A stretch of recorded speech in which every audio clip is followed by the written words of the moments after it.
at some of the tasks for today's spacewalk. Our day will start with astronaut Anne McClain as EV1 in the red stripes and Nichole Ayers as EV2. Nichole will carry an 8-foot-long strut bag, and Anne will carry the tool bag. Both crew members will translate to the port side of the International Space Station, heading to the work site of the Modification Kit Structure, or MOD Kit. At that location, they will secure their tool bags and begin the installation activity. Nichole will start the modification activity by removing the strut out of the bag to assemble the upper triangle.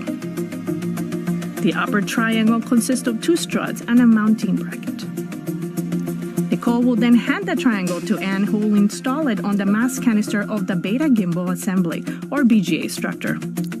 The crew will then proceed with the installation of the right lower strut and the right mid strut on the right side of the mast canister.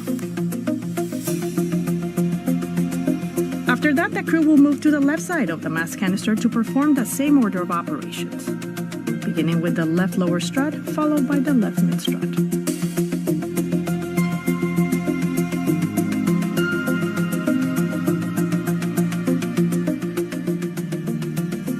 Once all the struts are installed, the crew will cover both mid struts with multi-layer insulation, or MLI, and route the cables of the Rollout solar array in support of future spacewalks. This step concludes the MOD Kit installation. The next stop is the relocation of the Common Communications for Visiting Vehicle Boom, or C2B2. The crew will begin by translating to the worksite located on the P3 truss segment of the integrated truss structure, also on the port side of the vehicle. The crew will start by removing the C2B2 boom from the base, attaching an extension to the base, and installing the boom at the end of the extension. This action shifts the antenna boom by 1.5 feet, clearing the antennas from structural blockage. These steps conclude the relocation of the C2B2. Cycle 3 in 3, 2. Finally, Nichole translates back to the P4 location to pick up the tool bag, while Anne starts her translation back to the airlock.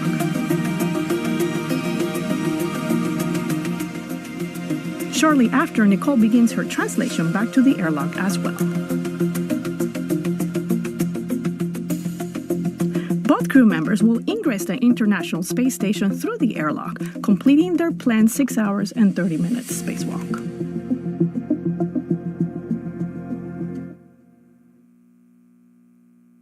And that was an overview of some of the tasks that we can expect during today's spacewalk.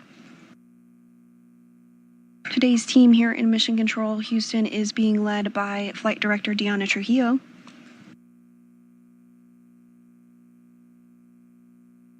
The International Space Station is currently flying 271 statute miles off the west coast of Africa.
Today's spacewalk will be the 275th in support of space station maintenance, assembly, and upgrades. It will be the third spacewalk for NASA astronaut Anne McClain and the very first for NASA astronaut Nichole Ayers. McClain has previously conducted 2 spacewalks, totaling 13 hours and 8 minutes. Today's spacewalk will be the third of 2025 and the first spacewalk for Expedition 73.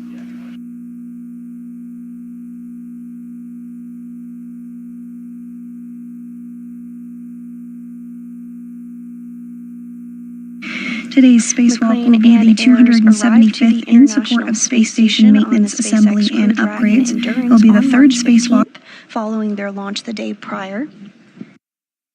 They are currently suited up and stepping through procedures ahead of exiting the airlock today. And there on your screen you do see a graphic of some of the spacecraft that are currently docked to the International Space Station.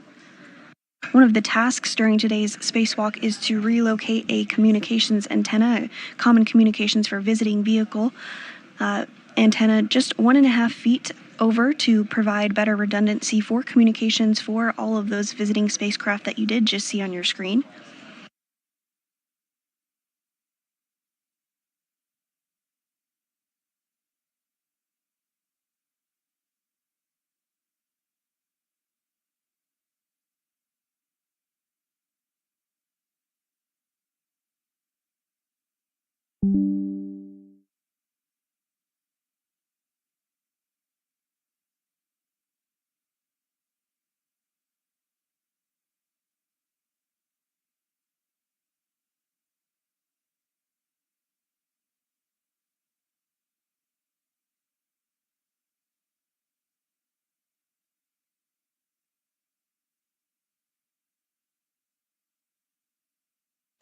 Again, we are in a handover period between our satellites, but we'll regain communication and views of the crew here shortly.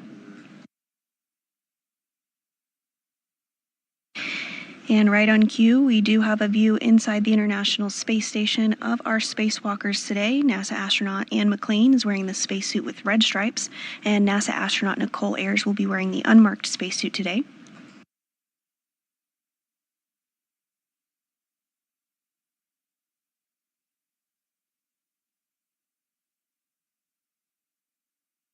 Assisting on your screen,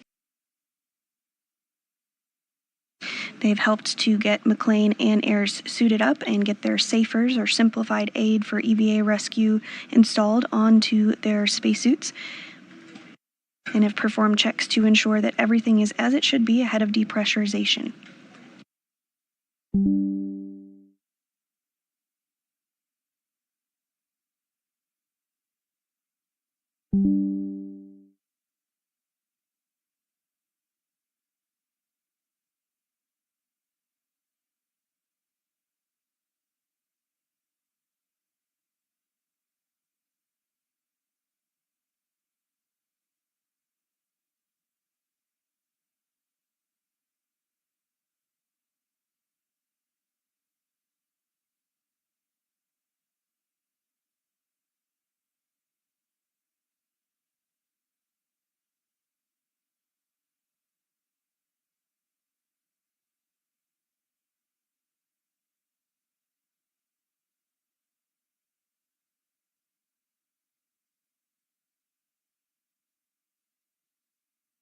At this time, both McClain and Ayers are in the crew lock portion of the International Space Station.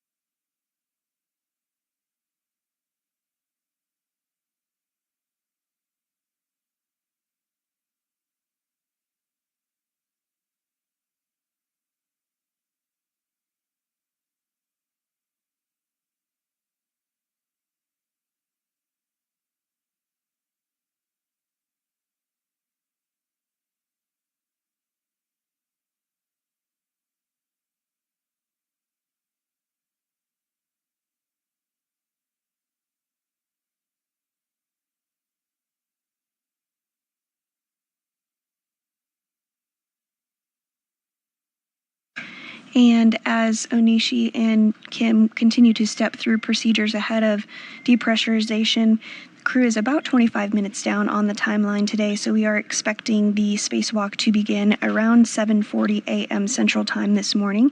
We mark the beginning of the spacewalk from the time that the spacesuits are switched on internal battery power.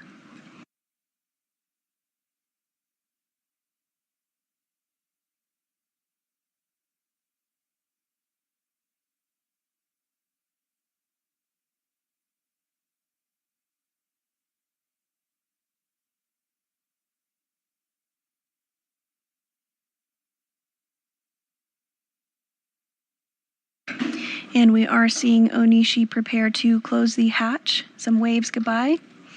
See you soon, more like it.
Kim and Onishi are continuing to work to get the hatch closed today. Following this, McClain and Ayers, who are in the crew lock portion of the International Space Station, will complete some communications checks before getting the go for depressurization.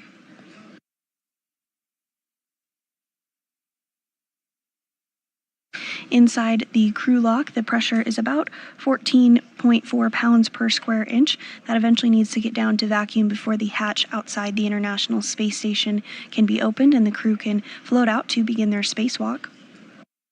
We are anticipating today's spacewalk to begin around 7:40 a.m. Central Time this morning and last approximately 6.5 hours.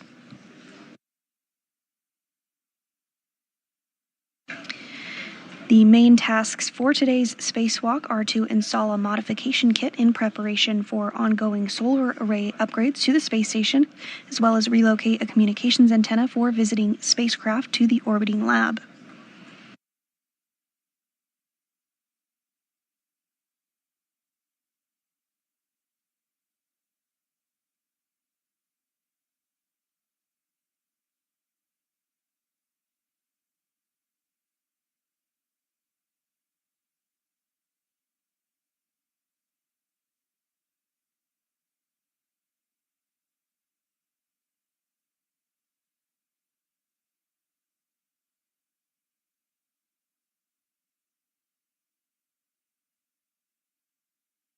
Houston Air, for EMA pre-release, step 76 and 77 complete.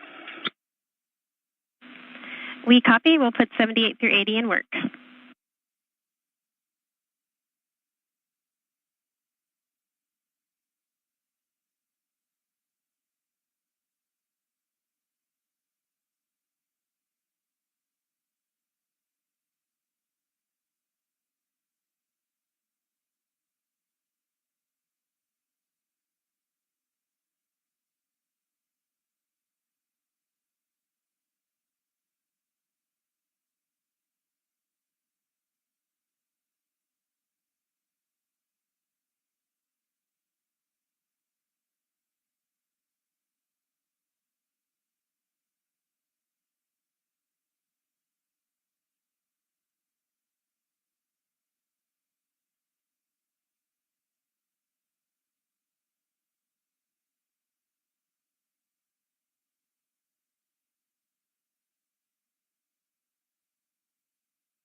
Airlock Houston, EV crew are hot mic'd on space to ground 1.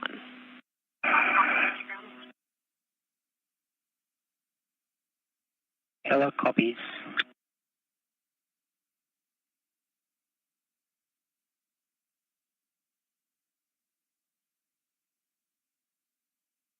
So EV1 and EV2, you guys are now hot mic 2 on SG1, and for EV2 on UIA, check switch depress pump power is off, OFF. Depress pump power is off, OFF. Verify depress pump enable LEDs on. The enable LED is on. It's on airlock looking for go for step 84.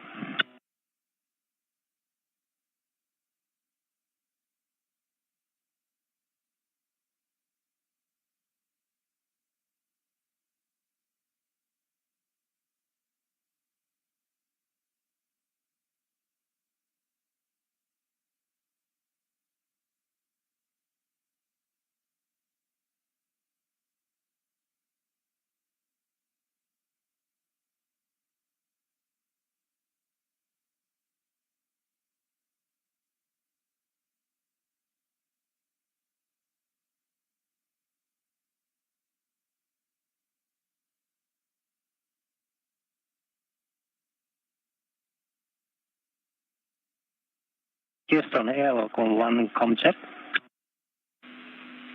We have you loud and clear. How us talk?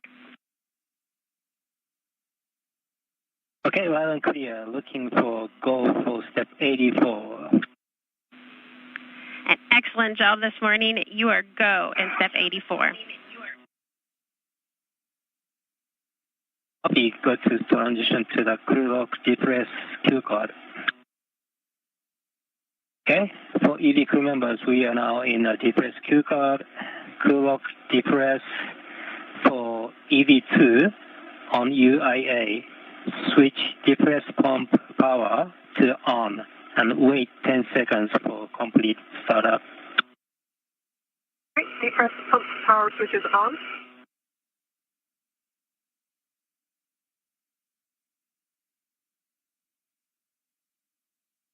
And Okay, for EV2, you can open depress pump manual isolation valve and EV crew expect alert tone.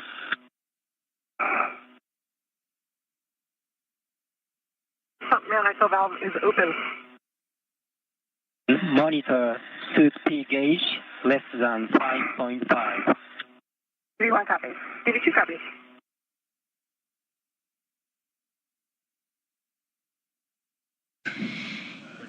And McClain and Ayers did get the go for depressurization, so they're stepping through procedures with Onishi as well as the team here on the ground.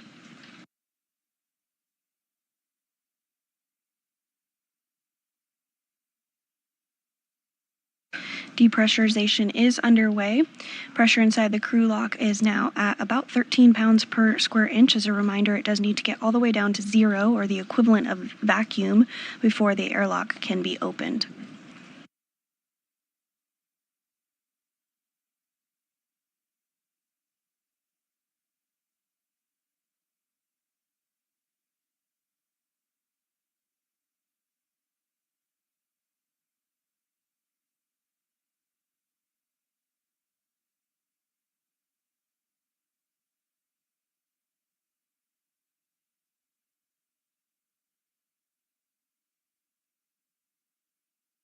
Depressurization does take place in a 2-stage fashion. The pressure inside the airlock will get down to 5 pounds per square inch, at which point they'll pause depressurization to do a system check and make sure everything is configured properly before continuing to depress down to 0 or vacuum. Once it does get to vacuum, McClain and Ayers will conduct another suit and communication check with Mission Control Houston before they put their... Houston on 1, can we read the star block in step 2 of the Q card? Copy that. So for both EV crew, if suit P gauge is greater than 5.5. Stop, depress, and check MCCH. EV1 copy, suit gauges 5 and steady. EV2 copy and same, 5 and steady.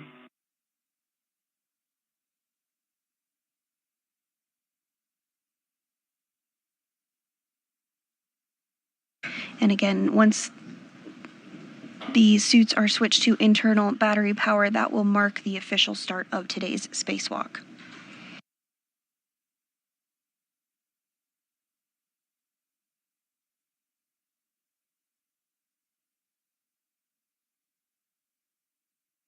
Depressurization is continuing as expected inside the airlock. The pressure is now approaching 10 pounds per square inch.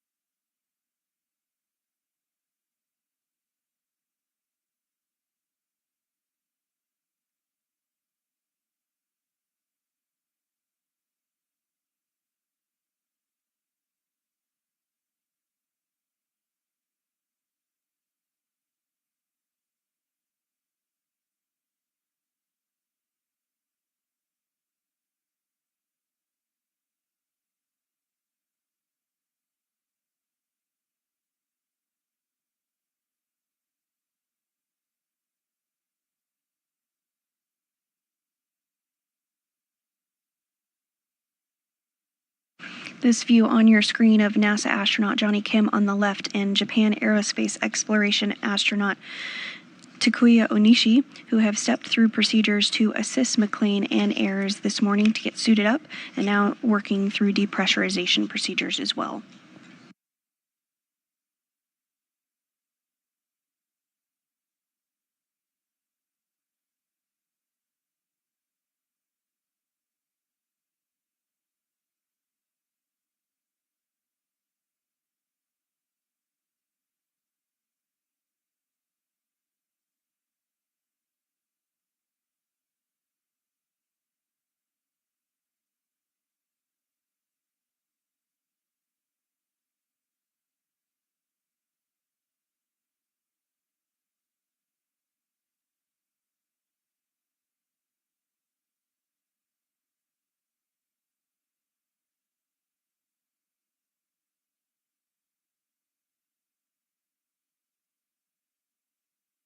For both crew members, when crew lock at 6.0, EV crew expect alert tone.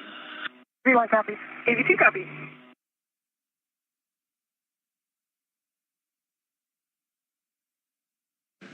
Pressure inside the crew lock now approaching 8 pounds per square inch.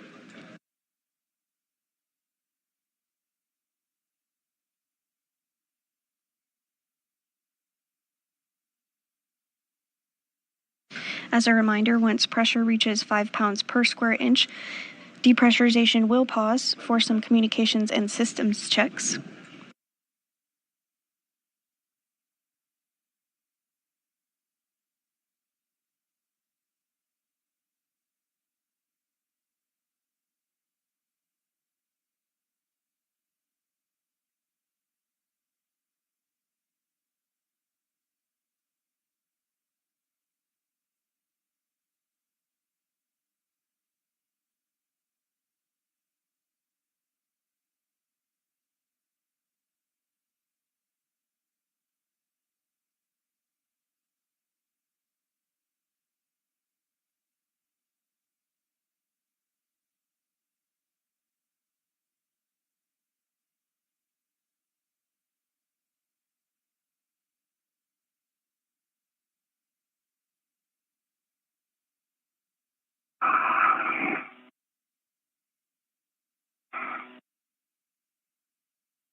And if you are just joining us this morning, NASA astronauts Anne McClain and Nichole Ayers are in the process of getting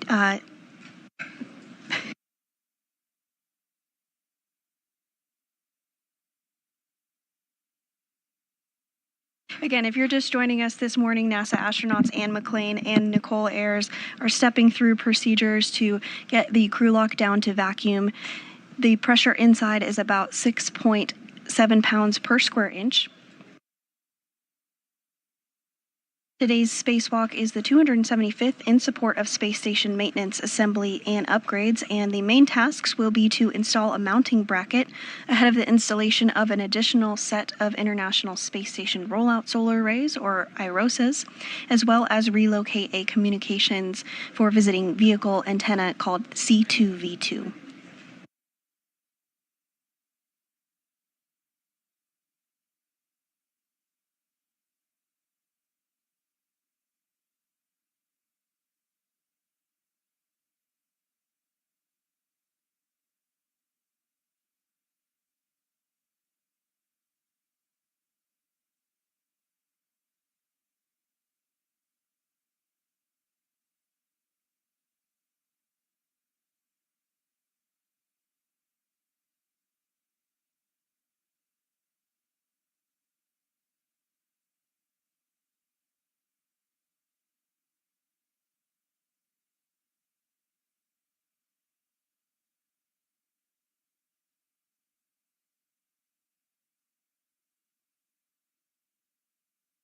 The next step is for EV2. When crew lock pressure is at 5.0, you can close depress pump manual isolation valve and EV expect alert tone. Copy.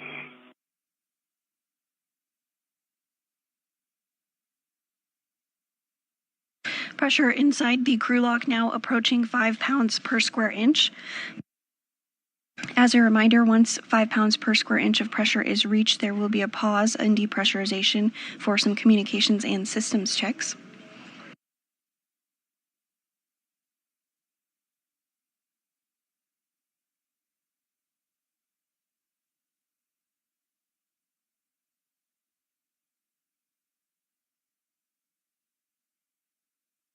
For EV2, I'm not seeing the airlock key on my DCS anymore, so can you let me know when it's at 5?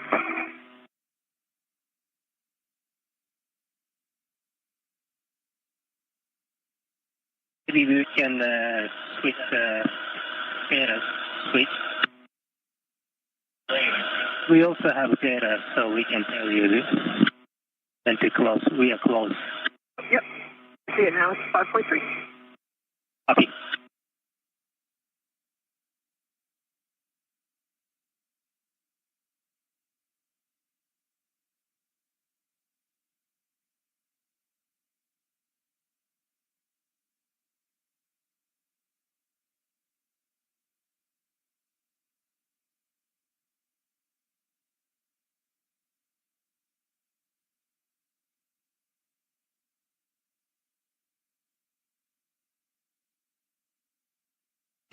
And we are seeing that the crew lock is now at 5 psi.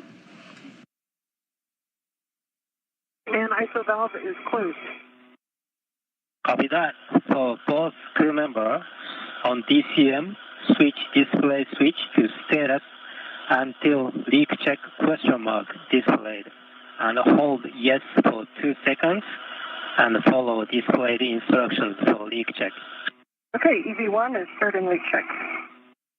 And leak check wait.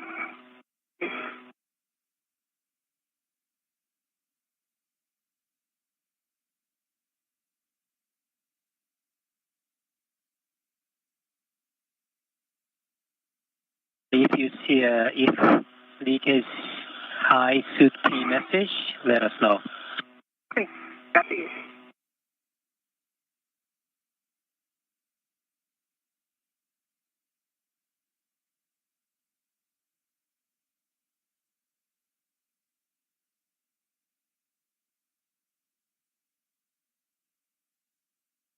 And Ayers and McClain are now working through some procedures to do a leak check ahead of continuing depressurization down to vacuum.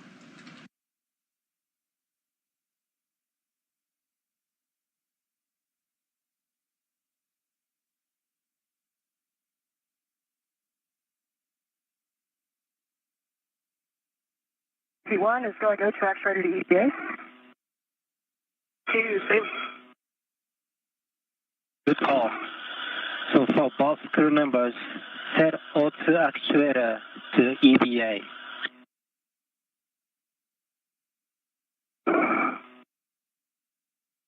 EV1 is an EVA.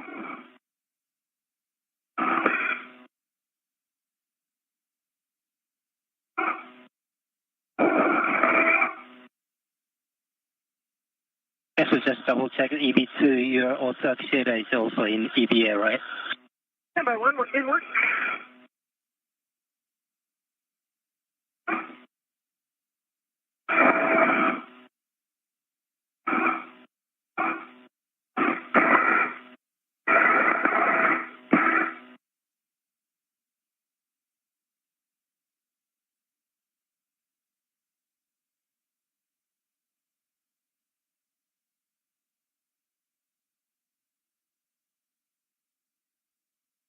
And Vapor, while you're working that, just wanted for baseline glove check. On my right index finger, I just noticed a small slice about 2 millimeters long in the RTV. And through it, I can see one single white string.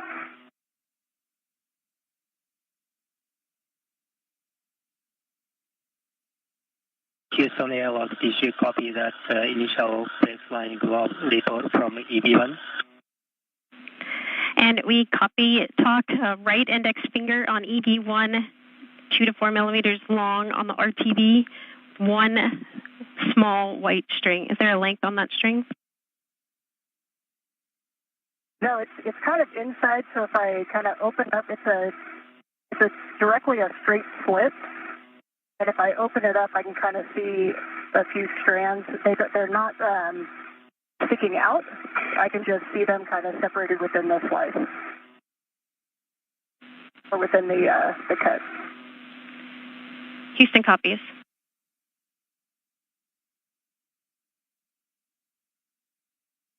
And he was in EVA. Nice job, Beck. And for next step is for EV2. Stand by. Houston Airlock, do we have go for further depress? And talk, we have additional question for Anne for her right index finger on that string. Is it cut or loose in any way? I'm trying to evaluate. It's I can't tell if it's cut. It does not look like as tightly woven as the other white string, if you will. I assume, are you allowed to look at HECA right now?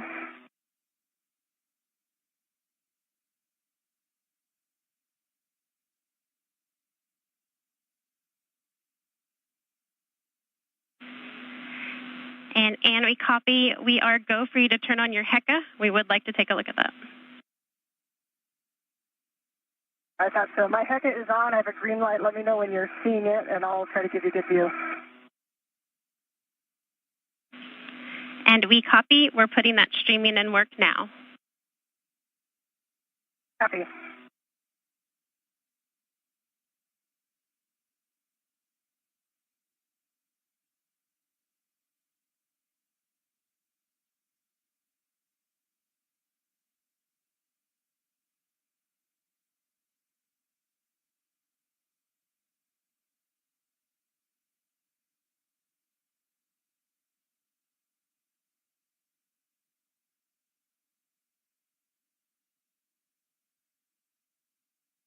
And as part of a baseline glove and HAP check, NASA astronaut Anne McClain did report out some wear on one of her gloves.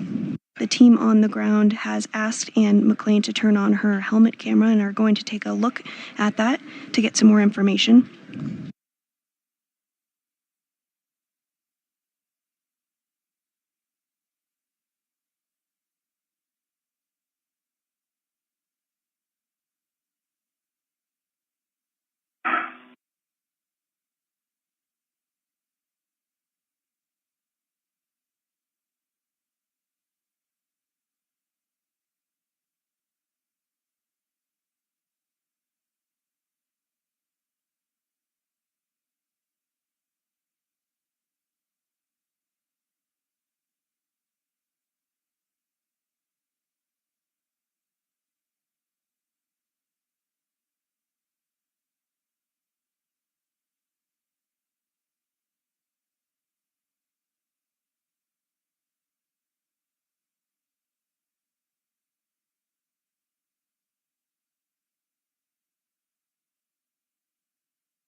EV1, this is Houston with follow-up question. We're still working on the streaming. It'll be about 3 to 5 minutes.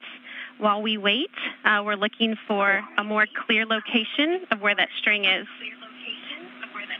Is it on the middle of your finger or the edge? Okay, if I'm looking at the side of my right index finger, is where the white back of the glove goes to the RTV. It is about half a centimeter below that. If the white is on top and the RTV is on the bottom, it's about half a centimeter below that. And it is not in the very first gap in the RTV toward the fingertip. It's in the next one down. Right on the, kind of on the edge of where the finger bends. We copy, Ann. Thank you.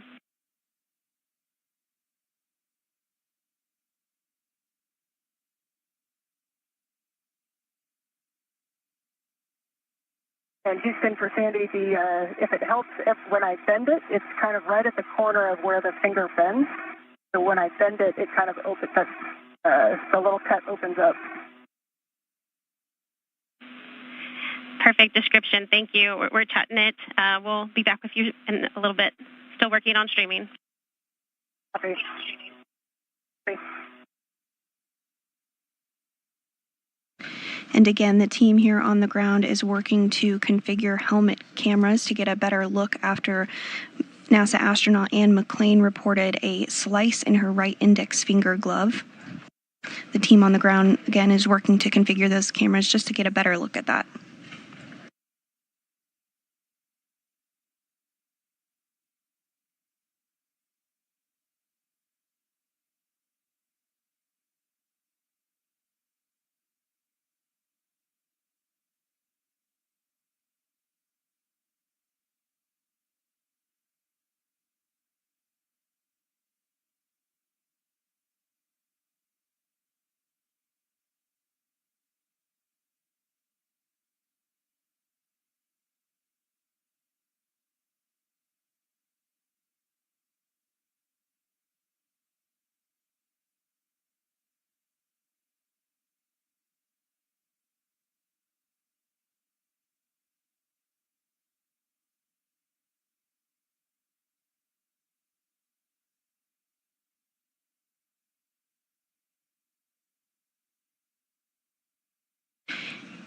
And we are getting views now of NASA astronaut Ann McClain's glove. We are holding pressure at 5 pounds per square inch so the team on the ground can get a better look at that reported slice on her right index finger glove.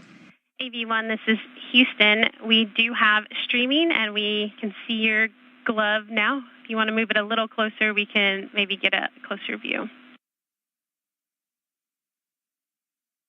Okay, and I kind of see it's right at the bend. If I'm putting it in the wrong place, just let me know which direction to move. When it's straight, it's... If you could move it away from the light, it's kind of bleaching it out, so more across your body. Perfect, and stand there.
EV1, this is Houston. Thank you so much for your video. We are assessing and discussing it on the grounds.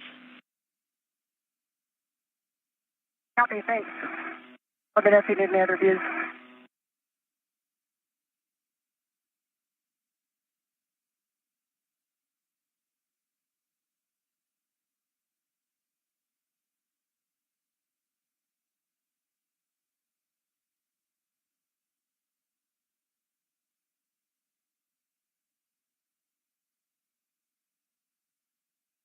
And if you are just joining us this morning, we are holding at 5 pounds per square inch of pressure as the team here on the ground has turned on the helmet camera of NASA astronaut Ann McClain as she reported out a slice on her right index finger glove. The team is continuing to assess on the ground and get some more visual inspection of the glove.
EV1 Houston, back with you.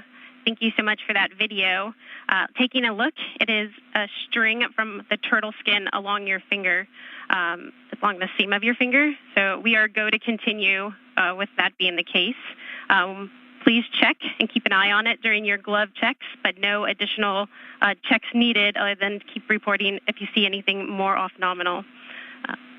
When you are ready, we are go for you to turn your HECA off. Thank you. Okay, I will turn that HECA off. Thank you. HECA is off.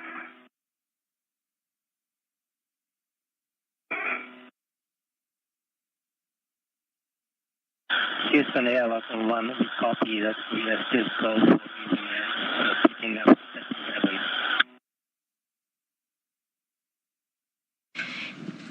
Airlock Houston, we are ready for you to resume the depress. Copy that. So for EV2, you can open depress pump manual isolation valve and EV expect alert pump. Depress pump manual valve is open. And we will open emergency MCAB open on this side.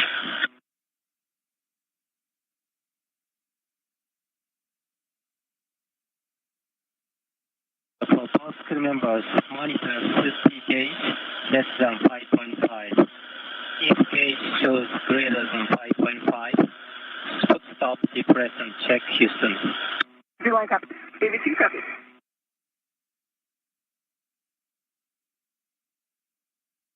And following visual inspection using the helmet camera on NASA astronaut Anne McClain's spacesuit, the team on the ground is comfortable with proceeding with today's spacewalk following a slice reported by NASA astronaut Anne McClain on her right glove. Depressurization has continued and is now back underway, pressure approaching 4 pounds per square inch.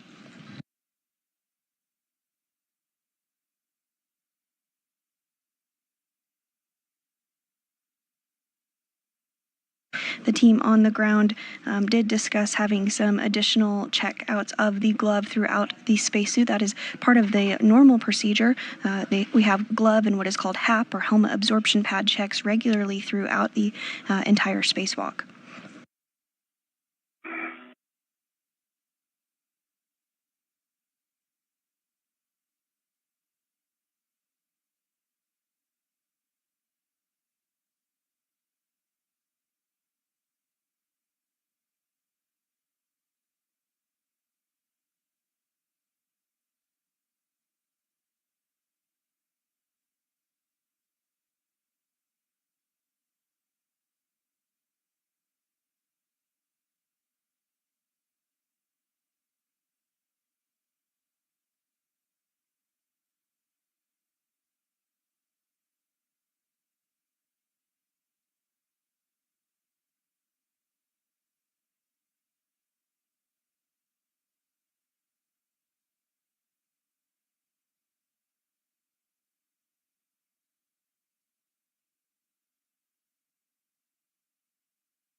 And the pressure inside the crew lock is now 3 pounds per square inch. Once we do reach vacuum, or 0 pounds per square inch. Step is for EV2. When crew lock at 2.0 psi, you can close depress pump, manual isolation valve. Copy. Once vacuum is reached, some additional checks will take place with the ground before the spacesuits are switched onto internal battery power, which will mark the official start of today's spacewalk.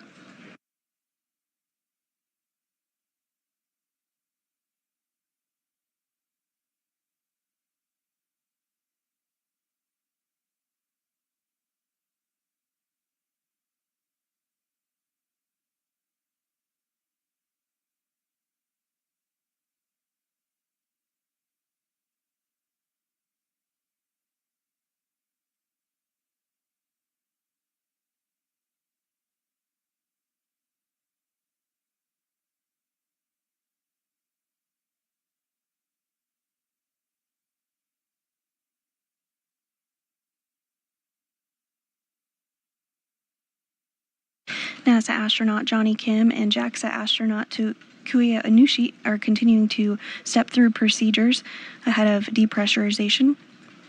We're nearing 2 pounds per square inch of pressure inside the crew lock at this time.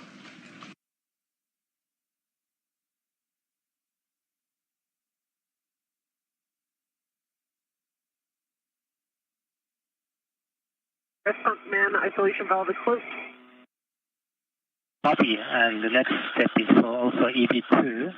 On UIA, switch depress pump power switch power to off, OFF. Press pump power is off, OFF. See that? And I will hand you guys over to Marcos on the ground for the data configuration check. Copy. Great job today, Talk, and Johnny. Thanks for getting us ready. We'll wait for you guys. Thank you so much. Yeah, thank you guys. That was awesome. And in vapor, 10 seconds, so I'll hand over. We'll catch you on the other side. See you, Marcus.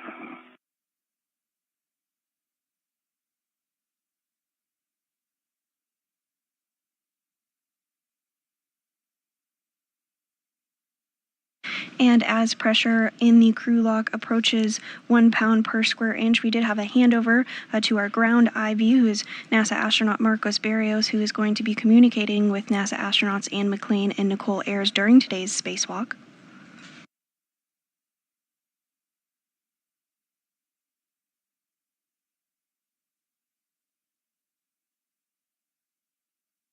Again, the goal of today's spacewalk is to install a modification kit ahead of upcoming solar array upgrades, or IROSAs, as well. For your essay, I've kind of shifted off to the right, so when we go to open the hatch, we'll have to do a little another shift. Okay.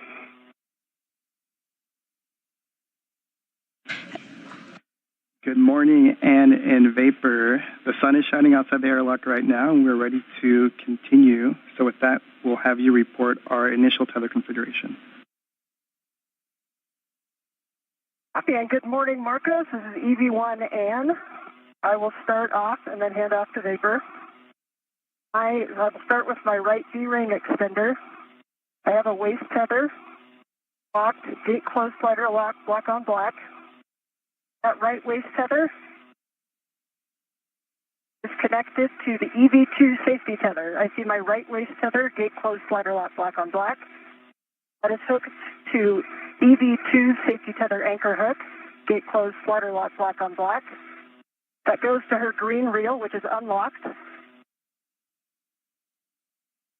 See her yellow hook, it's attached to her green reel, gate closed, slider lock, black on black. The green hook of the green reel goes to her red reel, which is unlocked. Green hook is also unlocked. And then I'll pass that on to her for the rest of that tether that path, and then I'll give you my left side. Okay. I've got my small red hook on my right ring extender. It closed the clock, black on black. My right waist tether is on my right D-ring extender. It closed the clock, black on black. That goes to the airlock D-ring extender. It is closed the clock, black on black. And then I've got a left waist tether on my left D-ring extender. That gate is closed the clock, black on black. And the large hook of my left waist tether is on my mini workstation. Right, so back to EV1. On my left D-ring extender, I have a waist tether, gate closed, slider lock, black on black. That hook just goes to my mini workstation. And then my safety tether, red hook, is on my left D-ring extender, gate closed, slider lock, black on black. Goes to my red reel, which is unlocked. To my red reel is my green hook, which is unlocked. From my red reel, my yellow hook is gate closed, slider lock, black on black, attached to my green reel, which is unlocked, and the anchor is on my workstation.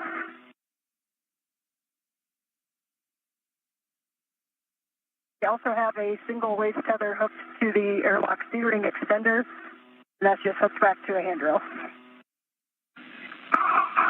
Copy, Anne and Vapor, and that is a good configuration. So next, when the change of pressure in the crew lock is approximately 0, expect an alert tone. V1 copies. V2 copies. And just as a reminder, we are going to pause for data review and a go from MCC before proceeding with hatch operations, Anne. V1 copies. And then as the airlock pressure drops below 0, there are 2 messages that you might get, just for your awareness. The first one is suit P high. If either of your met rates are very low, that is expected, no action. And the other is H2O is off if the switch is in the off position for over a certain amount of time. That's also expected, no action needed on your part. V1 copies. Thanks, Marcos. V2 copies.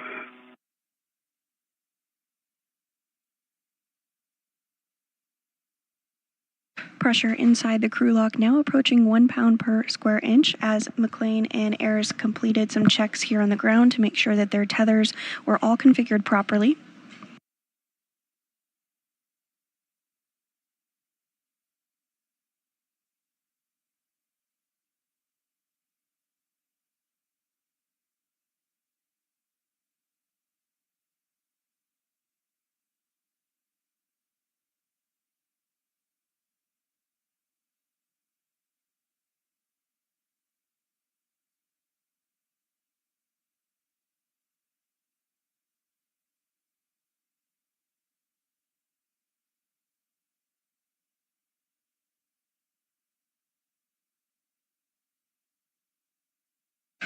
Pressure now less than 1 pound per square inch inside the crew lock with NASA astronauts Anne McClain and Nichole Ayers.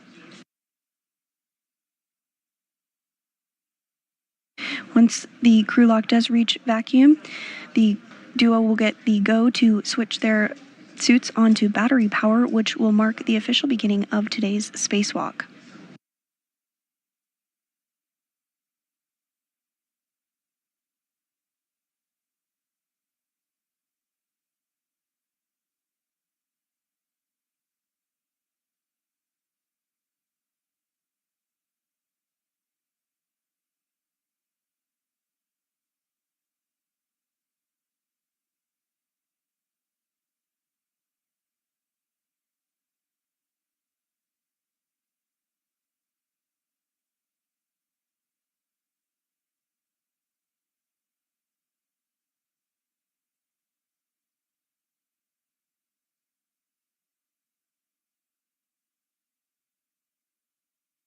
And this view back inside the International Space Station of JAXA astronaut Takuya Onishi, who has been working with McClain and Ayers this morning to get them suited up, ready to go, and inside the crew lock, which is now at 0.86 pounds per square inch of pressure.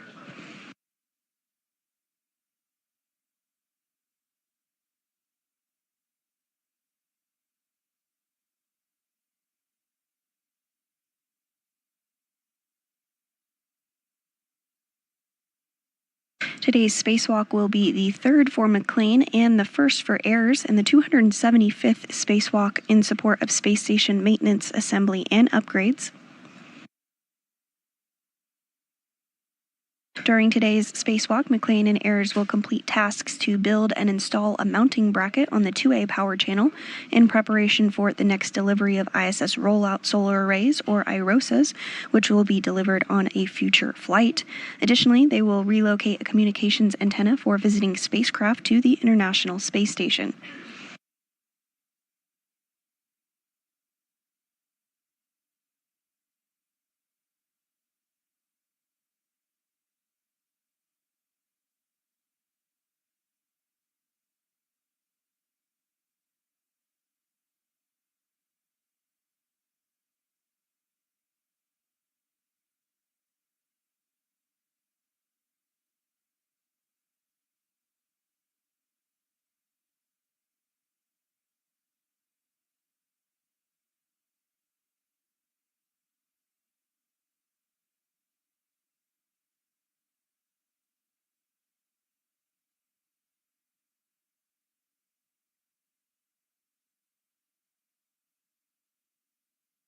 Pressure inside the crew lock now at 0.75 pounds per square inch.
Pressure inside the airlock now at 0.64 pounds per square inch. Once pressure does reach a vacuum, which is 0 pounds per square inch, the crew will be able to turn their spacesuits onto battery power, which will mark the official begin of today's spacewalk.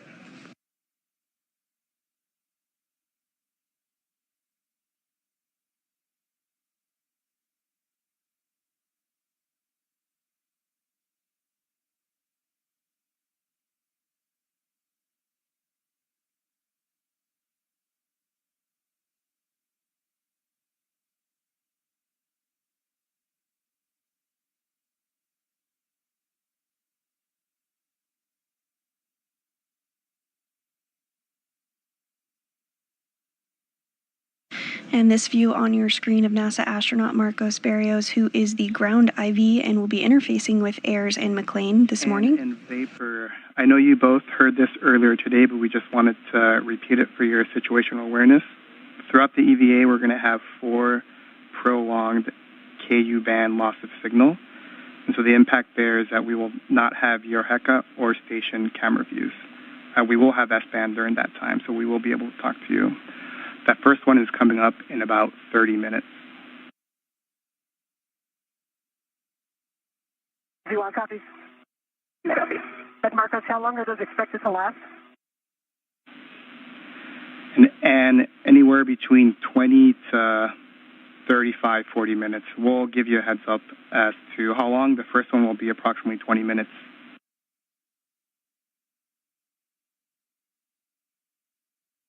Okay, thanks.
Pressure inside the crew lock now at 0.51 pounds per square inch.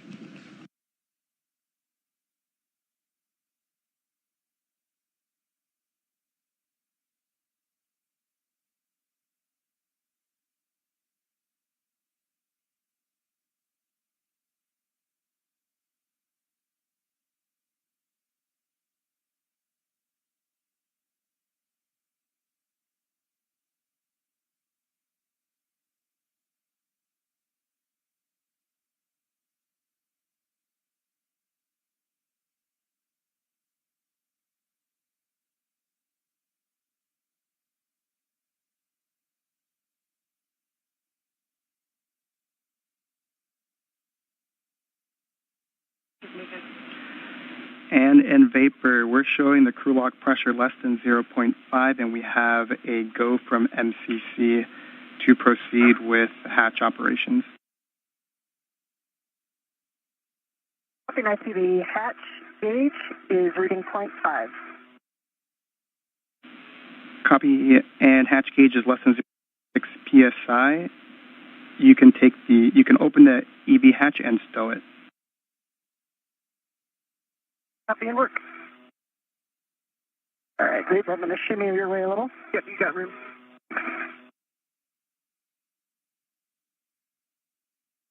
And with that, McClain and Ayers did get the go to open up the hatch, so we will see them float out here shortly. First, they'll remove the cover of the hatch, and then we'll see them come out from that point.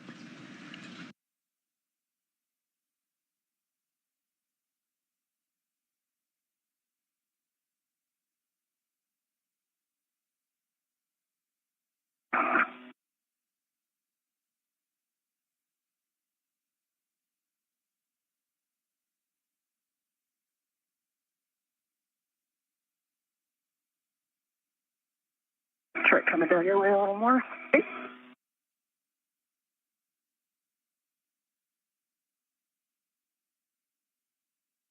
Okay, the EV hatch is open. Hatch is in the hatch key. Copy, and talk, you can close the emergency MPES.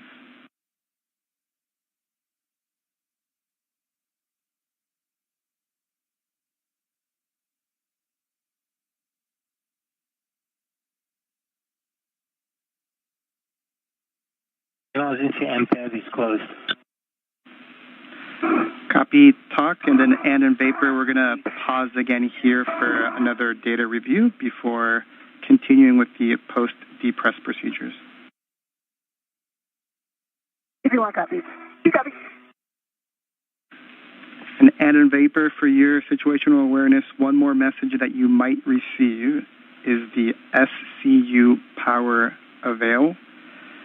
That is when we go to the bat on the power switch and the SCU is still connected for a certain amount of time. No action required. You want copies?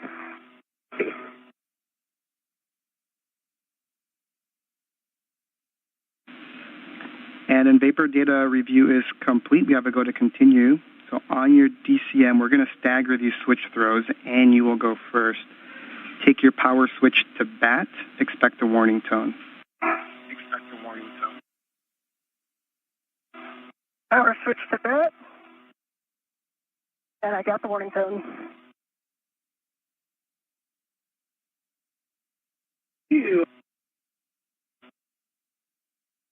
Power is in bat with the warning tone. You can take your display. Marcus, my display is functional. Copy Ann. Vapor, you can take your display switch to Pro. Great, display functional.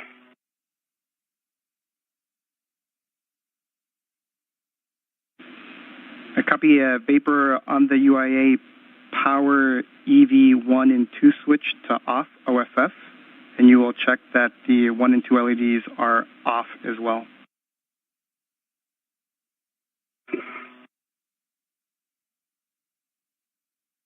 Right, EV1 power is off.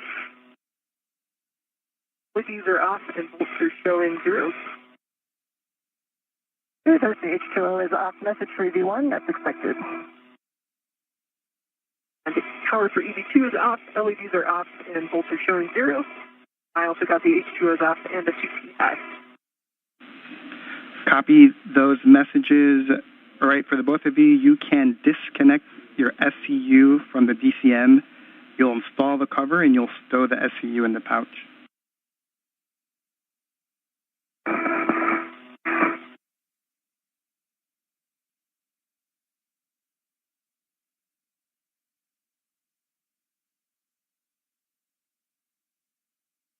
V1, SCU is removed in the pouch. My cover is back on my DCM. Copy, Ann.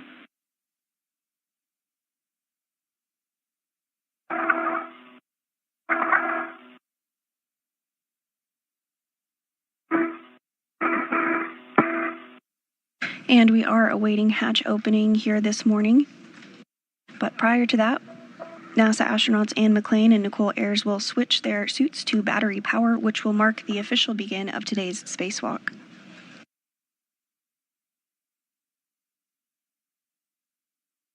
EVT SC is removed from the DCM in the pouch and cover is on.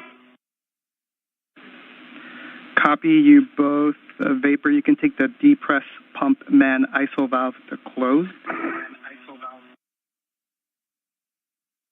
That'd be a check, Vapor. And Marcus for EV. Yeah, the depress pump and ISO valve is closed. And for EV1, I have a TCV 6. TCV 6 for you, Ann. Copy. Both of you on your DCM, you can take your temperature control valve to max hot.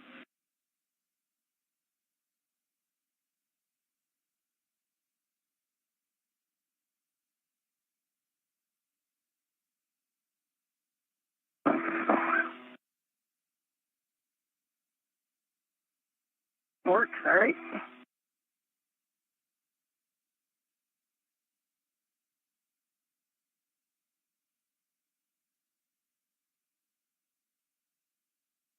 All right, EV1 has temperature control valve and max hot. EV2 safe.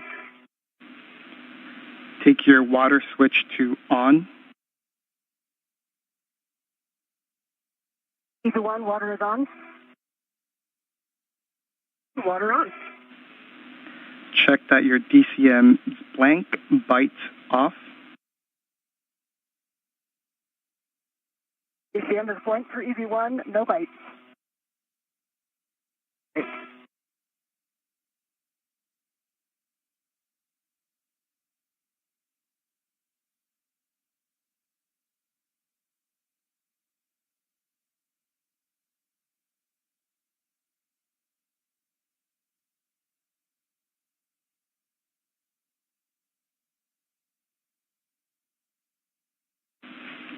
And Vapor, apologies, I may have missed it if you called us with your DCM. I'm sorry, the DCM is blank by lights off. Copy. You can, both of you, take your temperature control valve as desired and let us know what it is, and then please keep us informed if you make those any TCV changes during the EVA.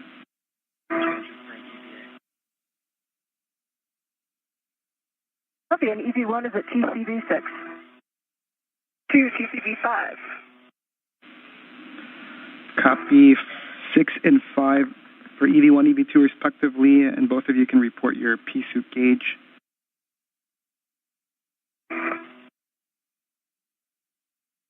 EV1, CP gauge 4.2. Here's gauge 4.2. Copy. 4.2 for the both of you. Visors as required. The sun is out for the next 28 minutes.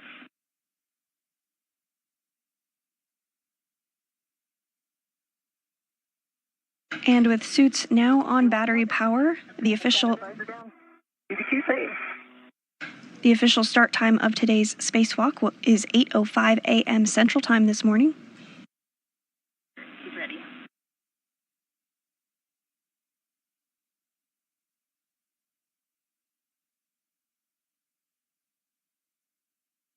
First out of the hatch today will be NASA astronaut Anne McClain. She'll be wearing the spacesuit with red stripes. We are going to be stepping into the procedures. So with that, and your first step is to open the hatch thermal cover. Copy, I'll be opening the thermal cover, and I do see 6 lines visible on the AET. Copy those. And I'll be stowing it on the ring. Good words. Once the thermal cover is open, you'll egress the airlock and turn your HECA on. Copy.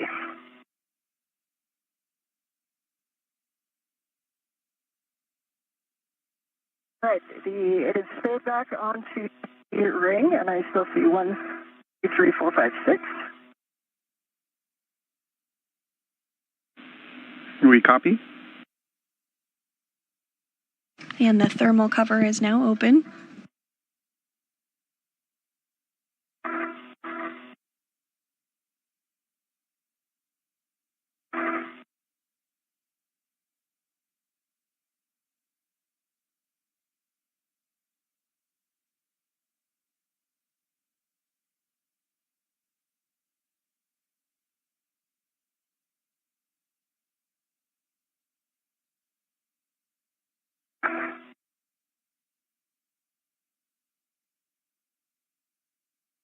EV1 is partially out of the airlock. HECA is on. Copy, and HECA is on. You're going to start by attaching your anchor hook to the aft airlock external D-ring. Copy, that should work.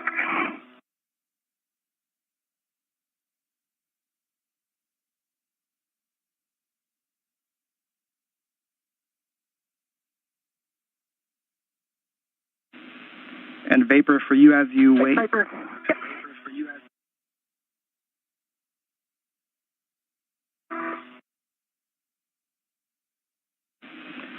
And then once you have your anchor hook, Vapors is going to go on the forward airlock external D-ring, and Vapor, as you wait next for you, is going to be handing out either the cable bag or the strap bag. You just let us know.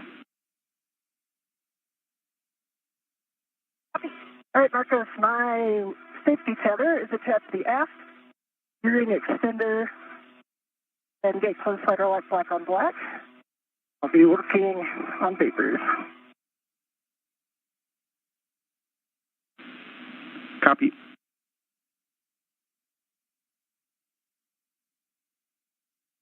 And first out of the airlock is NASA astronaut Anne McClain. This is the third spacewalk of her career. She's again wearing the spacesuit with the red stripes. Next up will be Nichole Ayers, her first spacewalk today. She'll be wearing the unmarked spacesuit.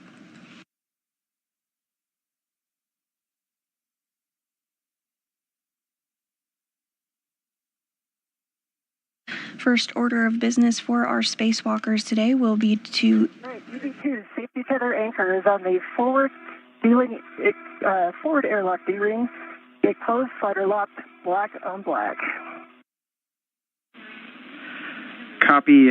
And you can give Vapor a go to release her waist tether from the airlock D-ring extender when it's applicable, and then next will be to receive the bag from Vapor. Okay. So Vapor, you can do your waist tether anytime you want. You have a good tether path.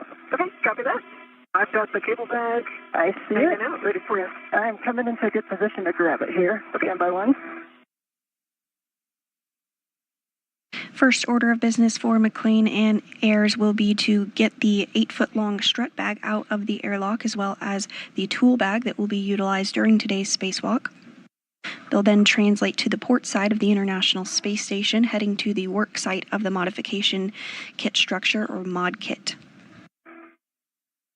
Okay, so we're going to cable back first. Copy.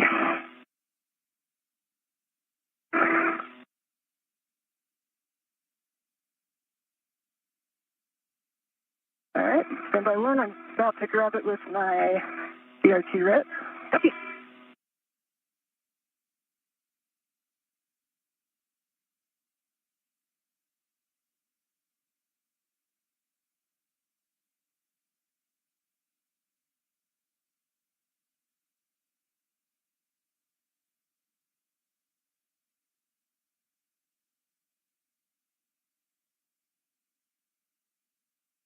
All right, my BRT ret is on the cable bag.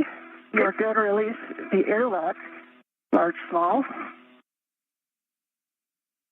And I have my BRT on that as well. Okay, the airlock ret is released. Copy. So this for translation, and then my hand to help you with EV3.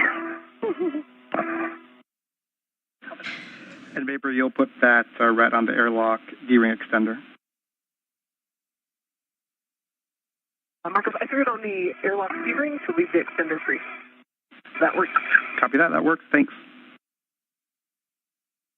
And if you're just joining us, we are now 12 minutes into the 275th spacewalk outside the International Space Station. I kind of need back up toward you a little bit. Okay. Today's spacewalk began at 8:05 a.m. Central. NASA astronaut Anne McClain is outside of the airlock. She's wearing the spacesuit with the red stripes. Nichole Ayers is working to get out of the airlock as well. She'll be wearing the unmarked spacesuit today. The goal of today's spacewalk is to complete a modification kit build and installation on the International Space Station ahead of upcoming solar array upgrades, as well as relocate a common communications for visiting vehicles antenna, otherwise known as C2V2. It kind of got pulled aft. Okay, I do have a hand on it. I'm not ready to it, so ready to let's go. And to help it, pull on it here. At this time, McClain and Ayers are working to remove the strut bag from the crew lock, as well as the tool bag that will be utilized during today's spacewalk. So if you just stabilize visualize it. I can get my ret on it. Okay.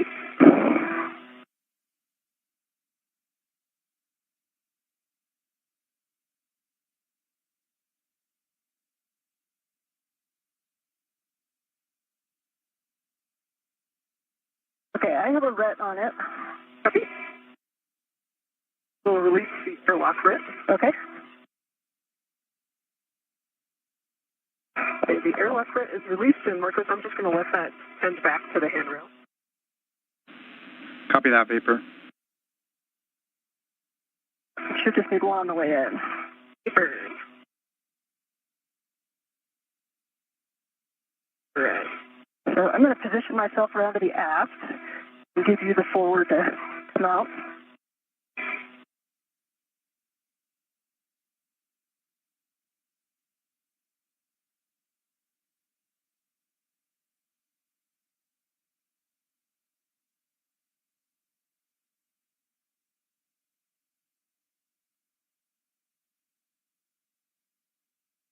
The strut bag that McClain and Ayers are working to get out of the airlock is about 8 feet long, Okay.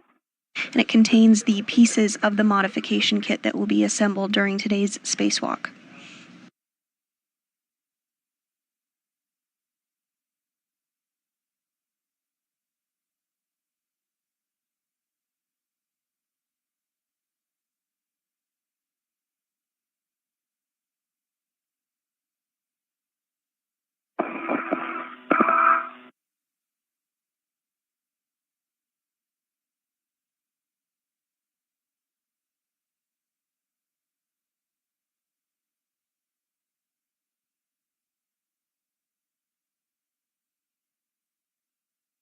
CSC is back in the pack. Both look good. Copy. I think you're clear to egress. Got the forward side. And those are good words.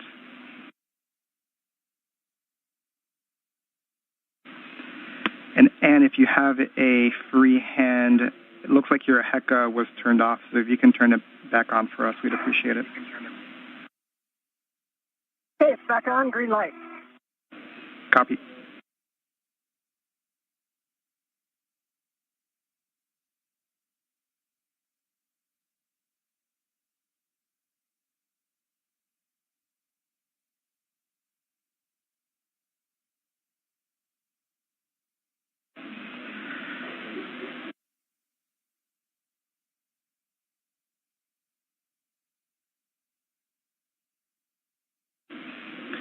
And after you've egress Vapor, next will be to put that strut bag on your BRT, and I'll have more words for you.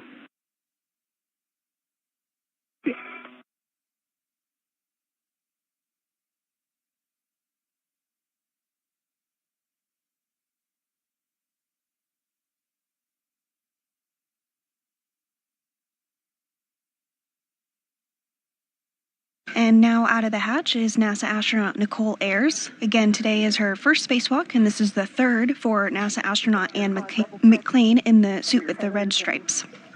And everything gets situated before we hand off. And a Vapor question for you, whether or not you wanted to do the translation adaptation with or without the strut bag.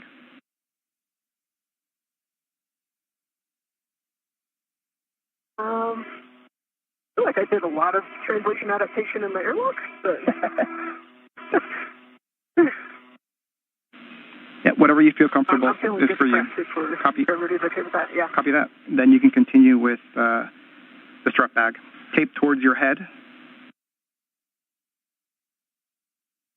All right, you can kind of GCA me because I can't totally see the handrail. Okay, so the is towards my head. Tape it a little bit. We'll get your ret to the non-taped end of the handrail stanchion, Vapor. Copy.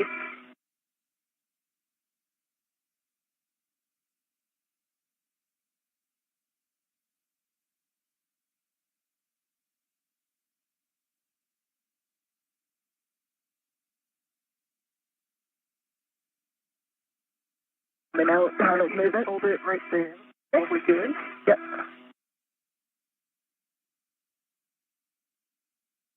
And my ret is on the non-take down, the hammer. Okay, you have a ret on it? I do. Okay, before you pull it your way, I'm going to take my ret off. Copy. Okay, my ret's off. Back on my end of yes. All right, how can I help you get this situated here? My dear T on it now.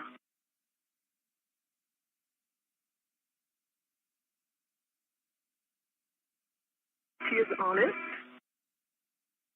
Basically, the foot, the end that's by my feet is up towards.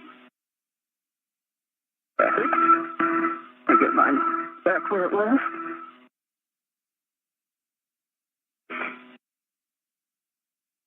Pause there. I'm going to put this adjustable on my spinning workstation. Okay.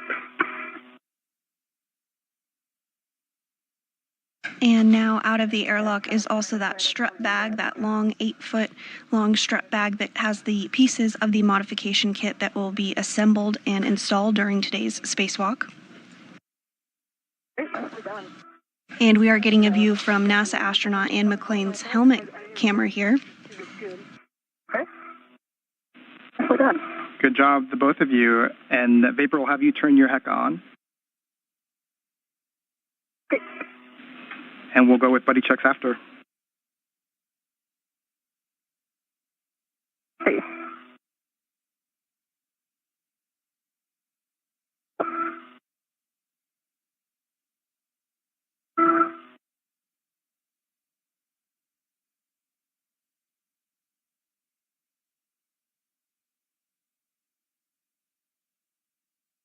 With the strut bag and the tool bag out of the airlock, McClain and Ayers will now work to translate to the port side of the space station. I can see your spacer handles down. I can see your HEC light.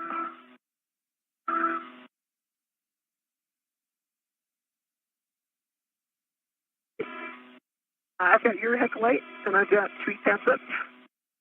So your left spacer handle is down. Now, to your left just a bit, right spacer handle is down, so both spacer handles are down. And your tools and tethers look clean to me. Let me have your camera real quick. Have a tether that.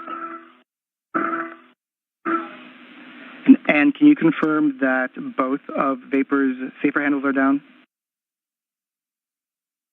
Yes, her safer handles are down. Copy that. We'll get a baseline HAP check from the both of you. And my HAP for EV1 is dry.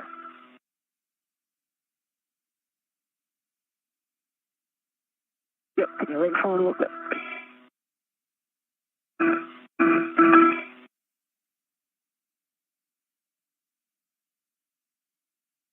My HAP is dry as well for EV2. All right, back on. Nicely done. Copy that. Nicely done. We can close the thermal cover now, and as that's being closed, I'll read 2 cautions before you start translating. Vapor for you with a strut bag on, we're going to limit your translation speed, so think very slow, 0.7 feet per second. And then just as a reminder, you've got the TUS cables on phase 1, and nadir and zenith where the cedar rails are.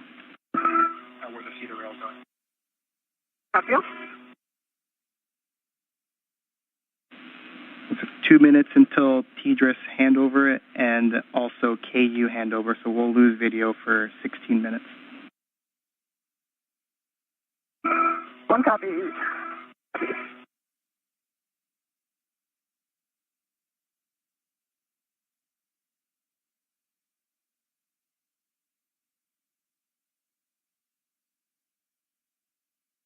Thermal covers closed. Copy, thermal covers closed. We can start translating port for the both of you. Vapor, you are going to lead. First step is going to be green hook drop off.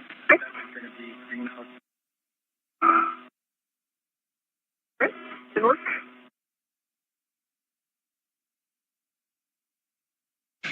And with the thermal cover now closed, both McClain and Ayers will work to translate to the port side of the International Space Station, which is the work site of the modification kit structure for today.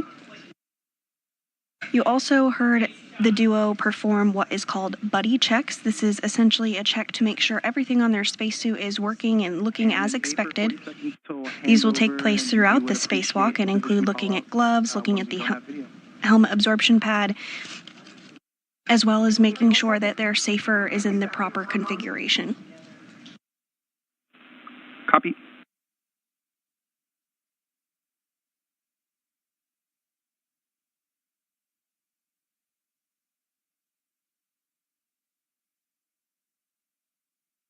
We are approaching a period of time where we will not have visual of the crew during a longer handover period. It will last about 16 minutes. However, we will be able to communicate with them still during this handover period.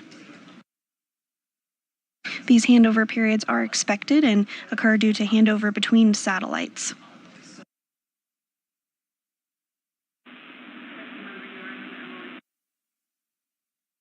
I'm on the speed of right.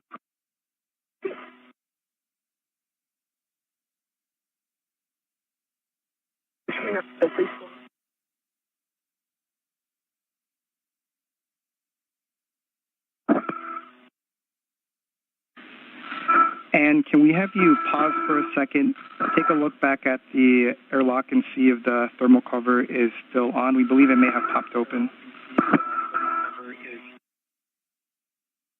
It's pop open.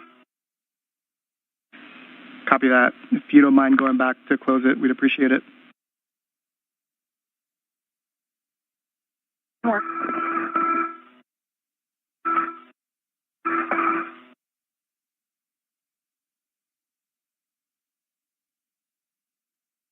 Down on the feeder rail, transiting port.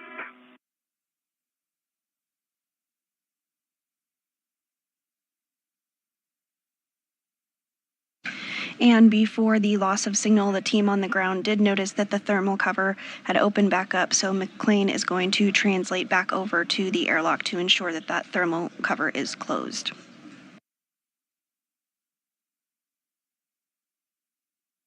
Thermal cover is back closed.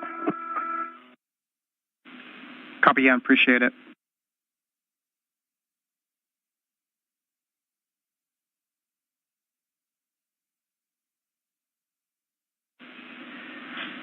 And Vapor, as you approach the FHRC, your green hook is going to be handrail 3651. It is the nadir one.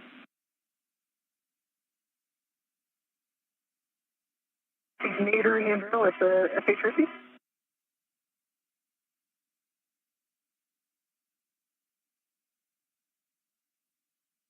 Can I come back up to see the spur? Copy, Ann.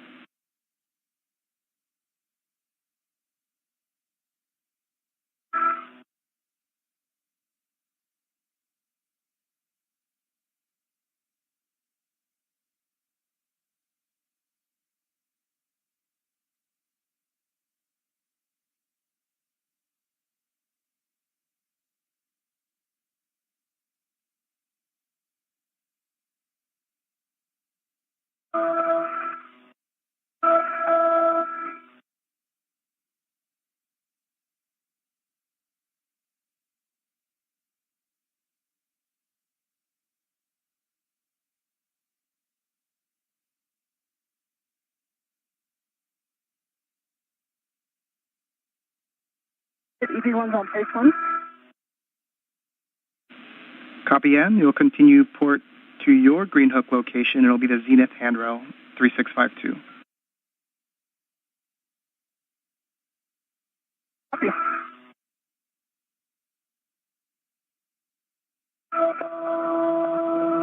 Vapor bag's looking good. It is big. I will say that much. But it's a large bag. Yes, it is.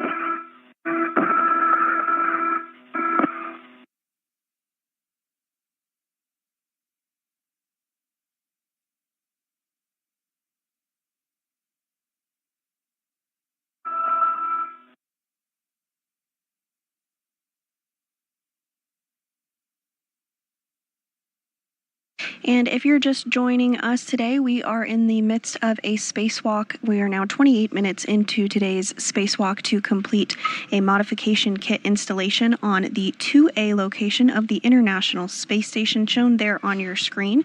Previously, we have installed other International Space Station rollout solar arrays, or IROSAs, on the other locations that you see. At this time, NASA astronauts Anne McClain and Nichole Ayers, who are doing their third and first spacewalk respectively, are translating to the 2A location, where they will begin to build the modification kit and attach it to that location that you see on your screen.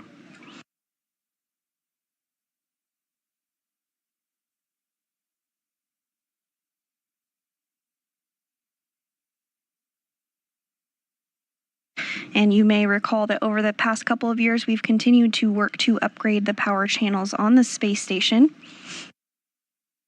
Today's mounting bracket installation on 2A sets us up to have that array installed at a later date. The current solar arrays are functioning well, but have begun to show signs of degradation as expected, as they were designed for a 15-year service life. And this year we are celebrating 25 years of continuous human presence on board the International Space Station. Once the new solar arrays are positioned in front of the other arrays, the current arrays, the station's total available power will increase from 160 kilowatts to a maximum of 215 kilowatts. Copy vapor. Handrail 3651 to Nader 1.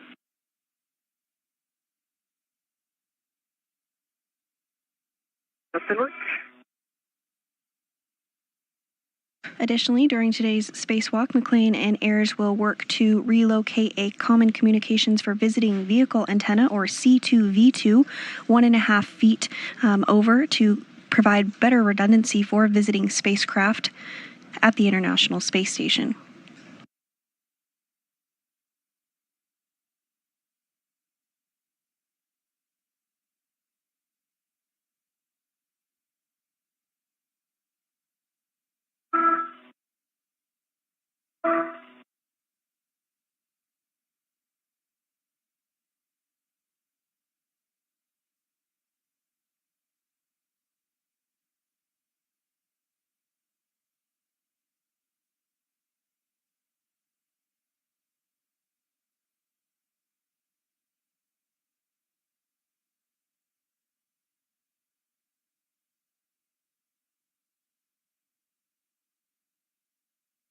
My green hook is on 3651. Copy vapor. Once that's complete, you'll continue port to the work site. Just make sure your gauntlets are in place prior to crossing the Sarge.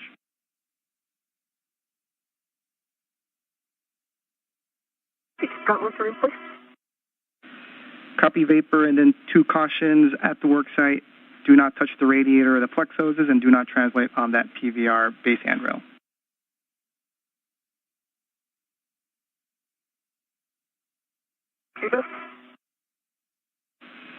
And I'm at 3652 and working on the green hook. we copy, Ann, thanks.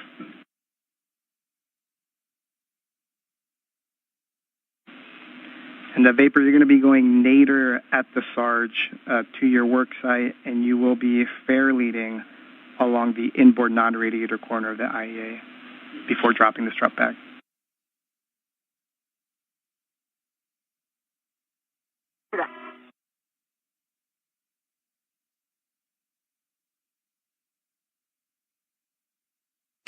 At this time, McClain and Ayers are continuing to translate to the port side of the International Space Station, heading to the work site of the modification kit structure for today. Once they are at that location, they will secure their 2 bags, the tool bag and the 8-foot-long strut bag, and begin the installation activity. Ayers will start the modification activity by removing the strut out of the bag and assembling what is called an upper triangle, consisting of several pieces. It consists of 2 struts and a mounting bracket. Ayers will then hand that assembled triangle to McClain, who will install it on the mass canister of the beta gimbal assembly, or BGA. The duo will be utilizing the pistol grip tool, or PGT, to secure it to the beta gimbal assembly.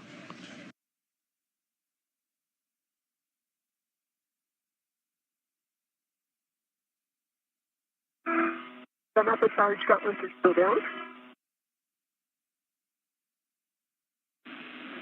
Say again for ground IV. Use SSR Scotland still down. And G1's got green hook on 3652. Copy, and just ensure that your gauntlets are down and do not touch the radiator flick hoses or the base handrail.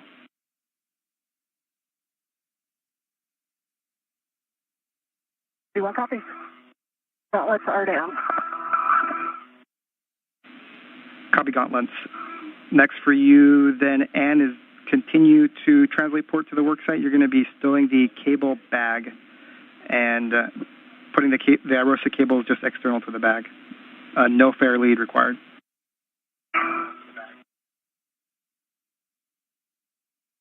EV1 copy. Visiting aft on the IEA. Copy.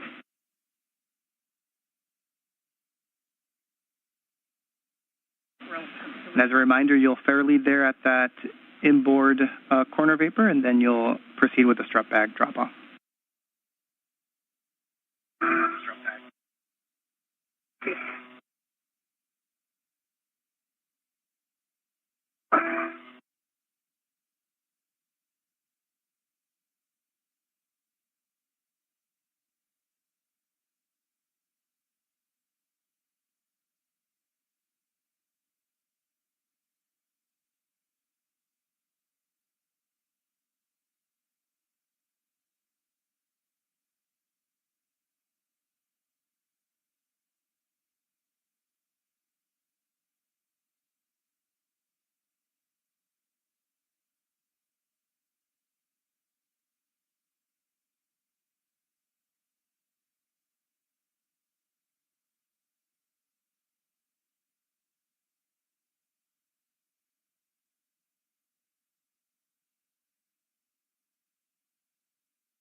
And I'm at the start. Gauntlets are in place. Copy, and you'll go nadir to your worksite. Nadir.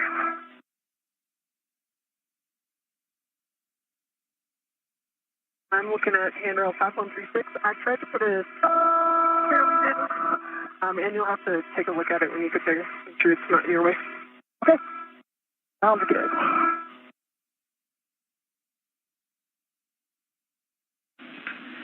And vapor, I guess a copy, you are dropping the strut bag. Looks like you already started with one handrail. We can give the other ones if you need it. Just make sure that the handrail is towards the center of the IEA. The tape is towards the mass canister and that it's flush with the outboard edge of the IEA.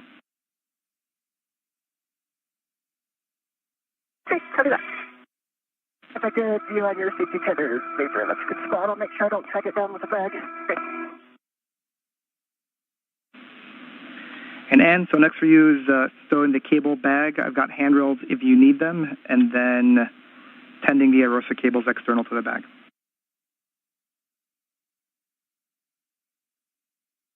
See.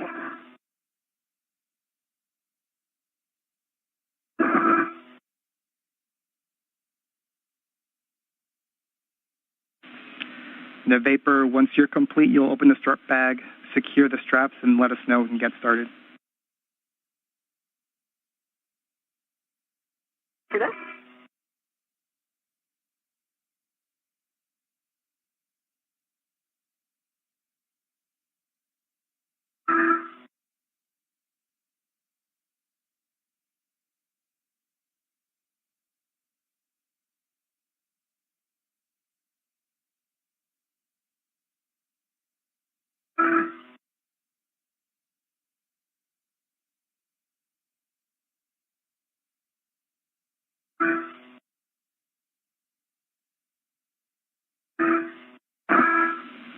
And in vapor, 2 minutes until a TDRS handover.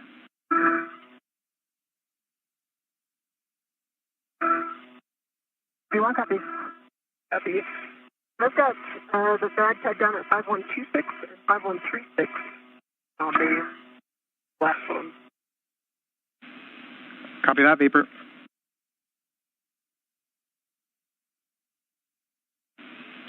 Vapor, after opening the bag, you will retrieve the mounting bracket and the right upper strap.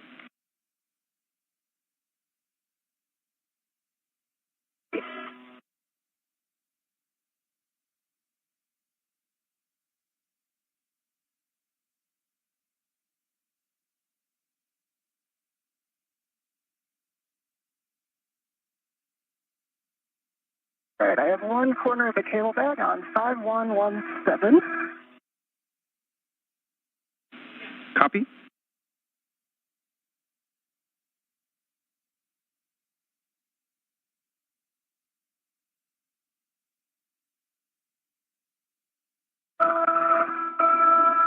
And if I verified your tether is still free.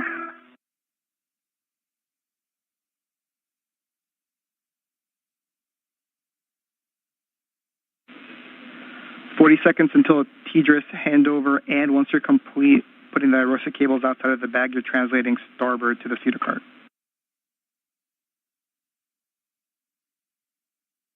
Copy.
Is that back going? Okay, I just cinched down the tie downs just to hold it a little bit better. Okay. I'm just getting a second tie down here on the cable bed. And in vapor, we're back with you. And we have your heck of views. Awesome.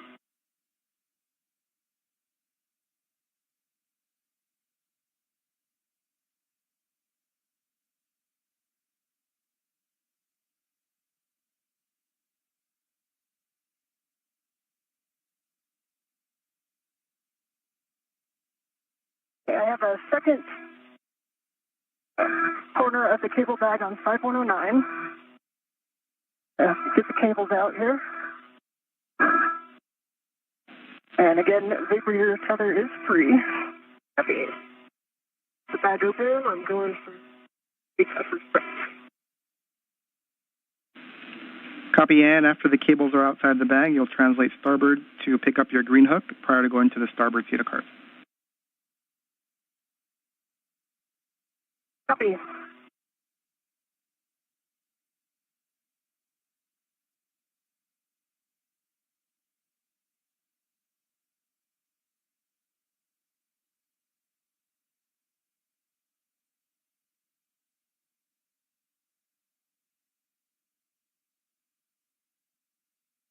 All right, cables are out. And Vapor, I think that our original plan was to these will reach over there. Okay, you need it. And we are getting some views now on our screen of some of those cables that NASA astronaut Ann McClain is working to remove ahead of the build of the modification kit this morning.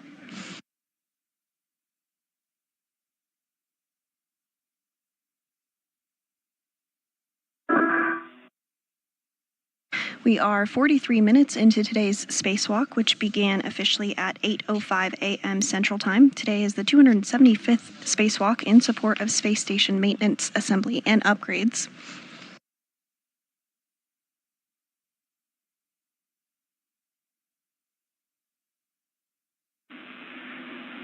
And we are not receiving your HECA stream. Do you mind pressing the HECA button again? Sure.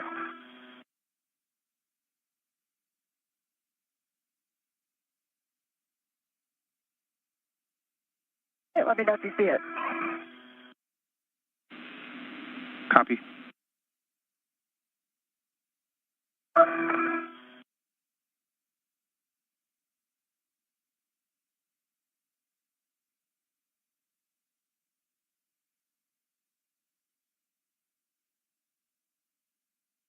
All right, Vapor, I'm going to go on a little walk. I'll see you shortly. All right, have fun.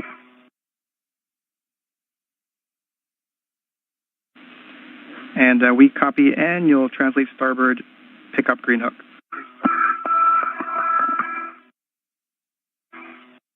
Copy, and work. Okay, so I've got the right upper strut out. 13 and 14. And my gauntlets are in place, Marco. Copy, and appreciate that. And just remember the TUS cable's on phase 1. Copy, Vapor, you've got the mounting bracket and the right upper strut.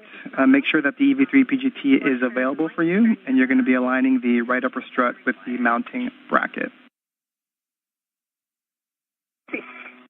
Is nearby?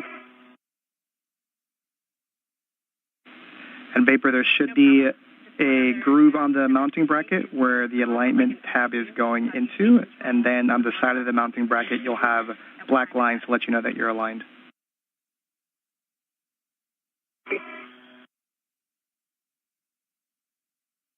And this view of NASA astronaut Nichole Ayers' helmet cam as she works to prepare and assemble the strut to the mass canister.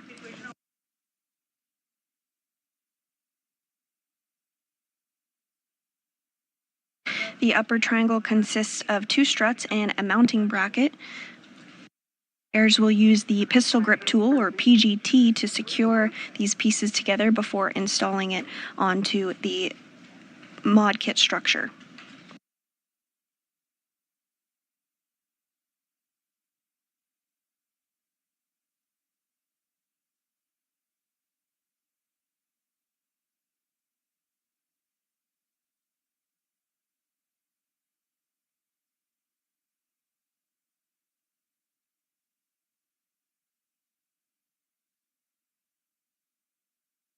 EV1 is at the green hook. Gonna work on picking mine up. Copy, Ann. After you'll go to the starboard cedar cart to pick up the bundle. It's WIF 1. It's inboard and nadir, down and right. Copy, thank you.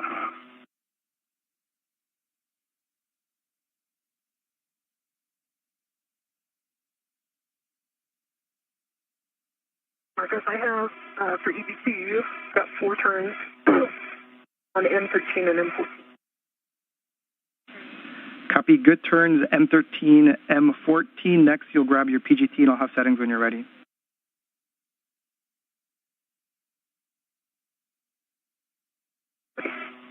The next bolt is 17.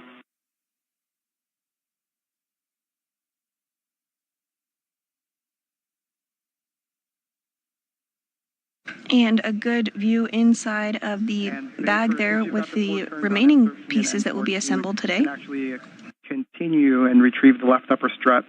It's a Velcro's straps 1 and 2. I think that's it. All right, EV1 has my green hook, and I'm going to continue translation. All right, we copy, and starboard cedar cart, WIF 1.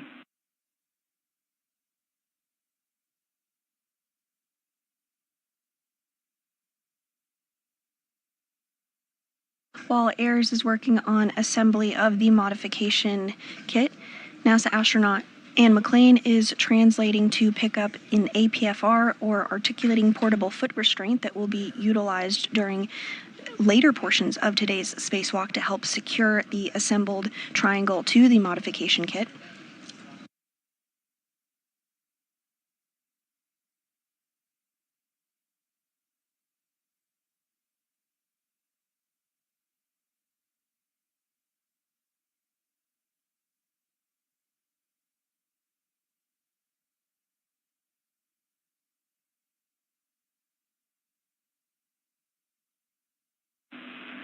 And Vapor, with that left upper strut, you are going to align it with the center pad. And you'll check that the pit pin lanyard is free of the clevis before we do PGT ops.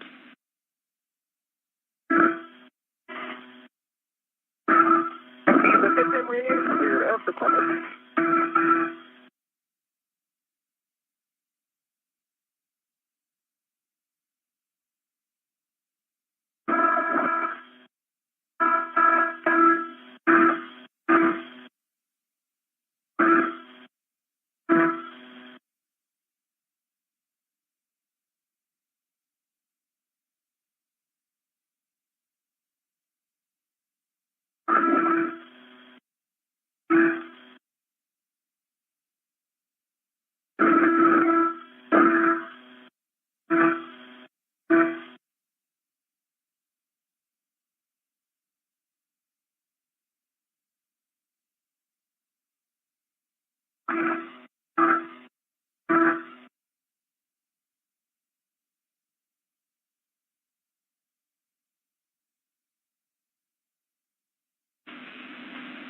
And we have your heck of view again. Sorry, I didn't tell you.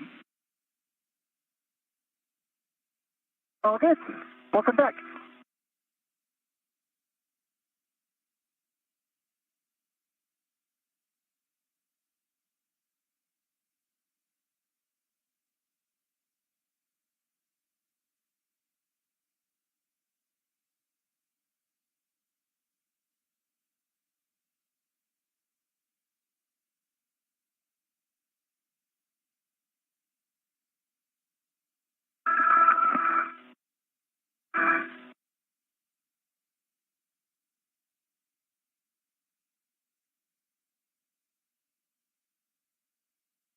Just passing the seat of spur.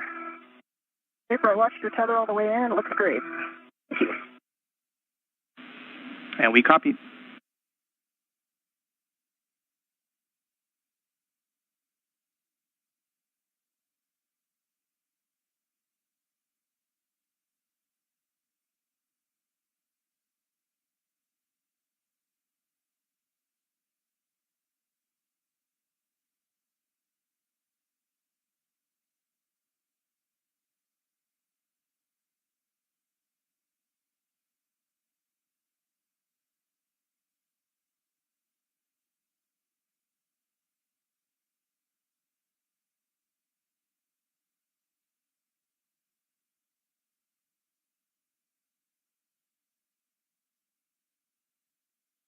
Passing the port Keter cart.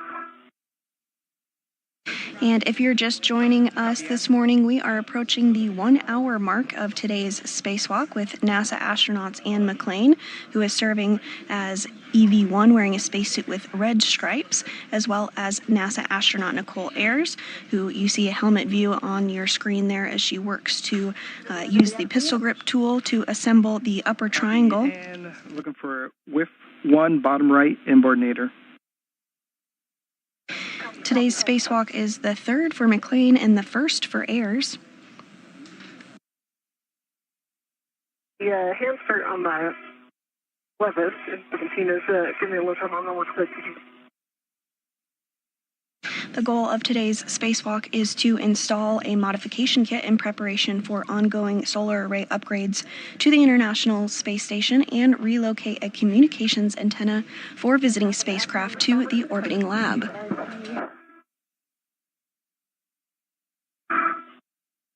A whiff extender and an APFR. That is the one, and you're going to put that on your BRT. Once that's complete, you'll head starboard, but first you'll do the brake release. Copy.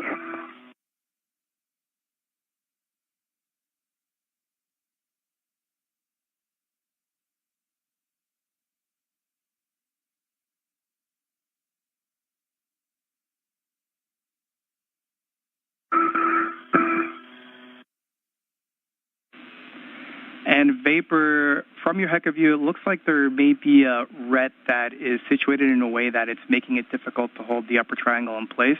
So a recommendation is for you to lock the ret if you think it's necessary.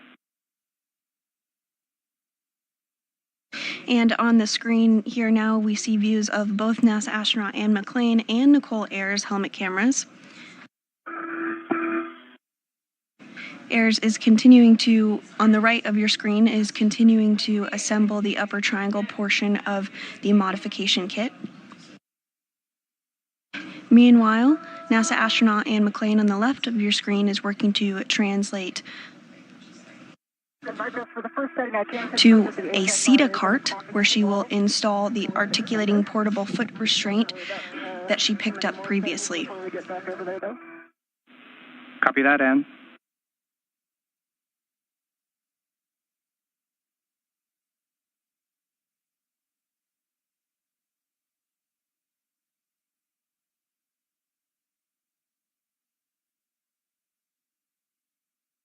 Do you have a BRT ret on it?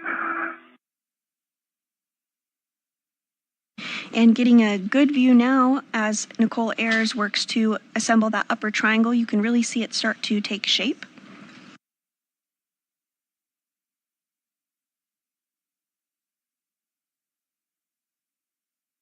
The upper triangle does consist of 2 struts and a mounting bracket.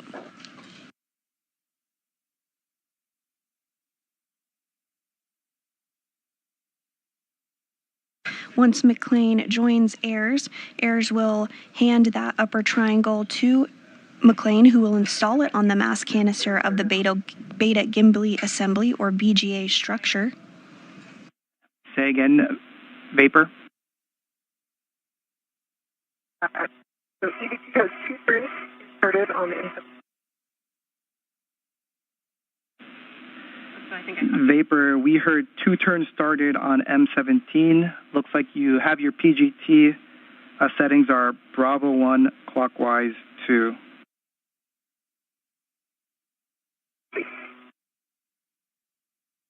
And Mark, I set golf on the pitch on the WIFX. Copy golf on the WIFX. Appreciate that. Copy golf on the WIFX. Appreciate that.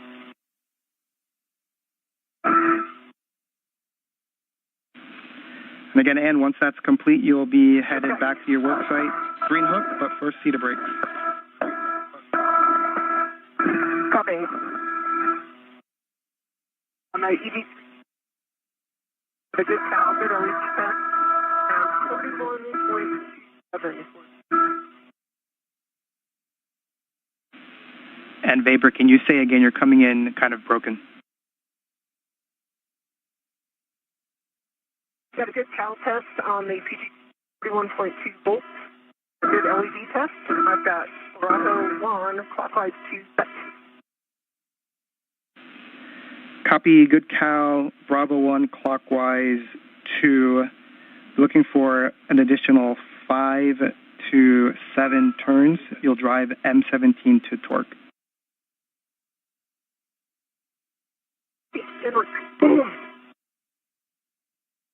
Marcos, I have 2 good pumps on the port SETA cart. Direction starboard. Copy that, and next will be the port SETA cart. And Ayers is using the pistol grip tool, or PGT, essentially a space drill, to help assemble that upper triangle we discussed. Marcos for EVT, that was 6 turns. Got a green light. 11.9 on that. Under the MT. Copy, Vapor. If you can confirm that the black line is flush. Vapor, black line is flush.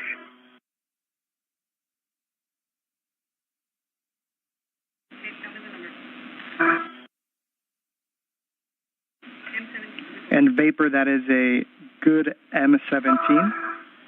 You can release the ret from the right upper strut.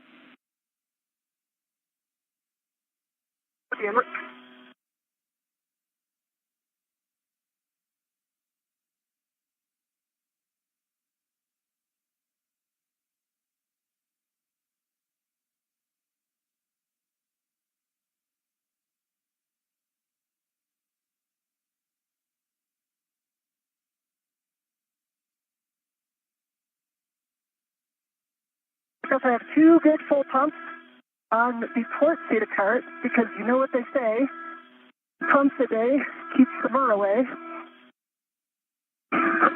We agree with that statement. Good job And next will be to continue translating port to your green hook location, just nadir of the FHRC. Same place as previous. Okay, copy. I'm going to pause here and get this APFR in a little bit of a different config. Just wanting to jump around a little more than I expected. And we copy. And this is a view of NASA astronaut Anne McClain. She is serving as EV1 during her third spacewalk today, as you can tell by the spacesuit she's wearing with the red stripes. She is working to readjust the APFR, or articulating portable foot restraint. And Vapor, just catching up with Come you. back out your way, Vapor.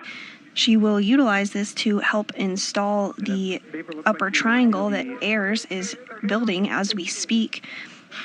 McClain will need to use the APFR to help install the upper triangle on the mass canister of the Beta gimbal assembly. To the center pad grounding block.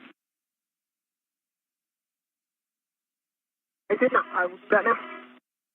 Copy. After the pip pin, I'll have instructions for MLI, so just let me know once that's done. And I'm going back by the CETA spur. Copy, Ann.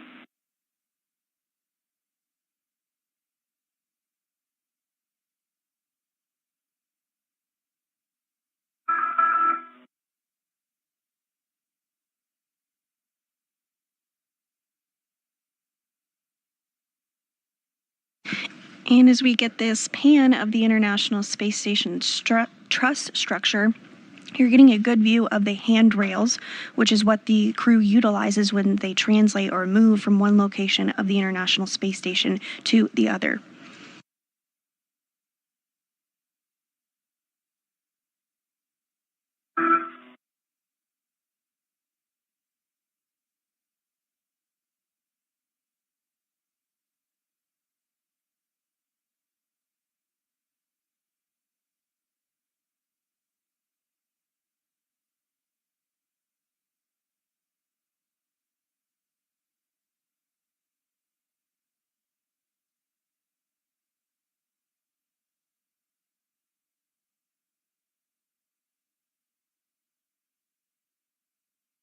Marcos, the pin is installed.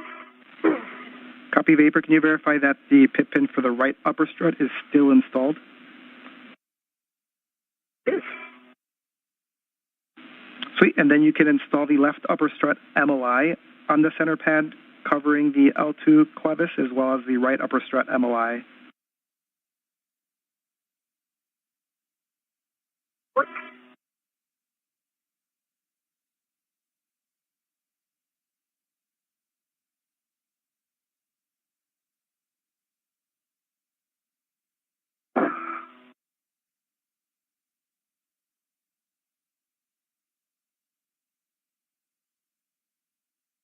All right, Marcus, I am back at 3652. Work on the green hook again.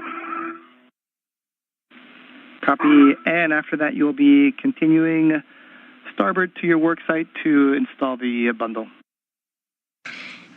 In this view of Nichole Ayers' helmet cam of the upper triangle, she has been in the process of installing multi-layer insulation, or MLI, around the upper triangle. It's that white fabric material that you do see. How many turns you started on M15? 4. Copy. That's good turns on M15. We'll work on M16. I've got PGT settings when you're ready. Send it.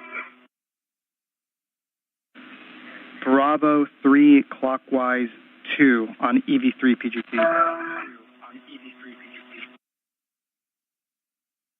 Yeah, I've got Bravo 3. Clockwise 2. Copy. You're going to be driving M16 to torque. Expect 24 to 25 turns, and we'll get the black line flush call. Yeah, it looks. Green hook, EV1 on 3652.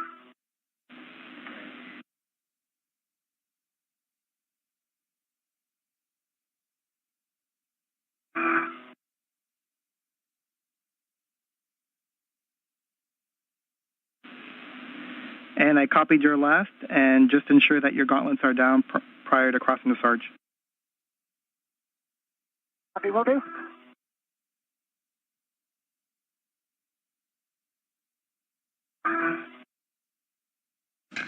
McClain is continuing her translation or movement over to where NASA astronaut Nichole Ayers is. Once there, she will assist her in finishing up the build of the upper triangle portion before they work together to install it on the mass canister.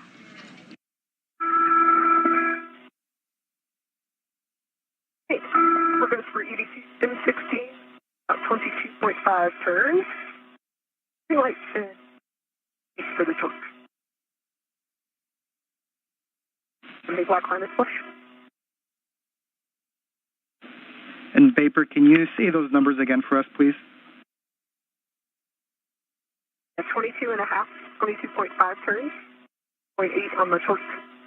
Right, black line flush.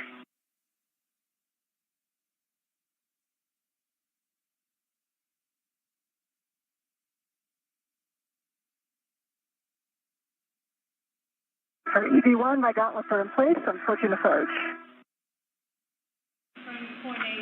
And Vapor, we're talking here on the ground real quick, and copy your gauntlets are down. You're proceeding to the work site. Just note you've got the radiator and the PVR handrail. Do not touch, and you'll be dropping off the bundle on with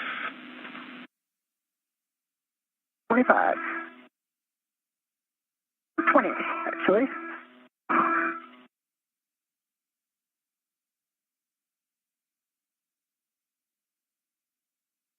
And we are approaching a day pass here, as you can tell on your screen as it is getting brighter. We're just having a hard time reading you. It's coming in a little broken. The International Space Station is currently flying 262 statute miles over the North Pacific Ocean off the coast of Alaska. Green light, black line, big flush.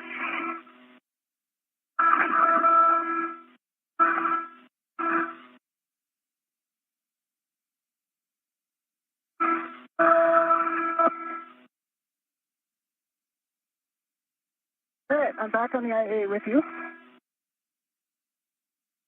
With you.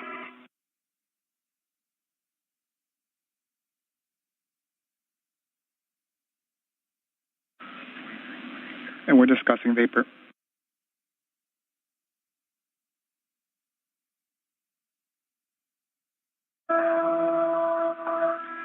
And a Vapor, we're expecting 24 turns. We got about 22 and a half. So we'd like you to hit M16 one more time to torque. Okay. And a really great view here of NASA astronaut Ann McClain as well as NASA astronaut Nichole Ayers. Ayers is on the left and building that triangle. McClain is on the right in the spacesuit with the red stripes, and you can see the articulating portable foot restraint that she brought over to assist in the build.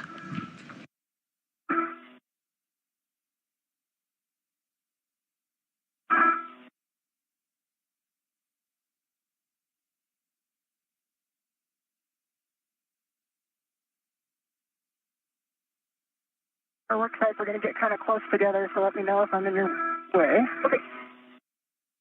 That's for easy. Scout 18.3 light, and that was no turn. Copy, no additional turns. We'll discuss.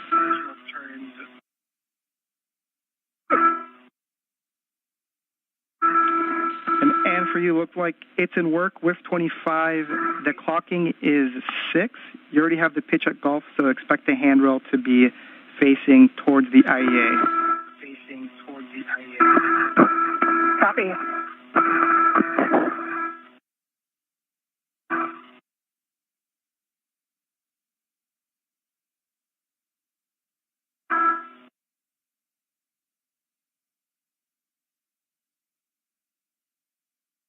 I'm stopping at 5145 to get a rich transfer lead in. And we copy in. Thanks.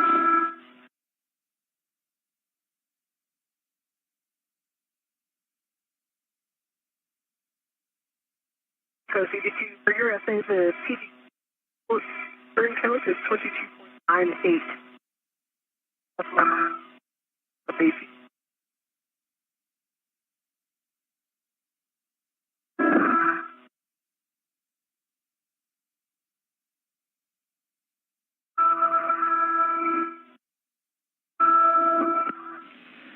And Vapor, we're going to proceed driving M15 to torque. So expect an additional 20 turns. It is Bravo 3 clockwise 2. Okay. I have Bravo 3 clockwise 2 set and 15.15. Copy.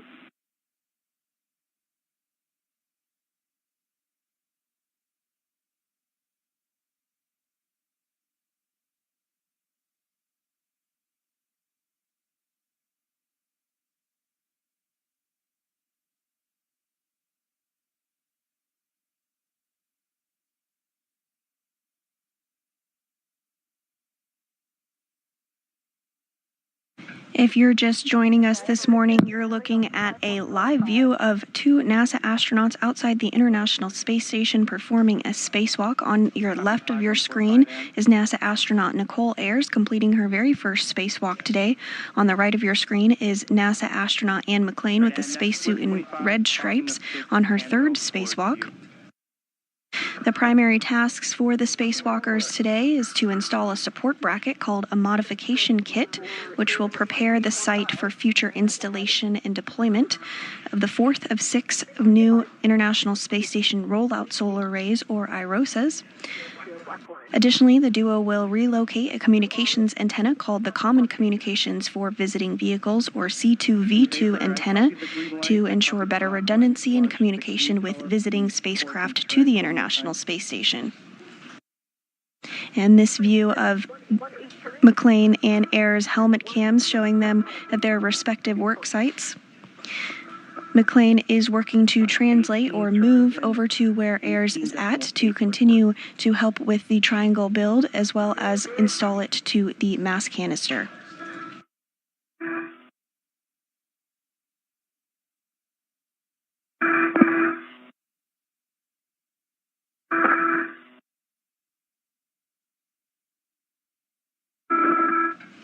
And through McClain's helmet camera on the left of your screen, you do see the Earth as the International Space Station flies 262 statute miles overhead. To torque. Same settings, Bravo 3 clockwise 2. Bravo 3 clockwise 2, look at M15.15 again.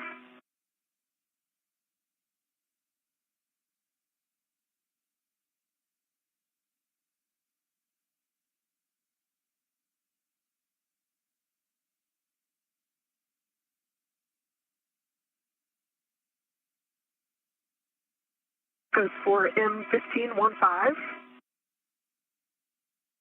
Have a green light already out, but I have a green light with 18.4 on the torque and no additional turns.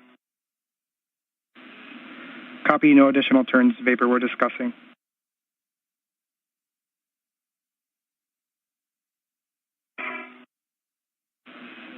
And Vapor, just give us a minute, we're checking.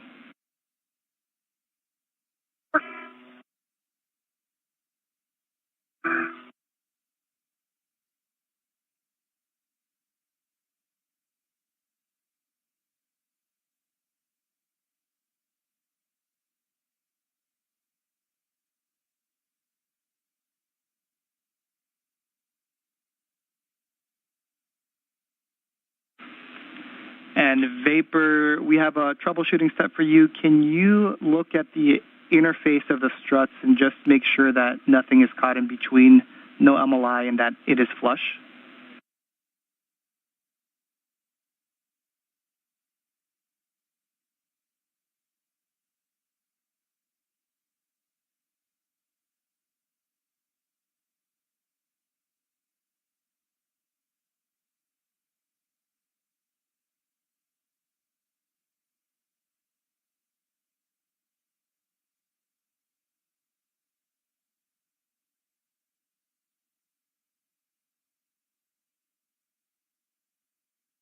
Because the MOI is not in between mountain record and the upper strip. These black lines are aligned. Oh, it's flush. We copy all vapor, and the reason we're asking, we're just expecting one more turn on each of those bolts, so we're discussing.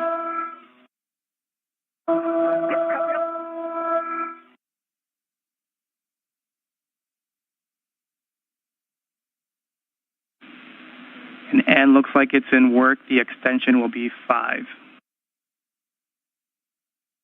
Yes, I have the settings set, just working on getting it locked in the whiff. Copy.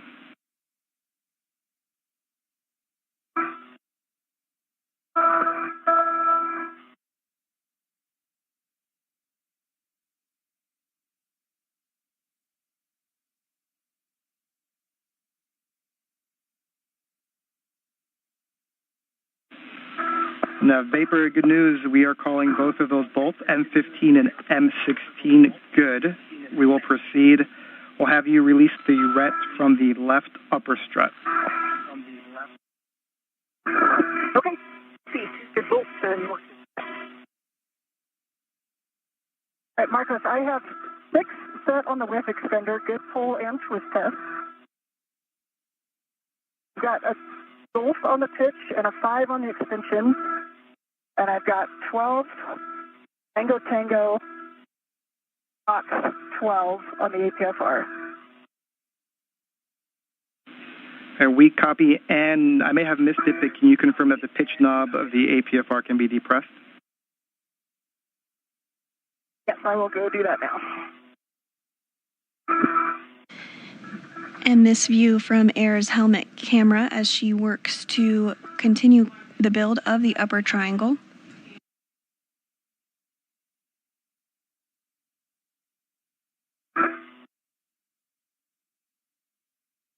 Marcos, the ret is off of the left upper strip. That's the MLI over the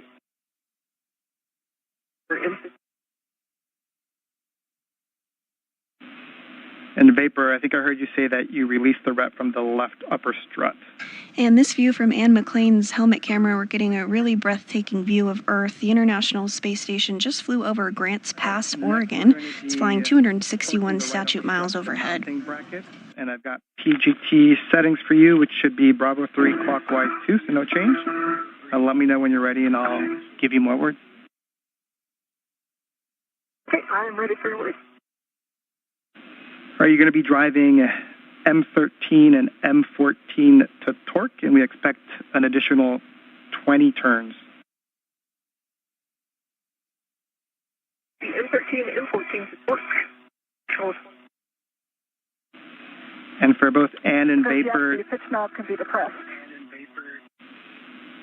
Copy Ann, pitch knob can be depressed. It's about 1 minute and 40 seconds till Tidra's handover. Okay. And I've got Bravo 3 clockwise 2 set. Copy Bravo 3 clockwise 2, drive M13 and M14 to torque. Inward. And then, Ann, for you, looks like you're setting up the APFR, and if that's complete, you can Confirmed. assist vapor as needed. We might have some more words for you. Copy. How's it going, vapor?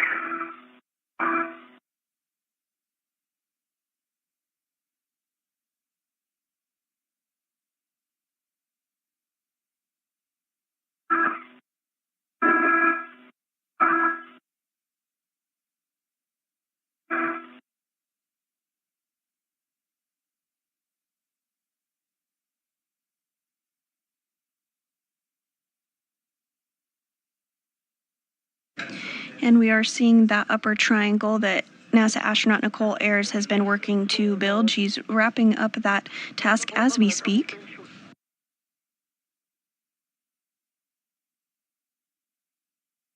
Are you still with us? I am with you. Say again. M13 was 8 additional turns. The green light 8.3, 8.3. And these black lines. Flush. Vapor, I heard torque 18.3, turns 18, green light, black line flush for M13.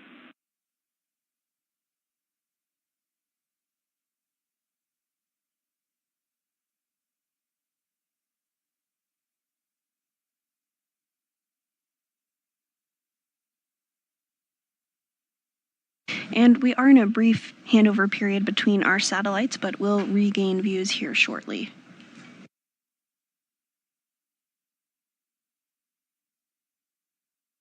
The team here in Mission Control Houston is being led by Flight Director Deanna Trujillo today.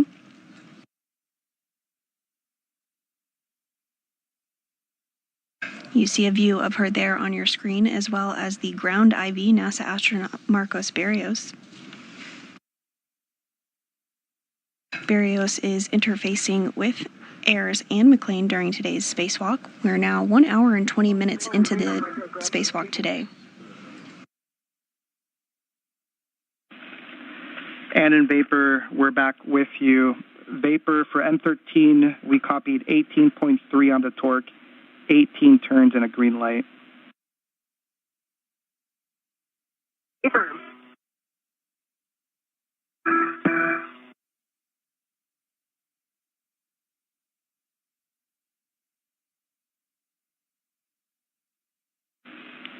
And Vapor, that's a turn short, but we're going to press to M14. So you can drive M14. It should be an additional 20 turns.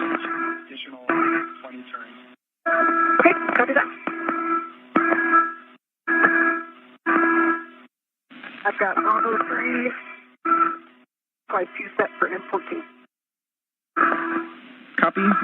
And once we pick back up with you, I think I heard you say you're going to be working the IROSA cable? Negative. Vapor went to grab those. I can assist where you need it, Vapor. And we copy. Thanks. Stand by 1 second.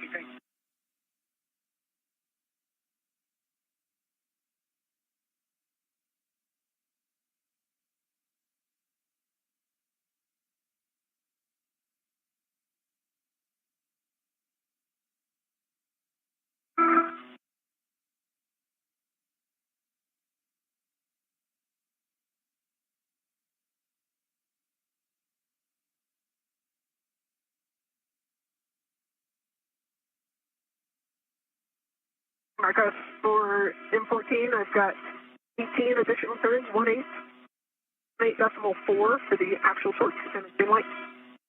The black line is flush. 18.4 on torque, 18 turns, green light, black line is flush. I've rebased this off the whiff extender. Sure. Yeah, I've got the other end of the AET right here. I can take it. I've already read it to it. Okay. And a Vapor, we are assessing. That's also turn short. And just in the meantime, we're trying to figure out good and bad times when we have comm with you. And so that last call was good comms. And so we don't know if when you rotate your head, the mic might get snagged with anything inside the helmet or the airflow, but we'll tell you when we have good comms just so you can gauge what position that is. Okay, yeah, that sounds good. While you guys discuss the bolts, I'm going to pick up the cable. Copy.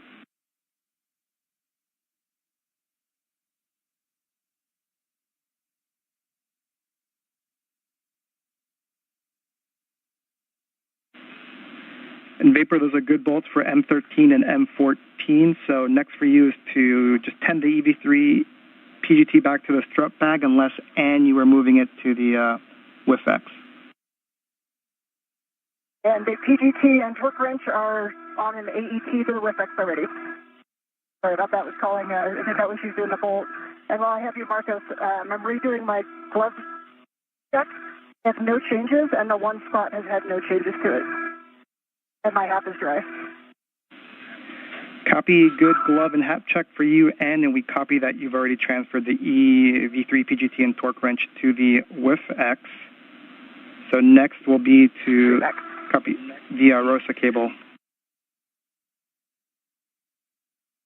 Copy, and Vapor is grabbing those right now.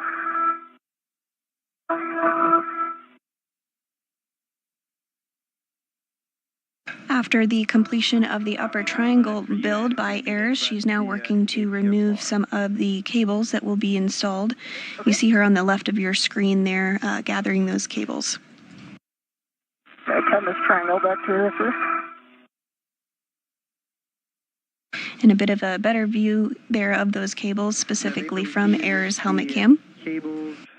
On the mounting bracket, there's an oval cutout that has a adjustable free hook, and that's going to go on the D-ring on the adjustable that's on your cable. Copy that.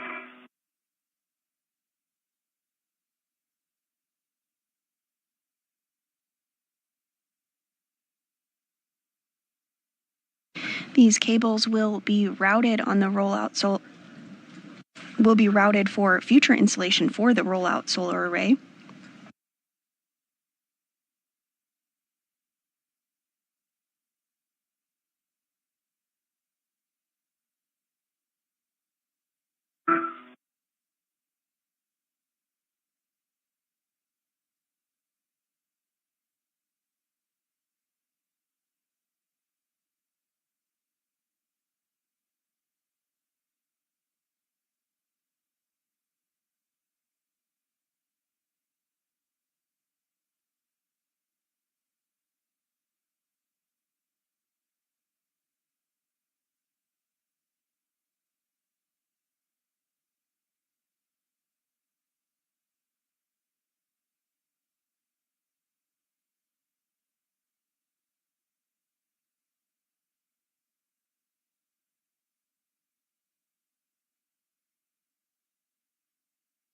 Okay, the cables are on the adjustable, that's on the oval.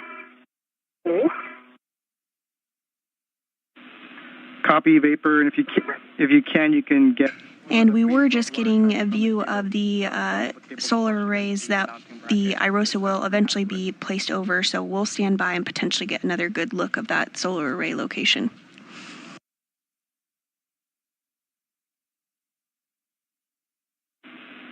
And Vapor, there should be one pre-installed wire tie per bundle that you can attach to the mounting bracket.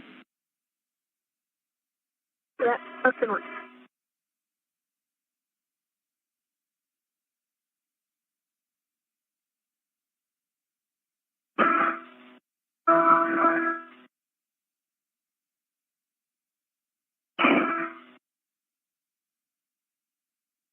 And there we are getting a bit of context there of the solar arrays that are currently installed on board the International Space Station.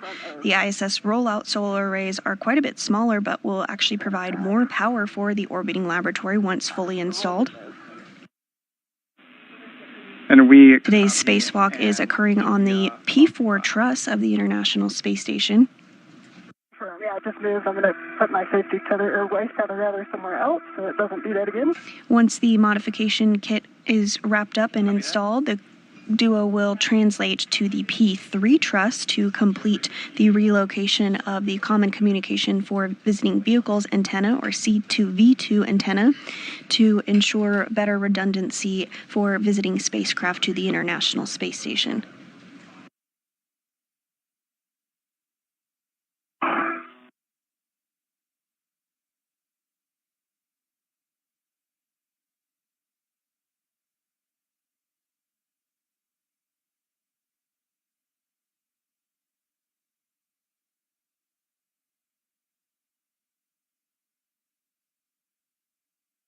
Thing.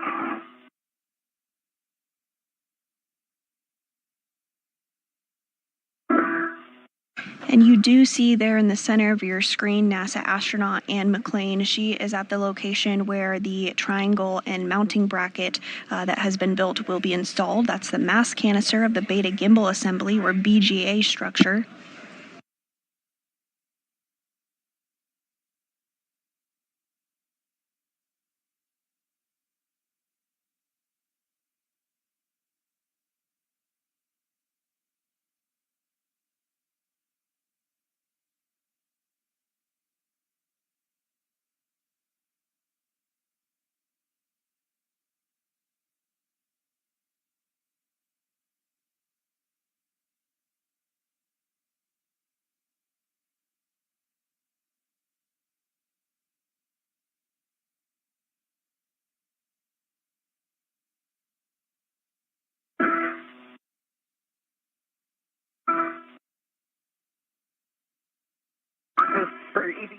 while I'm working, or while I'm working the.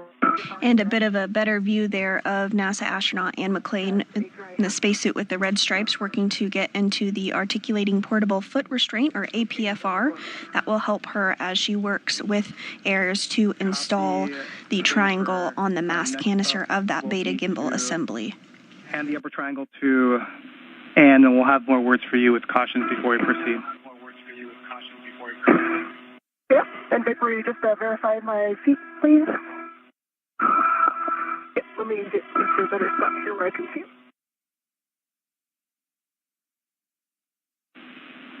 And Ann, let us know when you have ingress. We have some more words for enhanced glove check.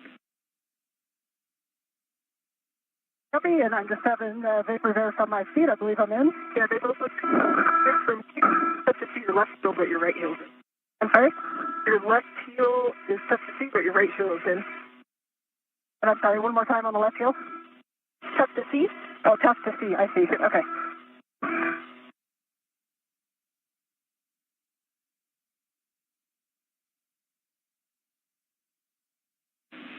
All right, and good job ingressing the APFR. Just make sure that the ingress 8 is tucked in towards you so it doesn't get in the way with the upper triangle. And once that's complete, let me know and I'll have words. Yes, definitely. It's tucked right now, but don't hesitate to remind me over and over again. That thing has a way of moving around. Copy, will do. So, and for you, so right now what we would like you to do on your gloves, we'd like you to take your right glove palm up. We want you to flex your right index finger away, so overextend it, and provide that view to us via the HECA camera. Okay, let me know. Is that a good view in the HECA? That is a good view at the HECA. Okay, and you can see the spot. Now I can see it even when I'm not moving it. When I was in the airlock, it was only when I was moving it. But there's flex down, flex back. Copy, and if you can maybe bring it closer to the HECA camera. It's a good relative position, just closer. How's that? That's a good view.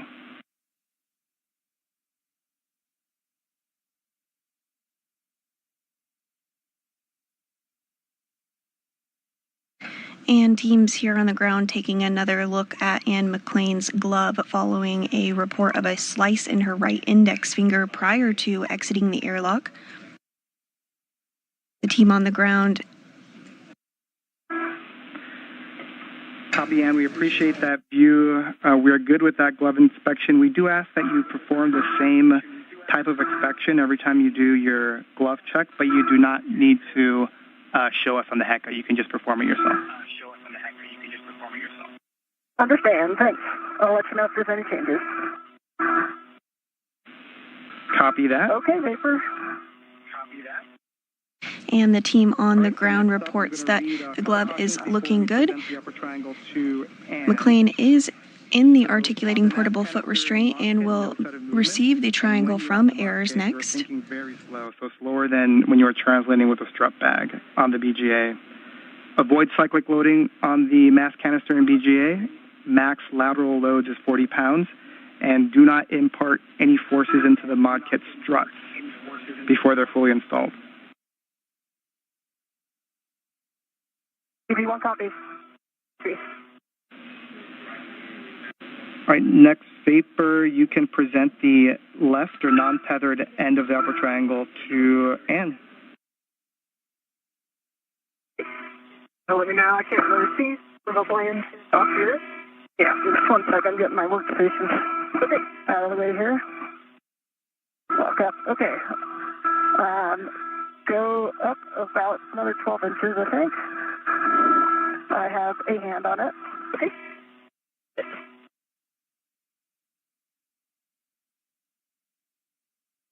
All right. This isn't small, is it?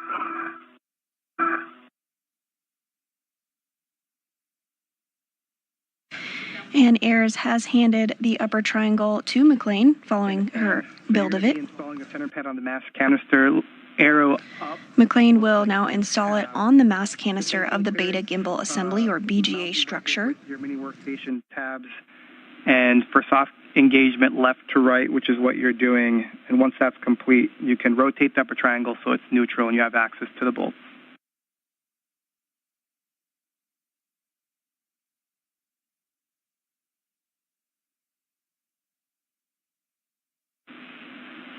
And vapor, since the EV3 PGT and torque wrench is already on the AET, we can have you go to the right saw bracket and get a visual alignment of the bearing. And just as an FYI, we've got that RET series from the bag to the mounting bracket that we want to keep eyes on as you go away and to the strut bag.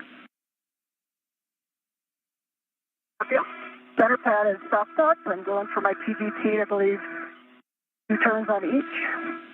It'll be Alpha 2 clockwise 2 and is exactly. And this view of Ann McClain's helmet camera as she positions the upper triangle on the beta gimbal assembly.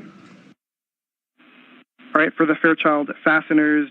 If you're just tuning in with us this morning, we are 1 hour and 35 minutes into the 275th Spacewalk in support of space station maintenance, assembly, and upgrades.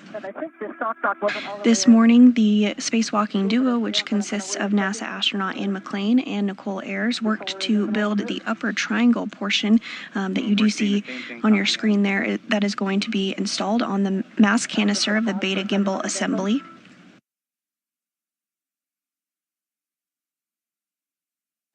The primary tasks for our spacewalkers today is to install this support bracket, which we call a modification kit, in anticipation of future solar array upgrades of the International Space Station Rollout solar arrays.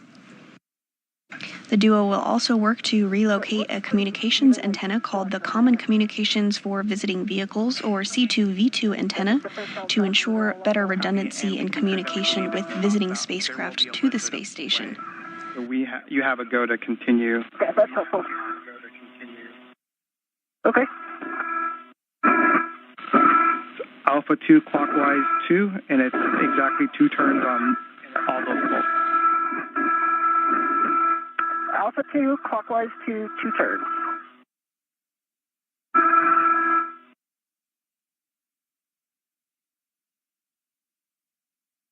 Because for EV2, the right stop bearing looks pretty thin. So it's at and parallel with. And we copy vapor, and just for your essay, that last comm is in and out.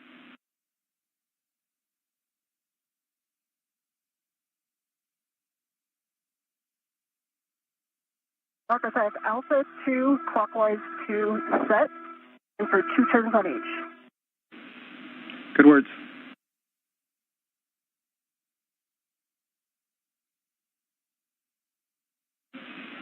And that vapor, we are now waiting for the center pad install before proceeding.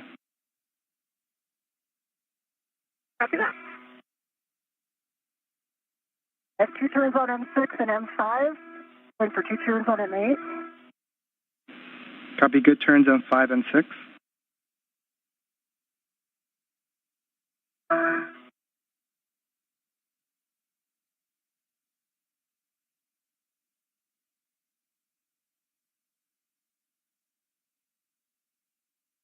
McClain now using the PGT or pistol grip tool to install the upper triangle to the mass canister. Settings on the WIFX and the APFR.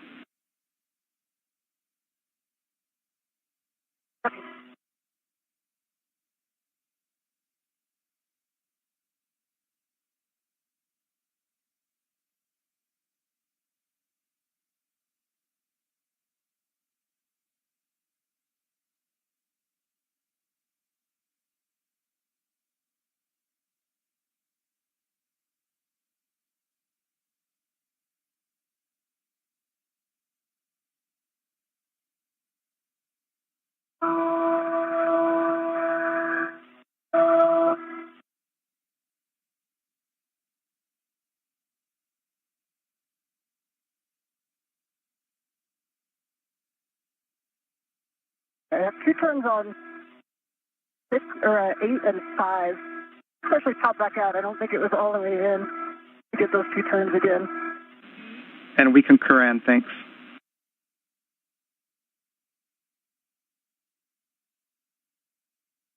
Okay, I believe 6 now has 2 turns.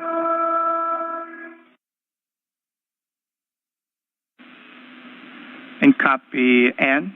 We're following. All right, 7 has 2 turns. I believe now it's torquing Alpha 2 clockwise 2. Alpha 2 clockwise 2, M5 through 8 to torque. Expect an additional 3 to 8 turns. Copy, and there's no order, right? Order does not matter. Copy. Starting with M6.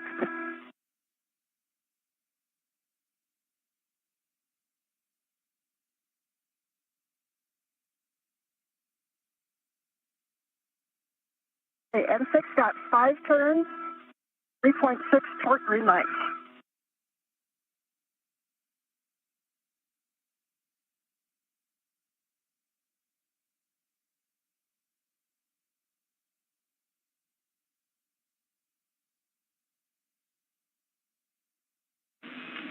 And Ann, we're checking.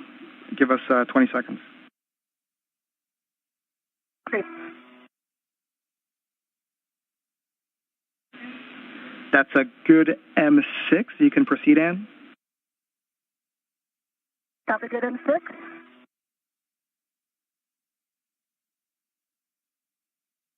And Marcos, I have 3.7 torque green light and 5 turns on M5.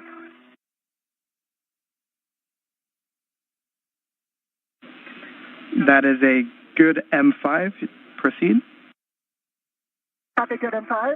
Going with M8.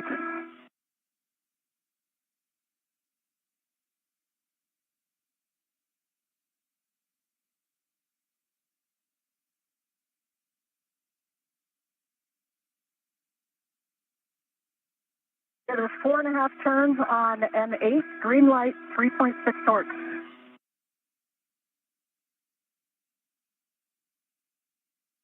It's a good N8. Copy. Last golden work.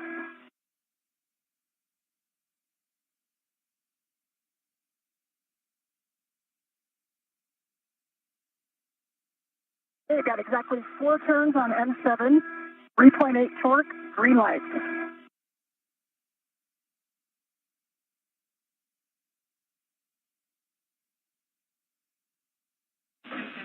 And that's a good M7. And we'll have you check that the center pad MOI and the pit pins, 2 of them are still installed.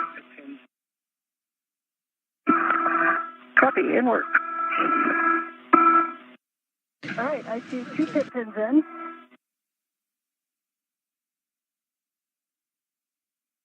Good job on the MOI. Vapors nice and tight.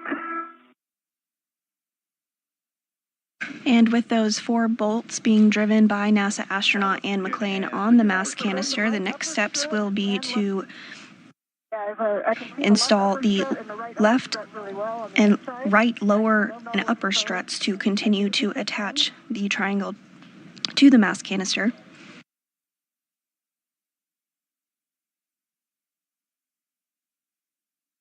And if you agree, I think it's... And that's a good upper triangle install. And yep, you're going to get out of the APFR and you will be changing the WIFX and APFR settings. First, WIFX is going to be shortened to an extension of 1. Copy. It's again. There's no workout at the gym that prepares you for that twist.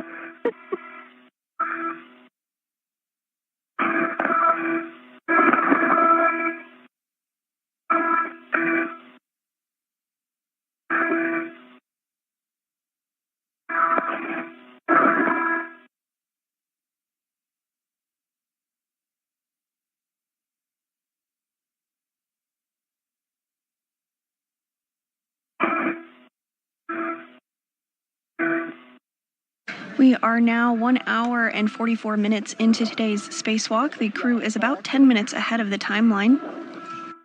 The upper triangle has successfully been installed to the beta gimbal assemble. we go. I'm free.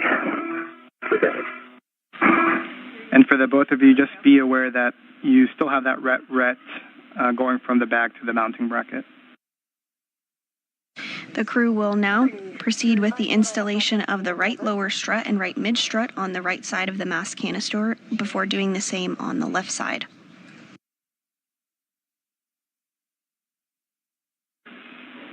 And just for your awareness, we turned your HECA off. Copy, HECA off. Looks like you're working the extension of 1. Just verify that the ingress 8 is clear of the upper triangle after that reduction in height. Ingress 8 is clear. Now it's clear. Copy, thanks, Ann. And then we're looking for a pitch of Papa Papa and a roll of Charlie for the APFR. Copy. 6 is at 1. Remind me, is the yaw still 6? Or 12, rather? The yaw should still be 12, correct. Okay.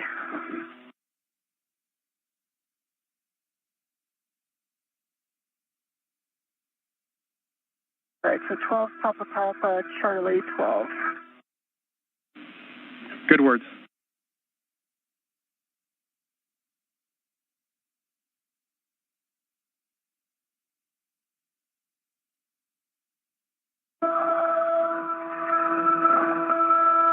There's Charlie 12. And you can see In this view from Nichole Ayers' helmet camera as she works to get the right lower strut out of the bag. Papa Papa. There is a right lower strut and a right mid strut which will be attached on the right side of the mass canister to further secure the upper triangle that has previously been installed.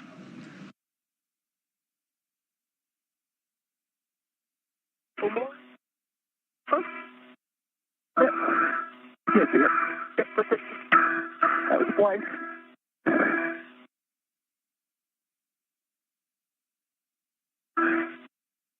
All right, Papa Papa is set on the pitch on the EPFR, and the button can be depressed.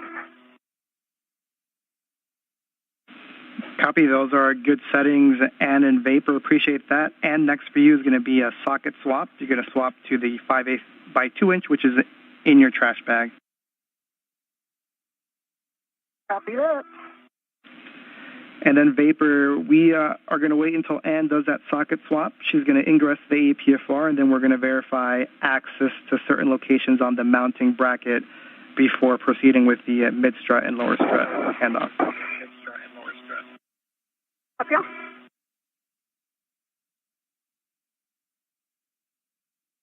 And Marcos, if it's okay, I'm going to get in the APFR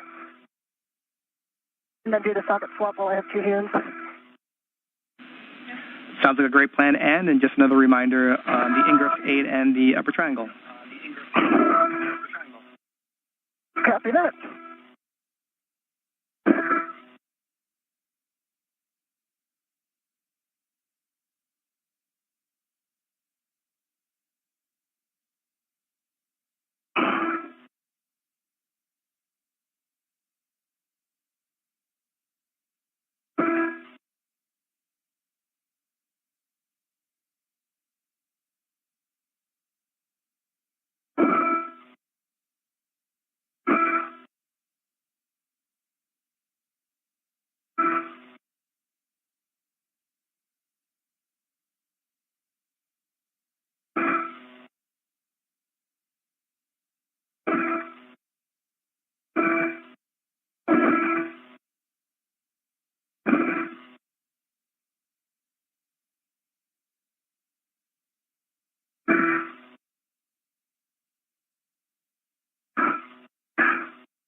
So for an update on the gloves, I've got a smudge on my right index finger.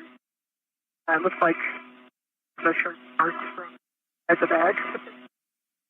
And I've got several other black smudges on the tips of several things. And Vapor, I think I heard you have several smudges, black smudges, on your gloves that you think came from the strap bag. Is that accurate? Paper, mostly black and one red. One black and one red. All right, we'll discuss you on the ground. Marcus, it's several black smudges, not just one. Copy. Several black smudges, and if you don't mind, if you can, one hand at a time, just put it over your heka.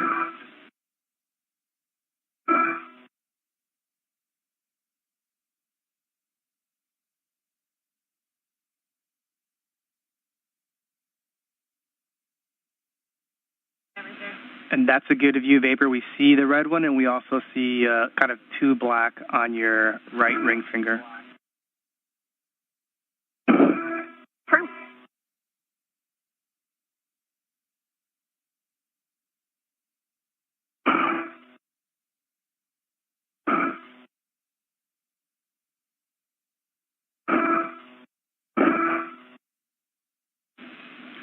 And Vapor, appreciate those views. We are good to press. We're being told that it's not uncommon to get smudges at the IEA. We'll keep you updated. After that, thank you.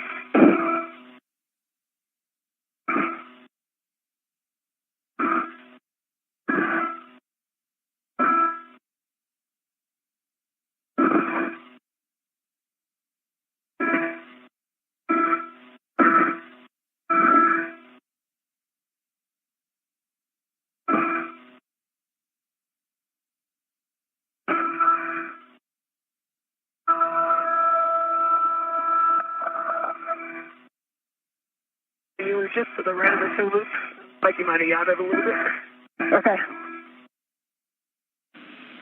And Vapor, just as a reminder for you, we're just waiting on the ingress and socket swap, but if you have the bandwidth, you can help Ann with the ingress. Copy. Work. There we go. The ret series is clear. And did you say you think it yawed? I think it did, yeah. And we're seeing that your met rates are high, so we would like you to take a break. We'll let you know for how long. Okay. Not surprised. And the yaw's the same. Now it's back at 12. Right? Yeah, it's at 12. Okay. And Vapor, looks like you're already doing it, but while Ann's taking a break, you can redo the APFR settings. So if you need those, I'll let you know. Copy. I think the APFR set correctly. I think so, Chief. Disregard. Now approaching the 2-hour mark of today's spacewalk. NASA astronauts Nichole, Ayers, and McClain are working to install the right lower strut and right mid strut on the right side of the mass canister. Ayers has completed the build of the upper triangle, and McClain installed it following her build.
And we're going to hold you still for approximately 5 minutes. We'll let you know.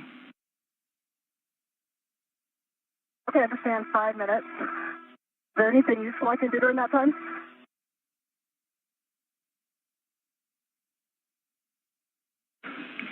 I think that's vapor. Pictures, whatever minimizes your movement.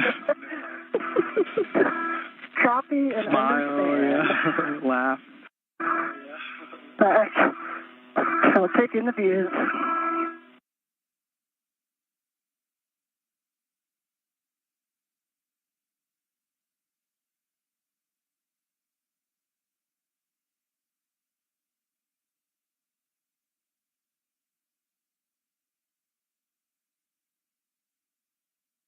And McClain getting the opportunity to enjoy the views for a minute, as well as take some photos.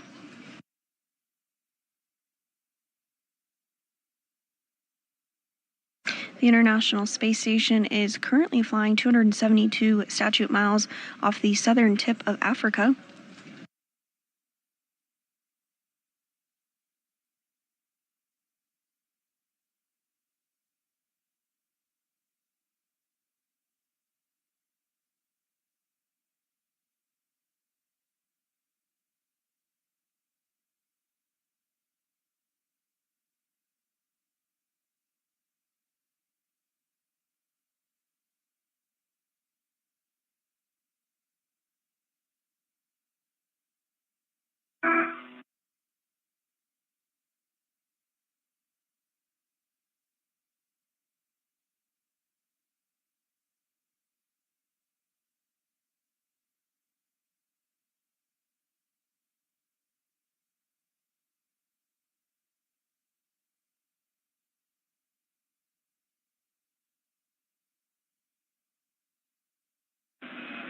And in Vapor, we have a couple recommendations for you for the APFR ingress for you two to work together. The first one is to lock out your safety tether in case that is creating moments and pulling you over. The second is for Vapor to, at a minimum, get eyes to guide you in and or physically be there to support if you need it. Okay. Does that mean that we have a green light to go? I'll give you how much time remaining here in 10 seconds. Copy. And just like that, 5 minutes are up. You have a go to continue. So next up, ingress to APFR.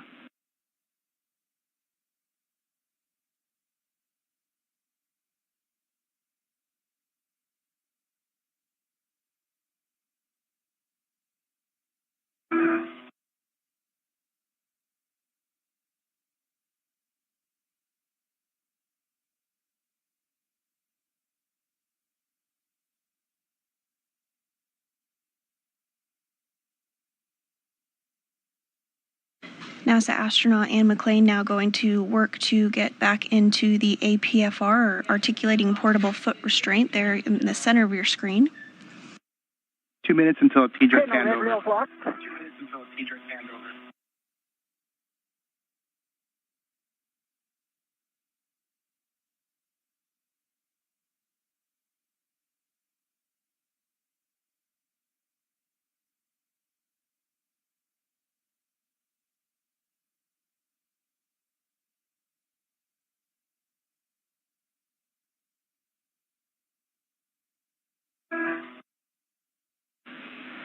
And Ann and Vapor, for your awareness. That must have rolled because it's back in the center. Ann and Vapor, it's a minute and 20 seconds until a TDRS handover, but we'll also have a KU handover, so we're going to lose all video for approximately 30 minutes. Copy.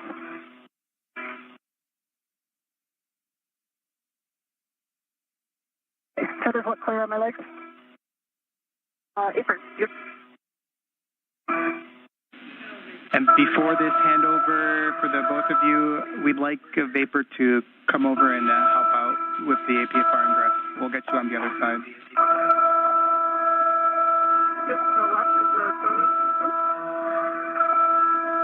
Your left foot to the right a little bit. Your right foot is in the middle.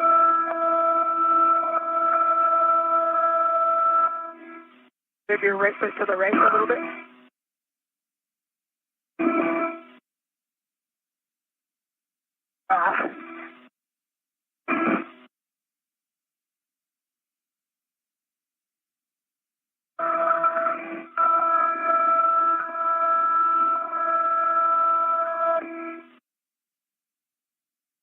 Are you able to hear me fairly clearly? You come in a little broken. It kind of like takes a minute for your voice to break. Okay. I'll try yelling.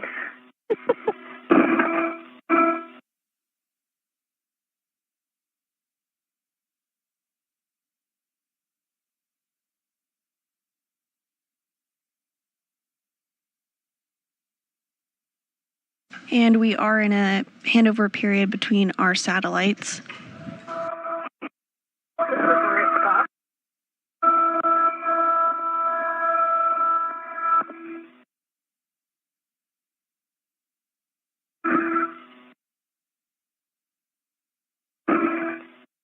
The team here in Mission Control Houston today is being led by Flight Director Deanna Trujillo.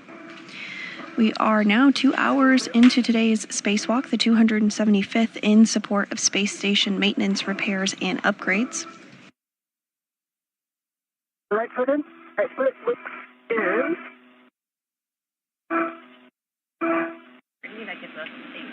Ann and Vapor, we're back with you with left comms. Foot still out, but your right foot's in. The left is not in. Copy. The left heel is on top of the hook. There it is. Left heel's in, both are in. Awesome. Very nice. Thank you. All right, I'm going to release this upper triangle right to you. Actually, before doing that, Ann, we'd like to do access checks. Okay. All right, and so... I can access L6. Sorry, go ahead. Yeah, we're looking for you to be able to access the RET, which looks like you were about to do. On the mounting bracket, you've got a clevis where the lower strut is, access to that, as well as the grounding block, as well as the mid-strut clevis that goes on the upper strut. Yes, I can touch all three, or all four of those. I see the L6, L7, bolts 20 and 24 where those go, and I see the fit pin and the red. Copy, that's great. And you can perform the socket swap as well as release the mounting bracket red. Okay, it's for the red. Ready. It's coming back.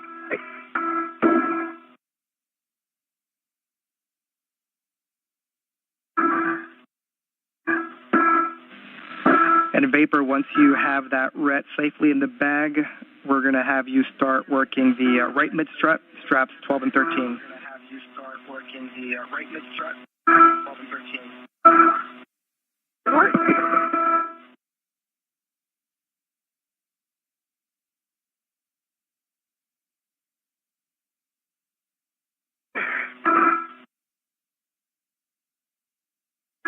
Are you working the socket swap right now? And during this handover period between our satellites, we will have communications with the crew. However, we will not have visuals of them. This loss of signal period has about 40 minutes left in it until we have visual of the crew again.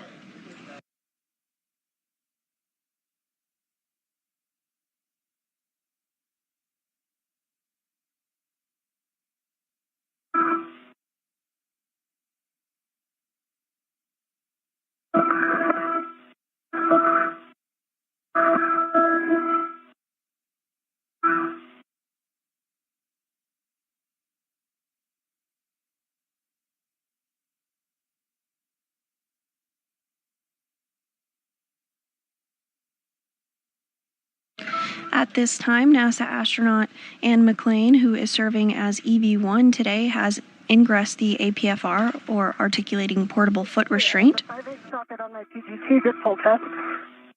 They will now work alongside each other to retrieve the right mid-struts from the bag and install them. Yep, right mid-strut, and you'll receive that from Vapor. You'll put that on your BRT ret.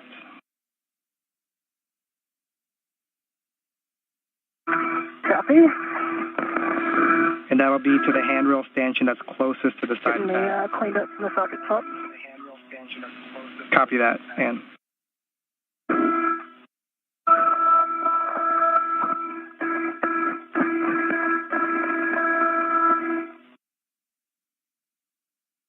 All right, Viper, I am ready for the right mid strut. The BRT ret ready. A little further, yeah, and you said a ret furthest or closest to the mid pad, is that right? It seems opposite. Can I release it for you? Okay, if you release it, I'll put it over there closer to you. And here comes the large soak back. Okay.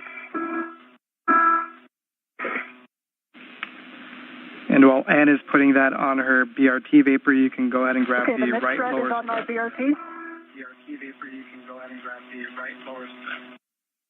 Okay.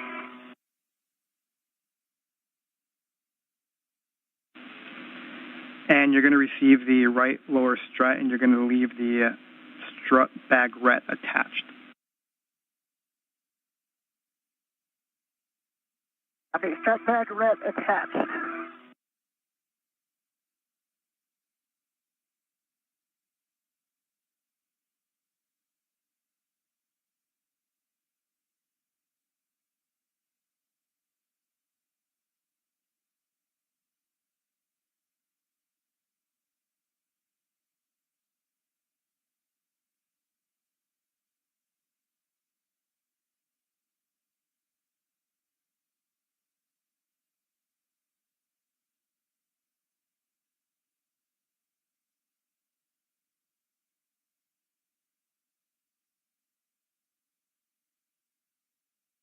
Okay, the right lower strut is in the Velcro.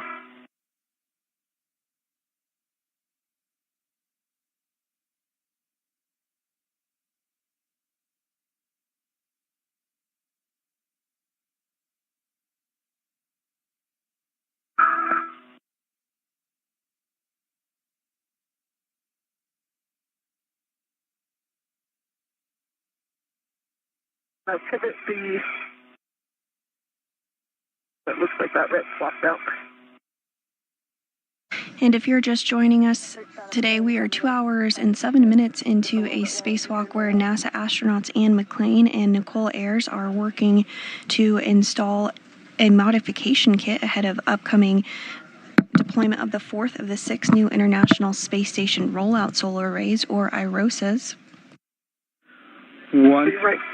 Additionally, the duo will relocate a communications antenna called the Common Communications for Visiting Vehicles, or C2V2 antenna, which will ensure better redundancy in communication with visiting spacecraft to the space station. I think I have the saw bolt in my hand. So far this morning, NASA astronaut Nichole Ayers worked to start the modification activity by building the upper triangle portion of the modification kit, which consists of 2 struts and a mounting bracket. McClain then installed the upper triangle on the mass canister of the beta gimbal assembly, or BGA structure. And the crew is now working to install the right lower strut, and then we'll move on to the right mid strut on the right side of the mass canister before doing the same on the left side. Once the handoff is complete, we are in a handover period where we do not have views of the crew. We have about 35 minutes left in this loss of signal, but we do have communications with the crew at this time.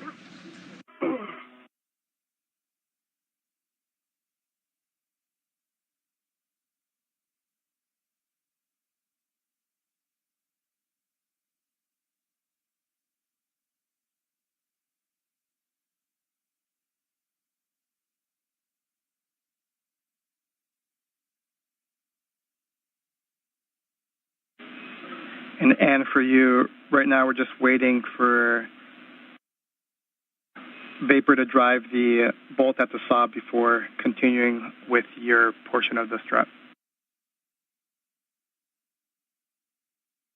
Copy and understand.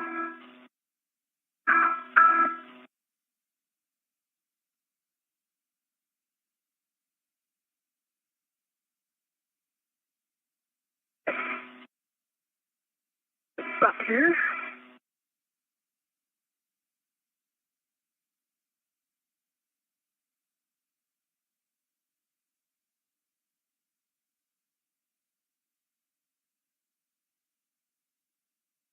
I'm ready to.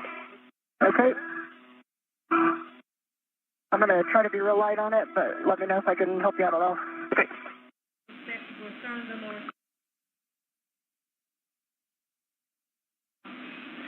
And Tilt it towards the bolt for me. Tilt it towards the bolt. Yeah, it's like 3 feet from the bolt right now. Yeah, thank you. I don't know how much you can down here. Can when I lean back. But here we go. Here we go.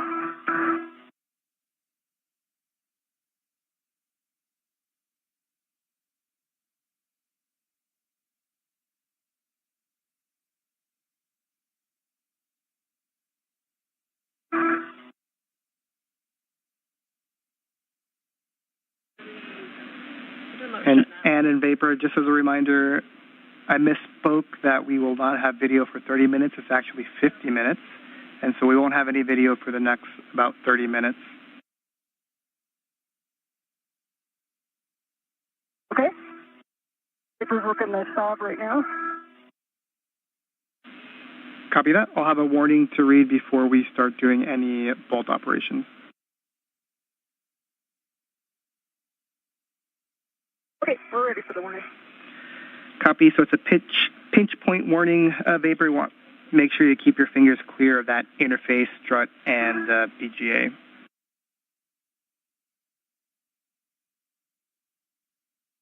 Okay.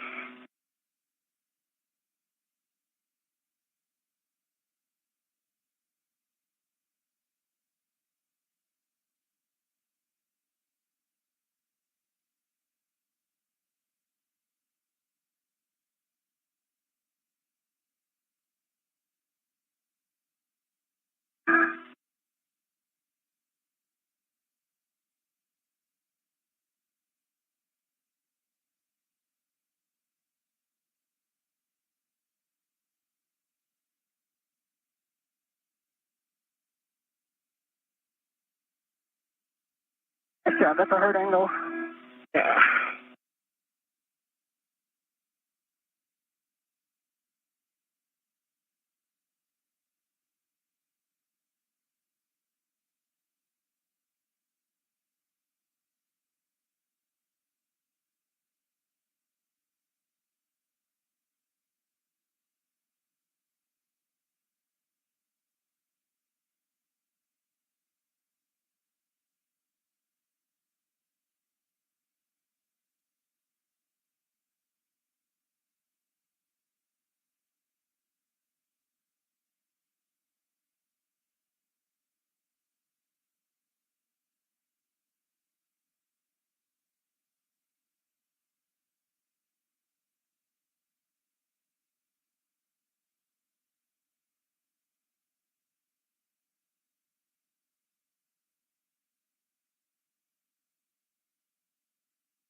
You don't mind, can you just hold it up towards the bolt a little bit? The ret is pulling it back? Yeah, the block for the ret is right next to your left, right next to your HECA if you want to lock it.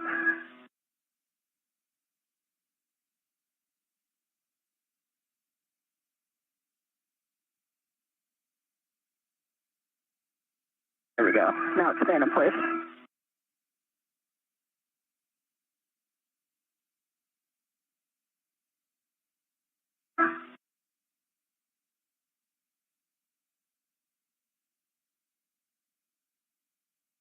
Your end effector on that handrail may also provide you some leverage. It's for the just getting it turned without it popping out. I see. If you're just joining us today, we are 2 hours and 14 minutes into the 275th spacewalk in support of space station maintenance, assembly, and upgrades. This is the third spacewalk of the year, and also the third spacewalk for NASA astronaut Anne McClain, and the very first for Nichole Ayers. This is the first spacewalk of Expedition 73.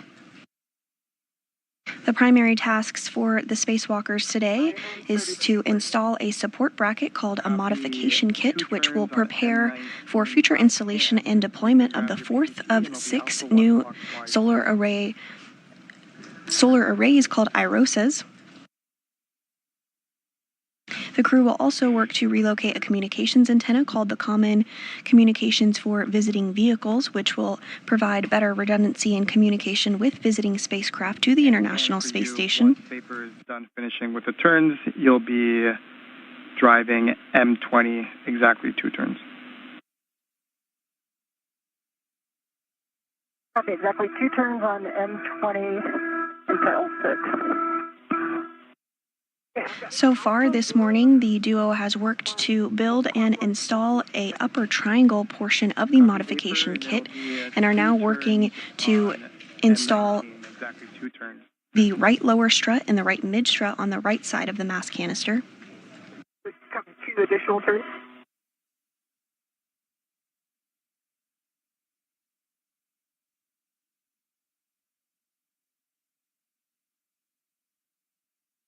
Four turns, right? Yeah, 4 turns total? Yeah. Marcus, did you copy her question? It is 4 turns total, so 2 hand start and then 2 with the PGC. Thank you. Okay, there's your 4 turns total. Copy 4 turns total. Vapor will have you hold tight and just want to make sure that the pit pin lanyard is free of the clevis before we start driving bolts. Copy. I will grab the pit pin out. I see the pit pin. It is free of the clevis. And I have M20 in 2 turns. Am I good to put the pit pin in? Can you repeat, Vapor? And did you say you've already driven M20 2 turns? No, so the pit pin is free of the clevis, and I've driven M20, not driven, hand started 2 turns. Copy. You hand started M20 2 turns. Is that correct? Vapor. That's correct. All right. Copy, Vapor. With that, PGT settings for you, Bravo 7 clockwise 2. Let me know when you have that. I'm set. Bravo 7 clockwise 2. And you're going to be driving M19 to torque. Expect an additional 10 to 11 turns, Vapor.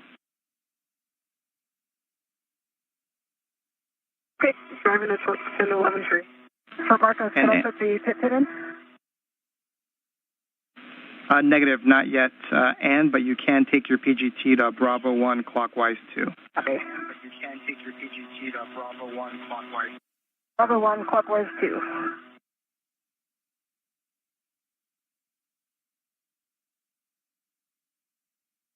Okay, that was 8 additional turns on the stop bolt. Got the green light. 55.5 on the torque. I copied 8 additional turns. Stand by.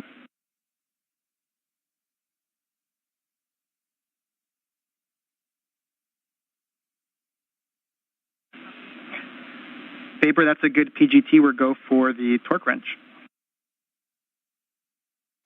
And those words from the ground IV there on the center of your screen, NASA astronaut Marcos Barrios, relaying up to Nichole Ayers, who is working to install the right lower struts. Well, last check, I've got a torque wrench. Ayers is using the PGT or pistol grip tool to secure the strut. And I'm ready to drive when you guys are. Copy. Thanks, Ann. We'll wait until we're done with Vapor's bolts and we've done all the checks. See, I'm in a bye.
Marcus, that was 2 breakovers, like a quarter turn.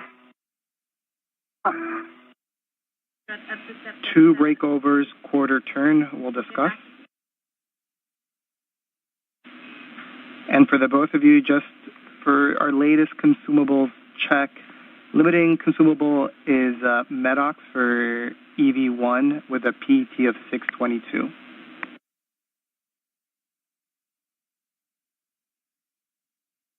If you want copies. Copy. And what total time are we at right now, Marcos? We're at 221, and then we expect this number to get better, the limiting consumable, as time goes on. Copy.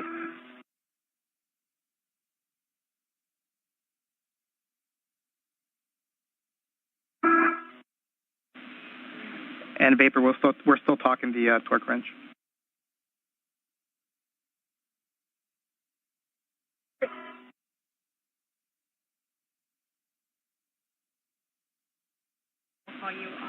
In Vapor, we're going to do the additional checks before calling it good. We're expecting 2 more turns. So with that, just let me know and we can go through some checks.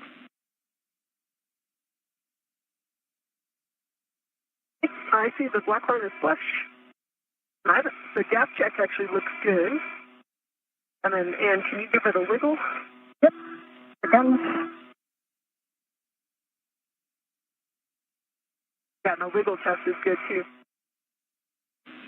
Copy black line, no gap, good wiggle test, just looking for the lower strut MLIs covering the strut pad.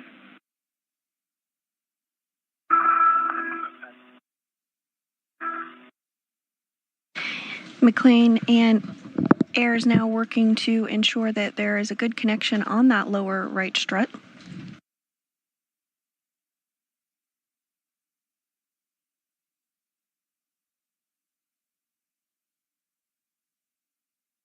Okay, the lower MLI is covering the strut pad. Copy about the MLI, we were just told that that is a good M19, and so, and you have a go to drive M20 to torque. Expect an additional 5 to 7 turns. Bravo 1 clockwise 2. Copy, Bravo 1 clockwise 2 set M20.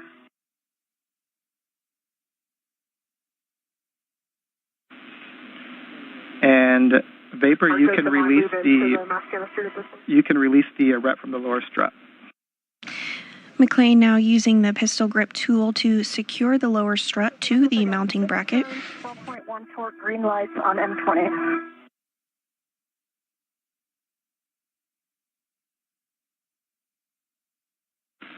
And we copy Ann and we're checking. And Ann, can you confirm that the black line is flush? Following this, the next step will be to cover the strut with multi-layer insulation, or MLI, and then route cables of the solar array in support of future spacewalks. Until we get a heck of view. It is black line is flush. Copy, that's a good M20, and you can stow your PGT, and then you now have to go to install that pit pin to the grounding block. Copy and work. Marcus, the ret is released from the lower right strut. Copy, Vapor, you can go ahead and translate to the right side pad location for the mid strut.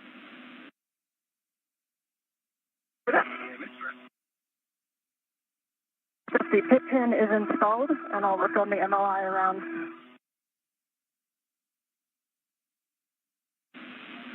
Copy, Ann. Just let us know.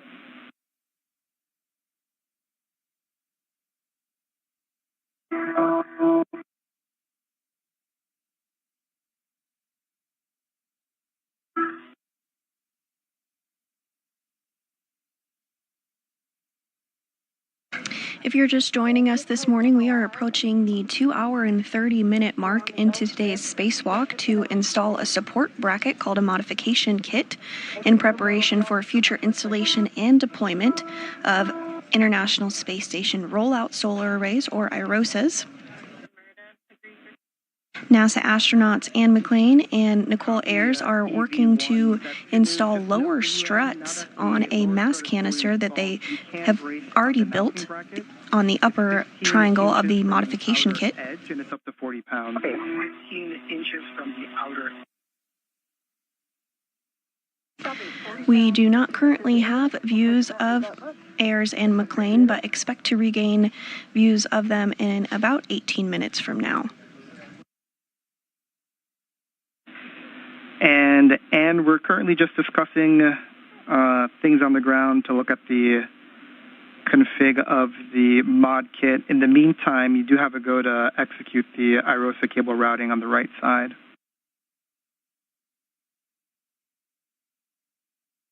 Copy. And Vapor once. And I do have the IROSA's wire tied with 3 wire ties. Go ahead. Nope, just going to give Vapor more words that once she's on that right kind of mid-strut location, just to hold still.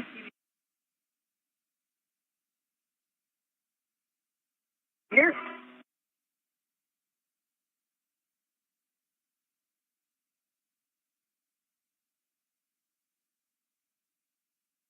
Marcus, the wires, IROSA wires, released 1 coil turn.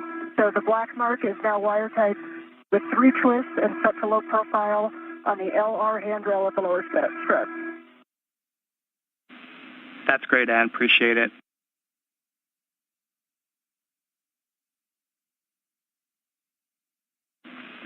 And Ann and Vapor. My vote is stronger than the force that collapsed in his back. Ann and Vapor, just wanted to give you an update for the day. We have reached min config. The target was 2:30 PET, and we're at 2:27, so we're about 3 minutes ahead of the timeline, and so we're going to proceed. Proceed with the day, and we'll get you more words on what we're doing next. Good news. Copy all.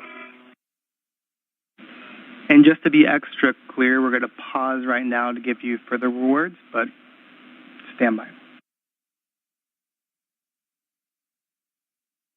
Okay, pausing.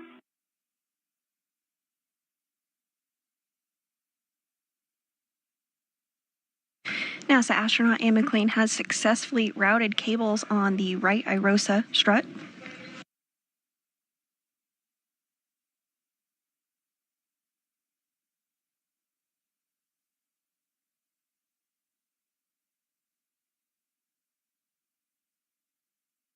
The crew is about 3 minutes ahead of the expected timeline for today.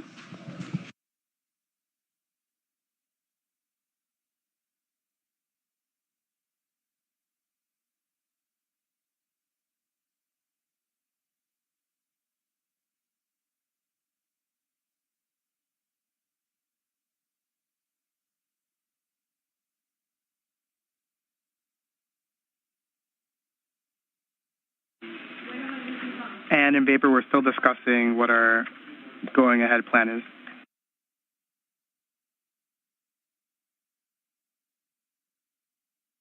Okay.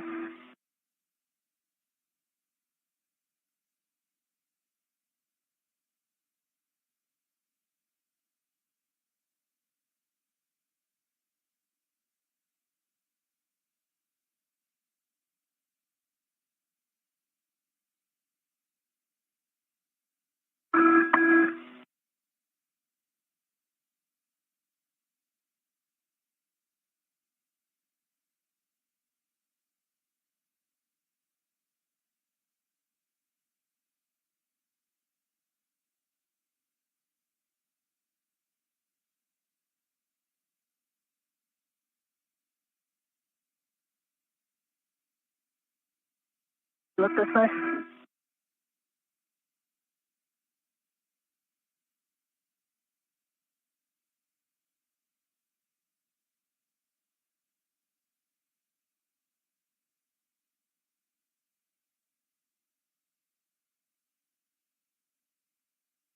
I can lock this right out so it's not pulling it.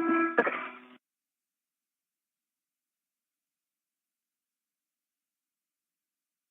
All right. Go.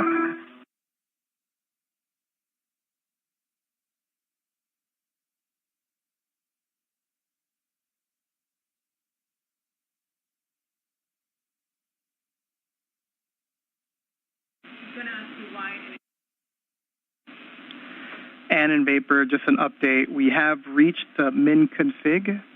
We have decided to clean up and prioritize the C2 V2, and we're going to get additional words to you soon.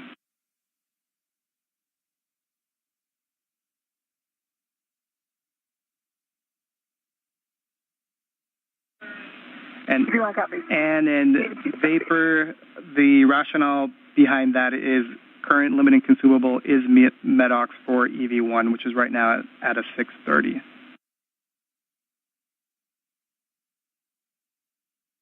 Understand.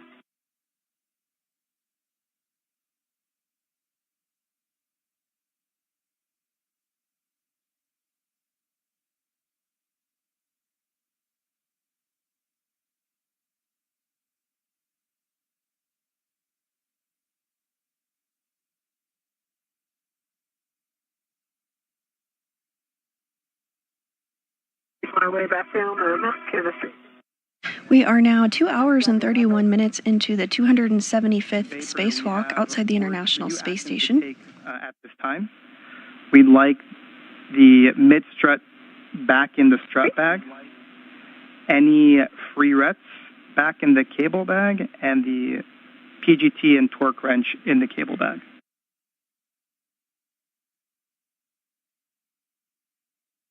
Okay, copy. So mid strut is going back to the bag, and then the wrench going cable back. And I've got the mid strut when you want to cut off your right hand. Okay. Good words, Vapor.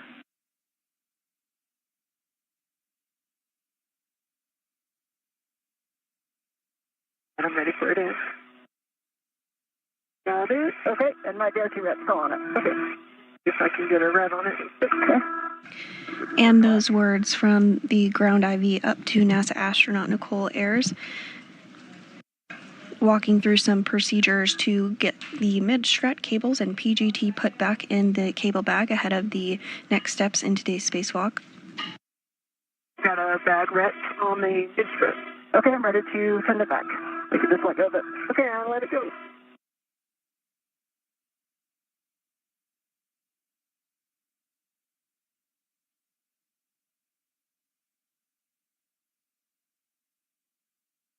Because the mid-strut is ready to the bag, I'm not sure I'm going to be able to feed this Velcro through the D-rings in a with a glove hand.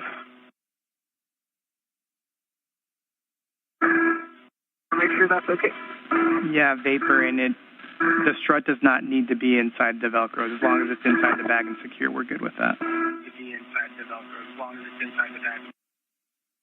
Okay. And Marcus, I assume I'm not staying up here anymore. I'm going to hop off.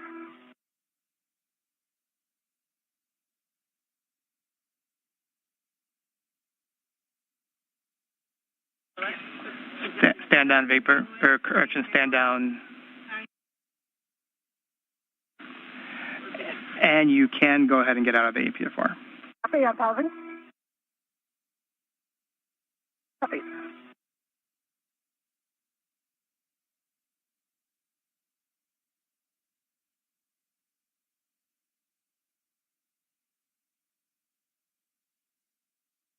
Yeah, I'm out of the APFR. Nice. Only took 1 calorie to get out.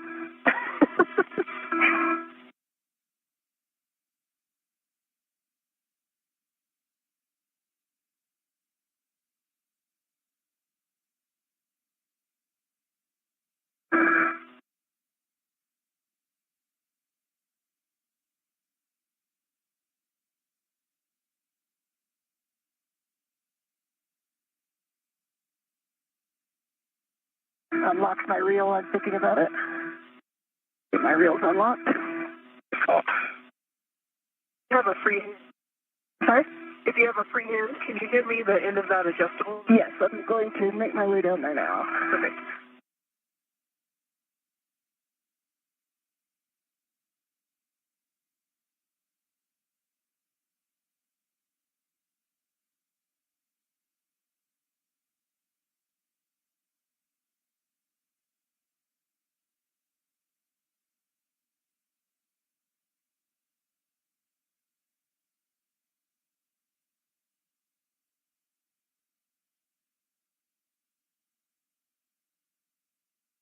All right, here it comes.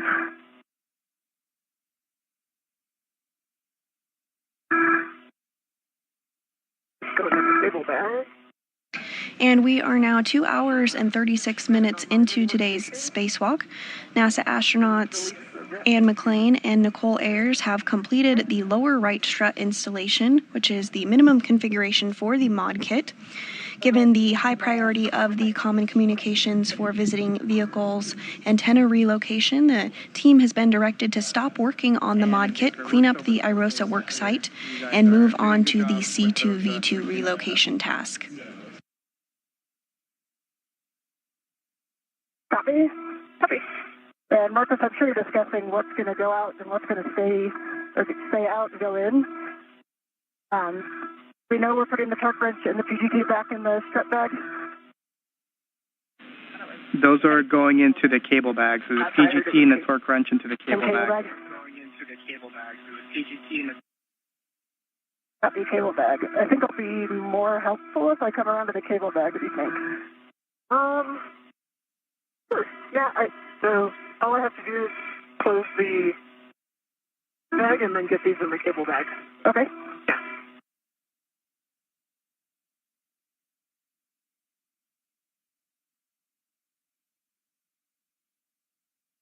Probably be taking this HFR with extended S.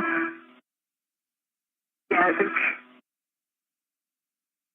that actually might be more. I don't know if I need to ever hear about the cable bag necessarily.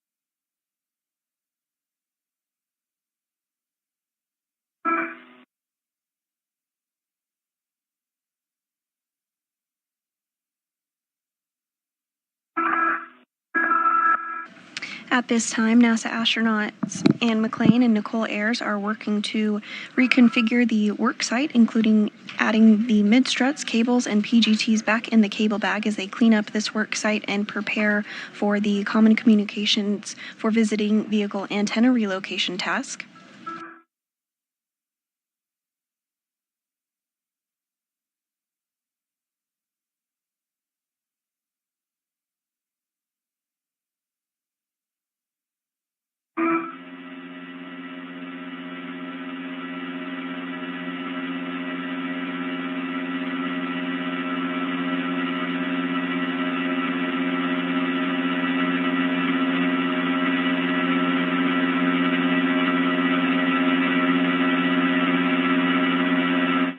The PGT and the torque wrench in the cable bag.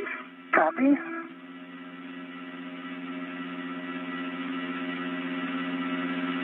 Move it back to the strip bag. and in vapor in about 4 minutes. And the ATFR to lower profile for transmission. In about 4 minutes. In about 4 minutes, we're going to have a TDRS handover of approximately 18 minutes. During this time, we're just going to ask you to enjoy the view and take pictures. If you both can right now, turn off your HECA and we'll pick up with C2V2 once we're done.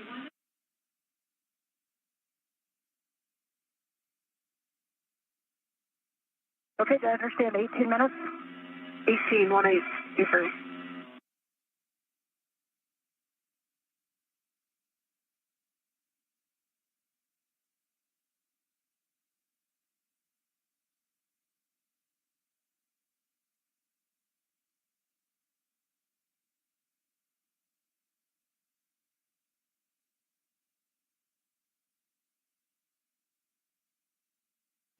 McClain and Ayers are continuing to clean up the ModKit worksite ahead of the C2V2 or Common Communications for Visiting Vehicle Antenna Relocation task.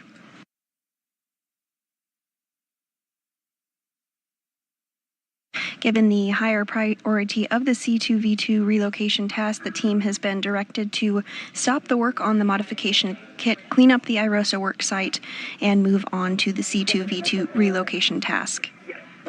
Tighten it down.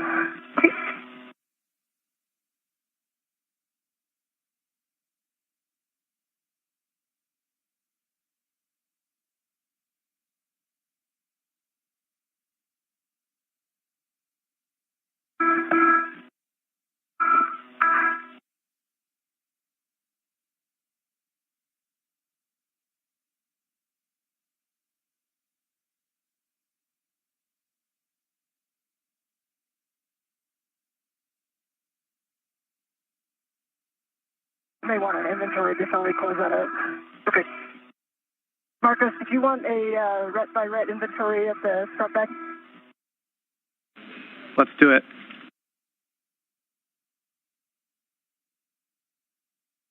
All right, I'll sit on this end. And we've got 2 minutes until that handover. That's going to last 18 minutes.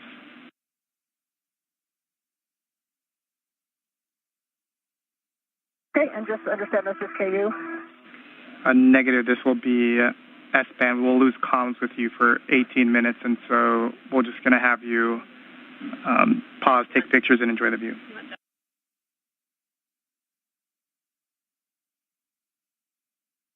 Okay, we have number 14 on the outside of the bag. We have number 10.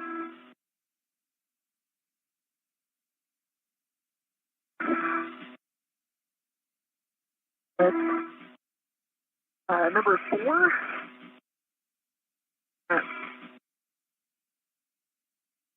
Number 1. Number 2.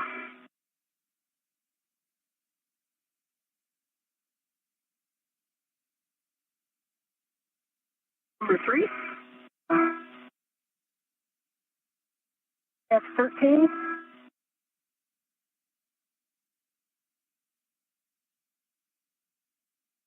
Get this guy number 7. Number 11.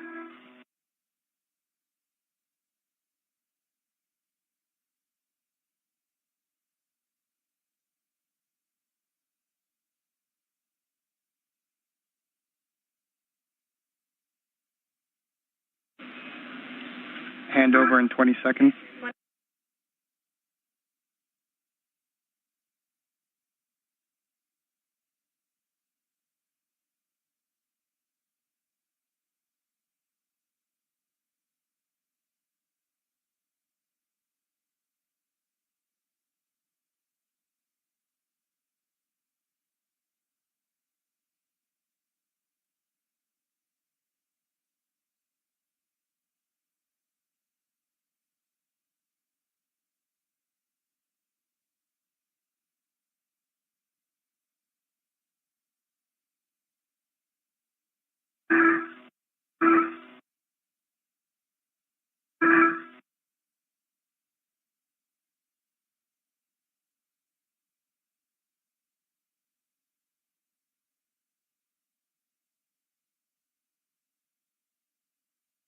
And at this time, we do have a approximately 18-minute long time period where we do not have communications or views of the crew due to a handover period between our satellites.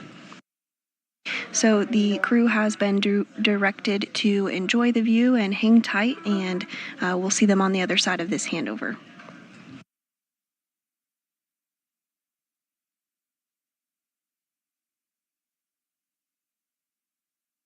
If you are just joining us, we are 2 hours and 45 minutes into today's spacewalk. NASA astronauts Anne McClain and Nichole Ayers worked to install a support bracket called a modification kit on the International Space Station. As part of this, they installed and built the upper triangle and attached it to the mass canister and installed the right lower struts and upper struts as well.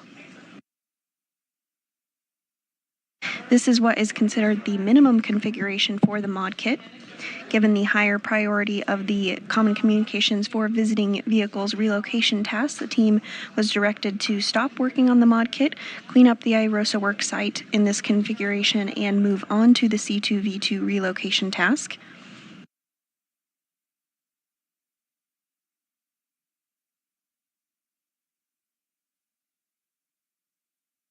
Today's spacewalk is the 275th in support of space station maintenance, assemblies, and upgrades.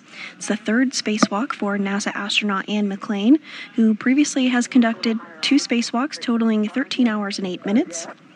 Today's spacewalk is the very first for Nichole Ayers, and this is the third spacewalk of the year and the very first of Expedition 73. Sorry? 18 minutes was a long time. It's a really long time. What? My airport's really cool right now.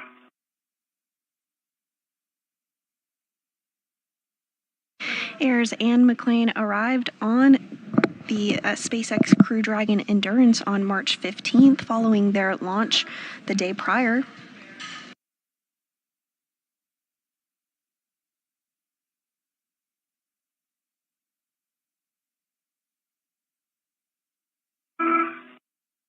Are doing it with your visor up? Yeah.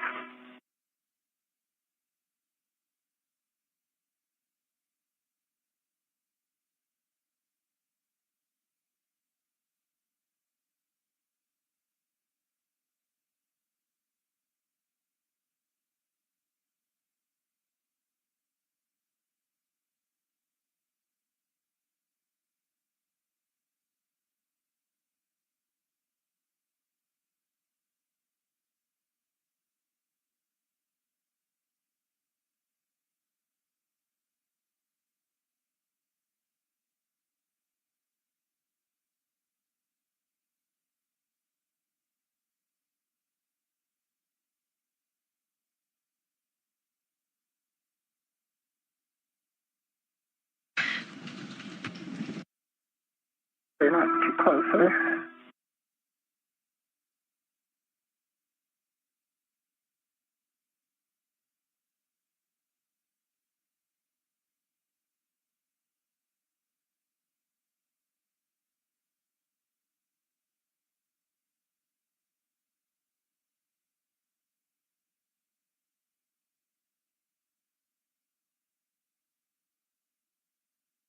While NASA astronauts Anne McClain and Nichole Ayers are enjoying a break between a handover and our satellite communications, let's take a look at the crew that is on board the International Space Station. Seated in the front row from left are, of course, NASA astronaut Nichole Ayers and Anne McClain, who are our spacewalkers for the day. In the back row from left are Roscosmos cosmonauts Kirill Peskov, NASA astronaut Johnny Kim, Roscosmos cosmonauts Sergei Ryzhikov and Alexei Zubritsky, and JAXA, or Japan Aerospace Exploration Agency astronaut Takuya Onishi. Onishi and Kim helped assist Ayers and McClain this morning as they got suited up and stepped through procedures for depressurization.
Go to the back. Okay. Go to the back. I did. Yeah, you did one? Yeah. Okay. Well, as long as you get pick them up, but.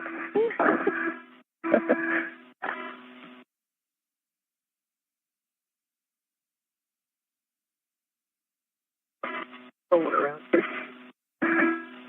That easy to do.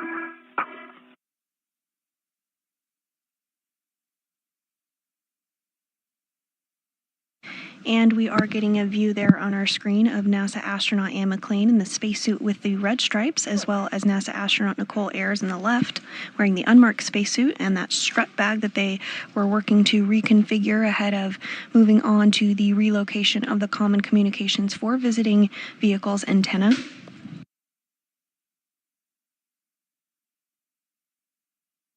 Towards the lower portion of your screen, you do see that upper triangle that Ayers built earlier this morning that is attached to the mass canister, as well as the lower strut that was successfully installed.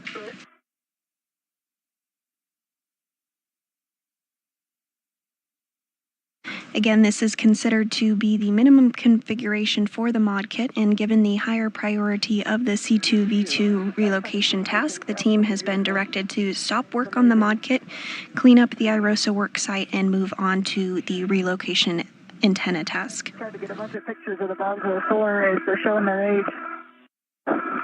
Yeah, they are.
I think it's going to be impossible to get a selfie with two of us.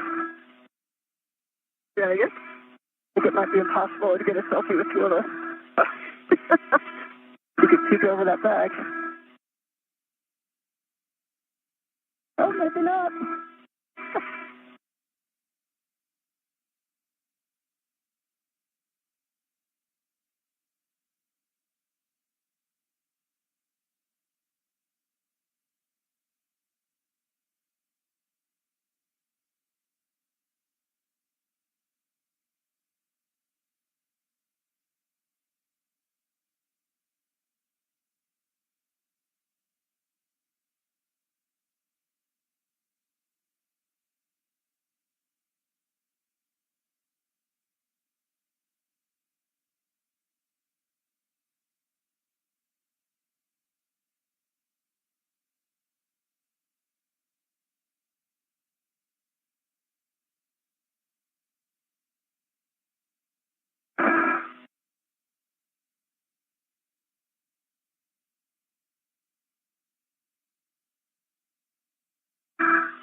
And as we have mentioned, Anne and Nichole have completed the lower right strut installation, which is the minimum configuration for the mod kit today. And given the higher priority of the Common Communications for Visiting Vehicles relocation task, the team has been directed to stop the work on the mod kit, clean up the IROSA work site, and move on to the C2V2 relocation task.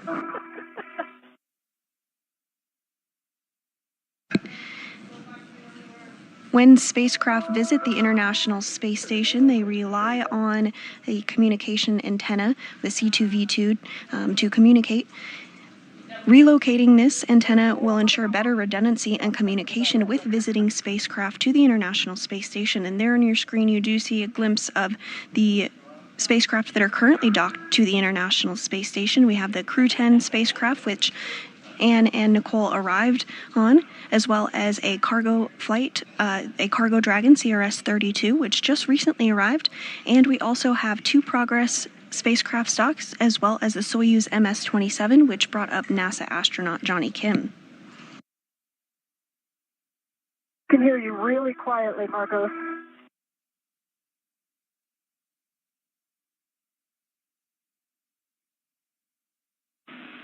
And in vapor, this is Marcos, radio check. Very quiet. How do you hear him, vapor? I've got you, yeah, very quiet. And one more time, user error on my part. Loud and clear. Same. All right, we have words for you. So we're going to perform, or at least check, that you accomplish some of the cleanup steps that we asked you to do before. Then we're going to do a glove and hap check, and then we're going to proceed with C2V2. Copy. All right, so you can just confirm for us that the right mid strut was returned to the strut bag. Confirm. That the free rets from the strut bag were transferred to the cable bag. Negative, we did not do that. And we copy add in vapor, no need to do that now, and then that the EV3, PGT, and torque wrench were transferred to the cable bag. Paper. All right, with that, we'll get a glove, hap, and gauntlet check from the both of you. Hey, EV1.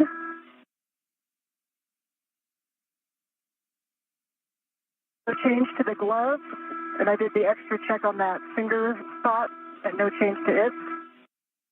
And my gauntlets are in place. And half is dry. No change to the glove. Half is dry. Both are down. Copy that from the both of you. And we're going to have you retrieve the APFR and put it on your BRT, and then you're going to be translating inboard. And vapor, we're going to have you retrieve the WIFX after the APFR is off and stow that on your BRT.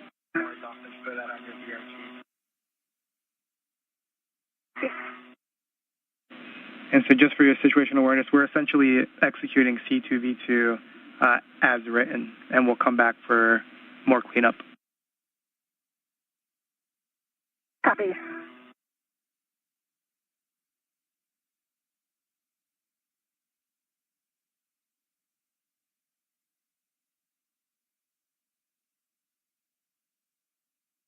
And those words up to the crew, letting them know the plan forward. NASA astronaut Anne McClain is going to work to retrieve the articulating portable foot restraint, which you see her doing there on your screen now.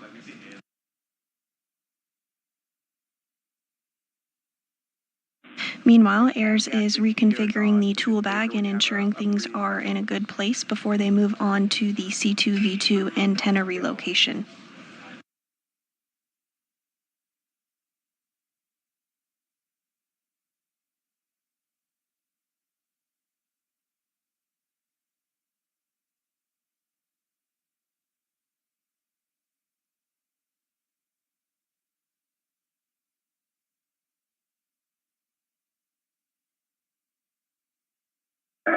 Get out of your way here.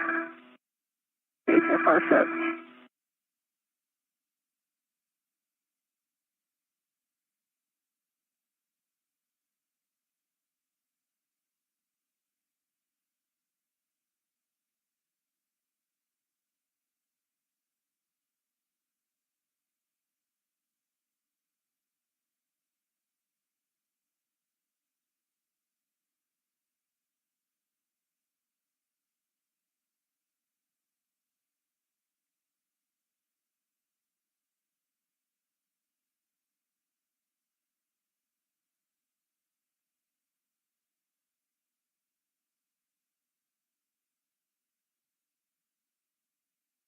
And it looks like Ann McClain has successfully uninstalled that articulating portable foot restraint.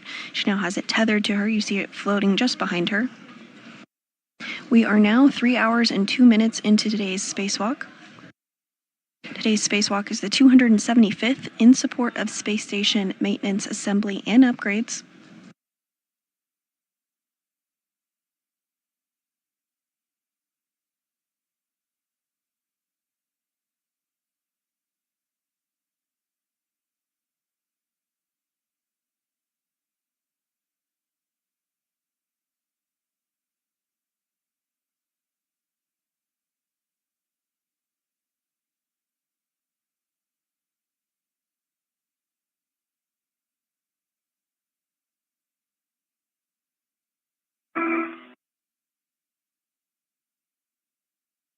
And I have the HFR on my BRT. I'm releasing my rich man fairlead. Copy, Ann. I've got the WIFX on my BRT. And we copy Vapor.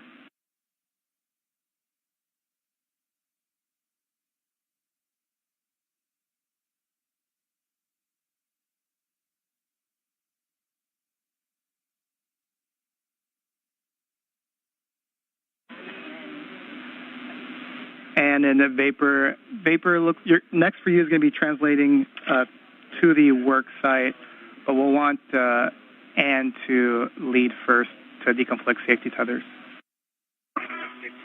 Yep, copy that. Copy. Let me get the HFR in a better out here.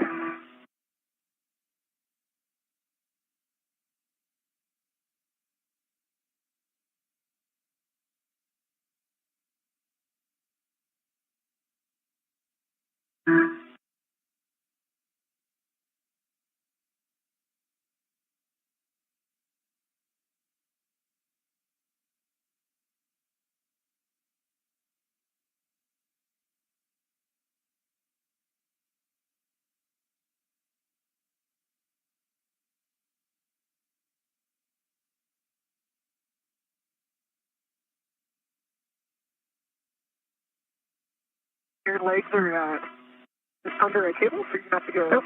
Okay, body up first. Okay. They know they're clear. Clear? Or you're going to have to go up and around. Yep. Here you go. Okay, thanks. Yep.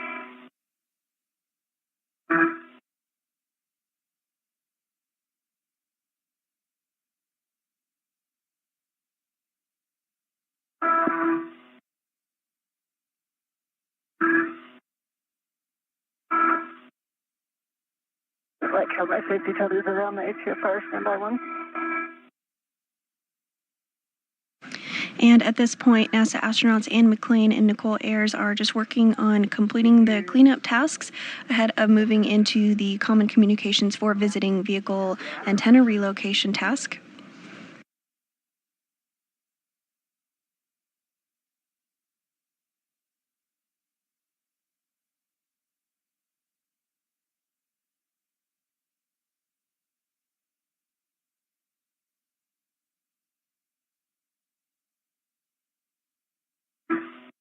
Let's see this.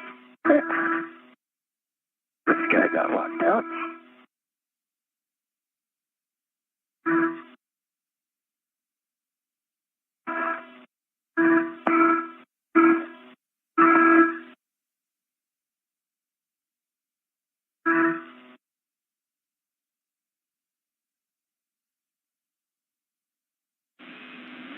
Good job, Anne. With that complete, you'll be headed inboard. You're going to be going back to phase 1 before going zenith and dropping off that APFR on with 10.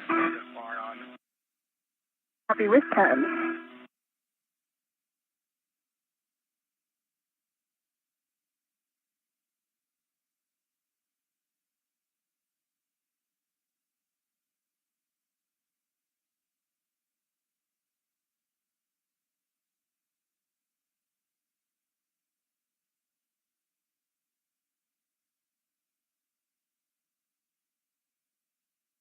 And NASA astronaut Anne McClain is now beginning her translation. It looks like you're already doing it. You're going to follow Anne, but you're going to then continue aft of station to get to the work site. Okay. Yeah, I've got the DC antenna in sight. Anne McClain is continuing her translation process to install the articulating portable foot restraint at the new location. Meanwhile, NASA astronaut Nichole Ayers is also beginning her translation process.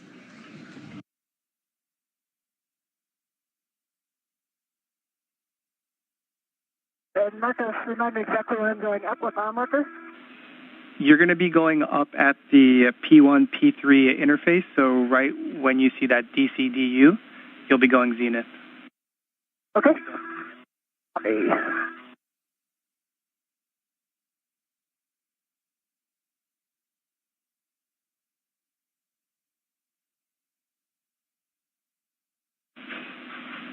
Vapor, looks like you're making your way to the work site. Just real quick for you, since it's on your way, do not translate on the CAS, the Common Attachment System. That should be just outboard of the C2B2. Copy. Yep, I'm zenith over there already.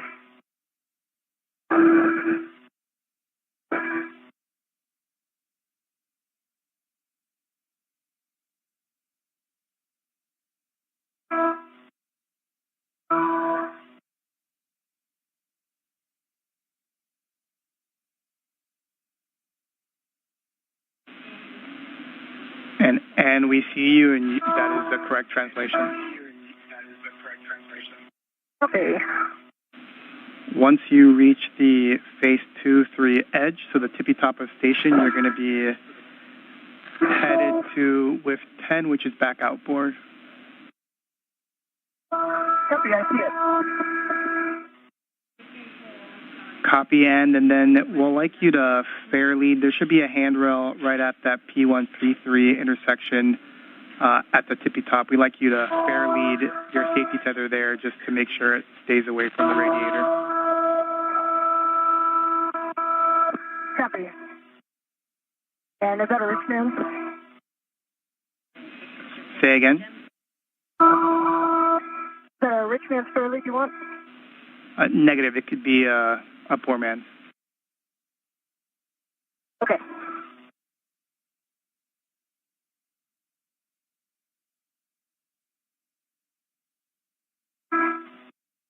Marcos, EV1 is putting the QFR in, taking a look at these cables. Actually, so they're wire tied to, are also wire tied to the. This if I just release the width wire tie, be able to move the antenna out of the way.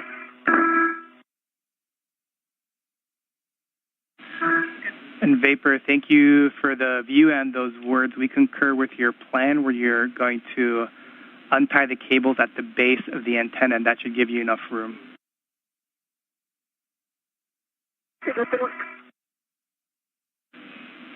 And Vapor, just because you're working near the antenna, don't translate on the C2V2 boom.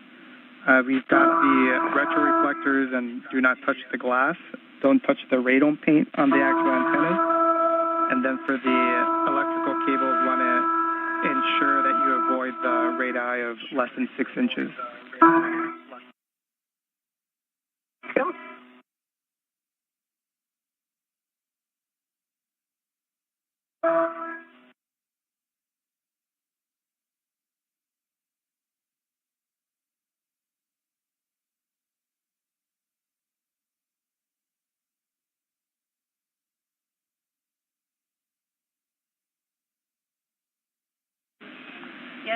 And we see you working the APFR. Once that's secure and you think it's out of the way, you could head aft to the worksite. Copy. And does it matter if we just set it low profile? I know we have settings.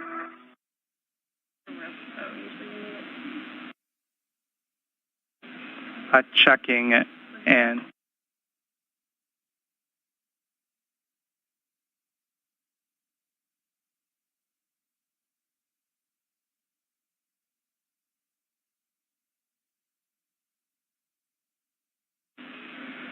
And those were good words. The actual settings don't matter as long as they're out of your way. Copy.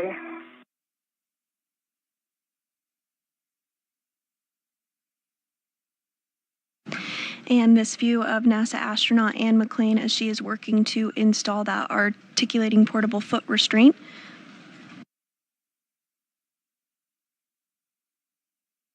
You can see she has the PGT or pistol grip tool attached to her side. This has been utilized quite frequently today during the spacewalk.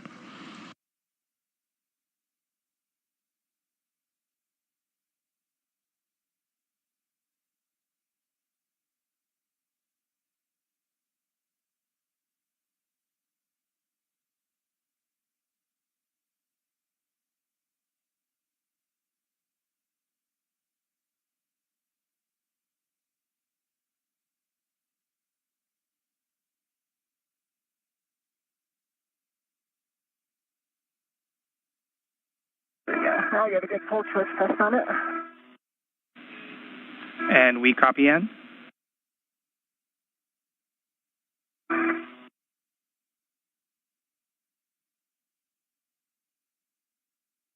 And we are in another handover period between our satellites, but we are getting a view inside Mission Control Houston. Came in broken. Can you confirm that the locking collar is black on black? The team in the room today during this Orbit 2 shift is being led by Flight Director Deanna Trujillo. It's not to be depressed, and locking collar is black on black and has a good full twist test.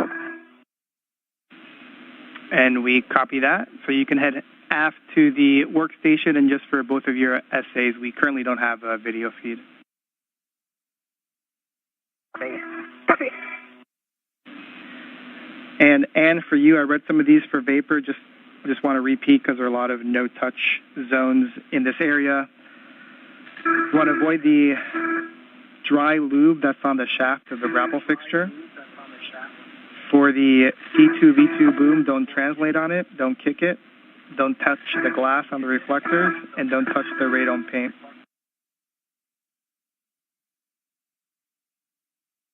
EV1 copy. And then a warning for you, and you have the radiator just to your back, so you want to avoid contact with the radiator. It's got sharp edges, thermal paint, etc.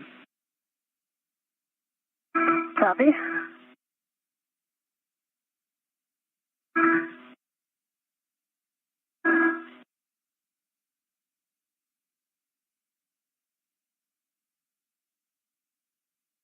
Is the preferred translation path right along the radiator? You can, from the APFR, you can use the diagonal strut that connects, that's on phase 3. That should take you towards the radiator for a second, but then it should take you diagonally down towards vapor. Copy. There's no handrails on it. We agree, we concur. You'll have to use the I-beam.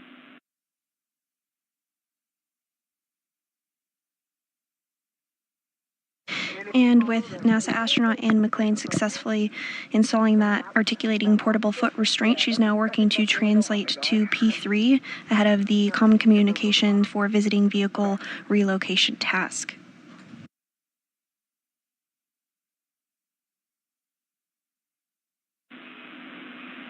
And Vapor, can you confirm that you've released the cables from the base of the boom? Yes, sir. And there's handrails right on the other side of this guy? Yes. Big warm one. And on the other side. Oh, down there. NASA astronaut Nichole Ayers is already in the location of the C2V2 antenna relocation.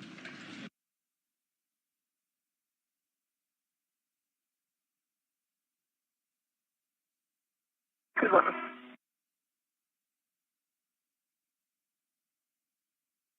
Watch my feet as they come over. I know if I'm clear. You're clear.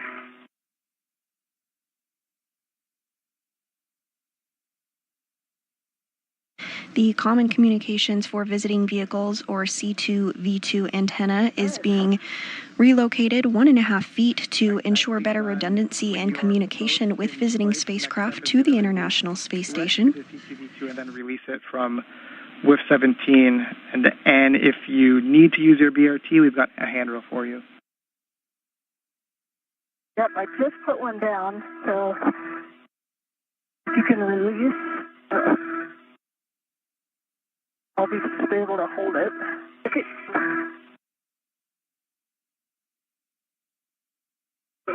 Got on it? Yeah, hold it on me. Up here. And do you want me to wrap to it? Okay. Can you reach it? Maybe.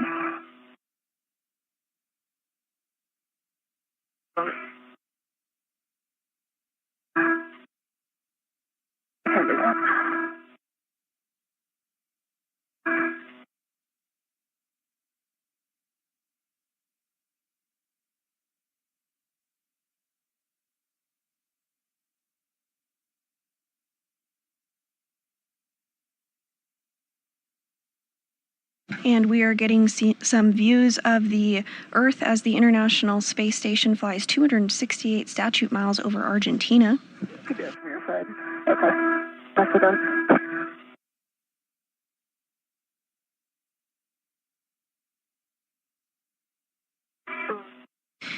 This view showing NASA astronaut Nichole Ayers on the right of your screen and McClain on the left working together to relocate that Common Communications for Visiting Vehicles antenna.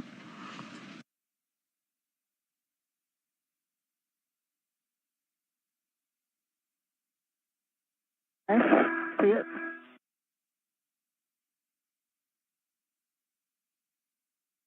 Stop there.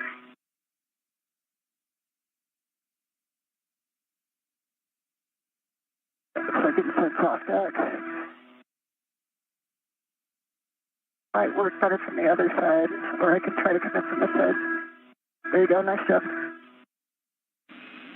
Nicely done, Vapor. And we're going to have you tend the boom and kind of head inboard, and then Vapor, you'll be grabbing the WIF-X from your BRT.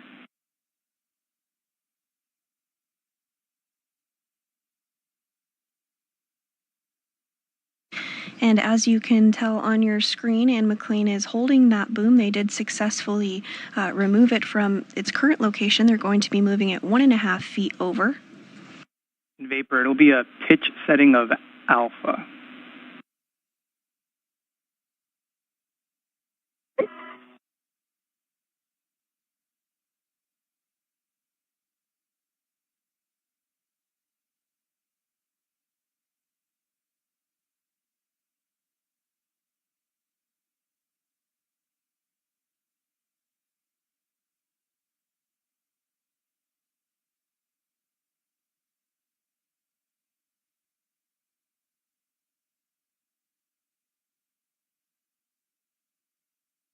Yeah, I've got alpha set. Copy. Alpha clocking is going to be a 3, which is just pointing towards Ann in the same WIF 17. Copy. And extension of 1, which looks like you already have. Paper.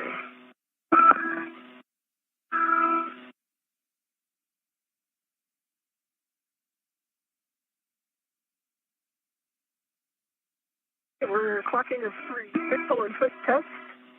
The locking color is black on black. All right, that's great, Vapor. Next is going to be to install the C2V2 on the WIFX. Cool. So this, I might need you to help push it. There's, I think some of the cable is pulling it back your way. Yeah, actually, so it's pretty strong. Now that we're here, I'm going to have to release. Yeah, it's just everyone. If you're just joining us this morning, we are 3 hours and 21 minutes into the 275th spacewalk in support of space station maintenance, assembly, and upgrades.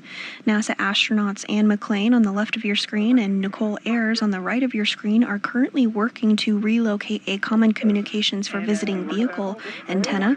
Pointed aft, which looks like it is. By moving the antenna over 1.5 feet, it will ensure better redundancy for visiting spacecraft arriving to the International Space Station.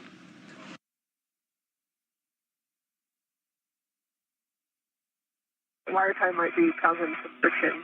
Prior to this, McClain and Ayers worked to complete the lower right strut installation on the mod kit.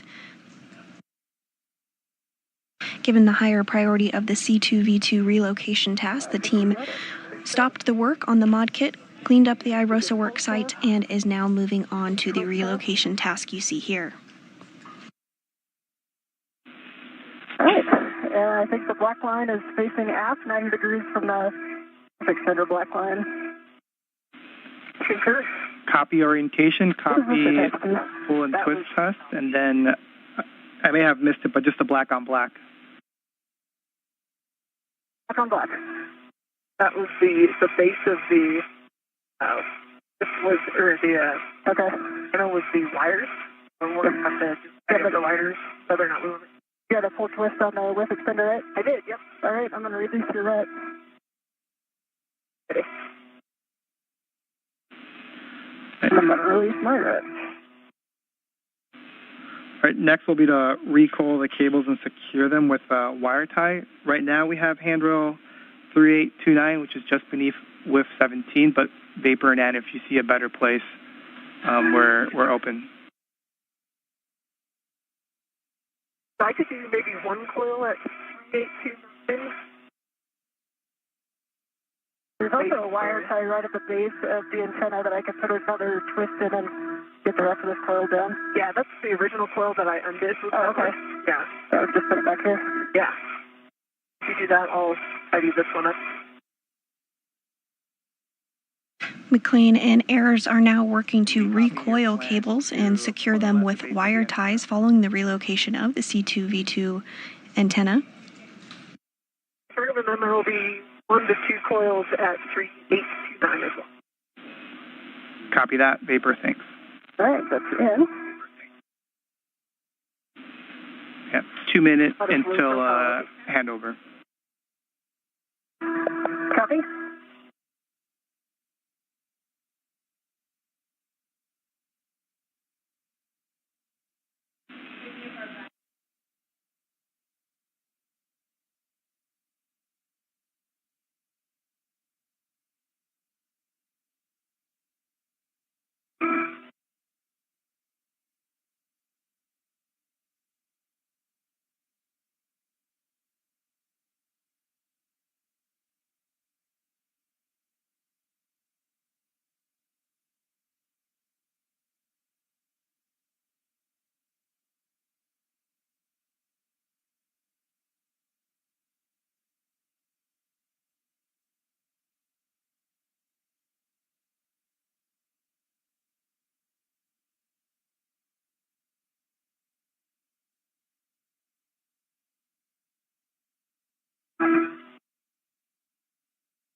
Once that's complete, we'll get a glove and hap check from the both of you.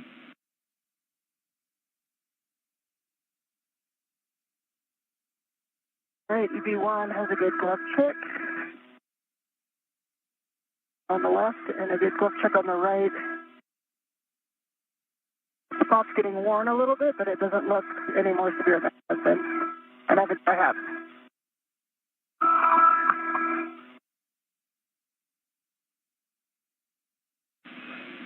And EV2, no change to the glow. Keep your eyes out.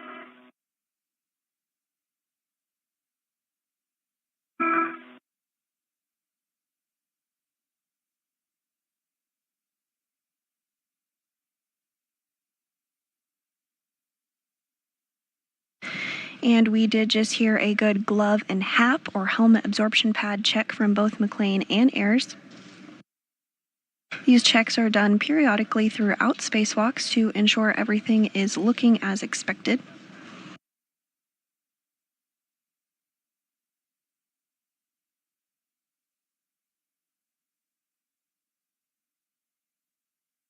We are in another loss of signal period.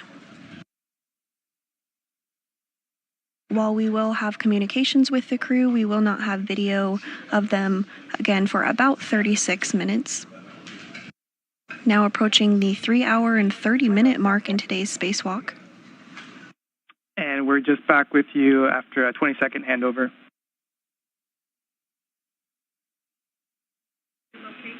Great, we'll get you some words here in about 30 seconds. Copy. Copy our glove and HAP check.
And in vapor, we're still discussing. We'll get back to you.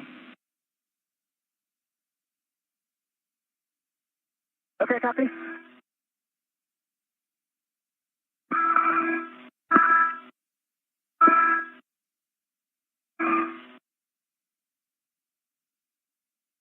And following the successful relocation of the common communications for visiting vehicles antenna, the team on the ground is discussing next steps for NASA astronauts Anne McClain and Nichole Ayers, who are nearing the 3-hour and 30-minute mark of today's spacewalk.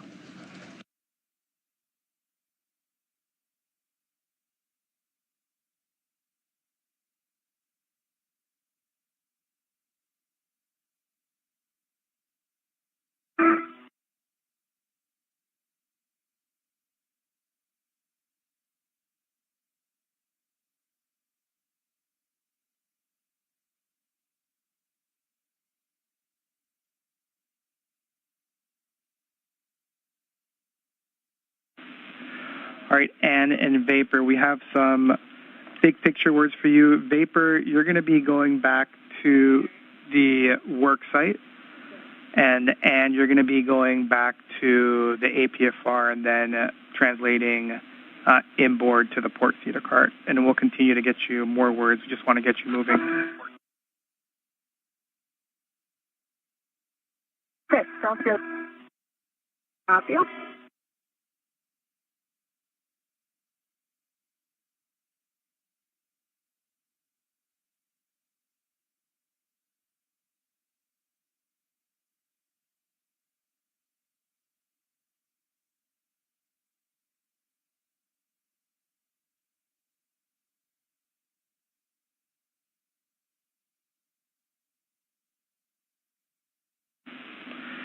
And vapor, you'll be translating to the cable bag where we will have more words for you. And I'm assuming you've started, but you'll be headed to the APFR and WIF 10, putting that on your BRT. and then picking up your green hook.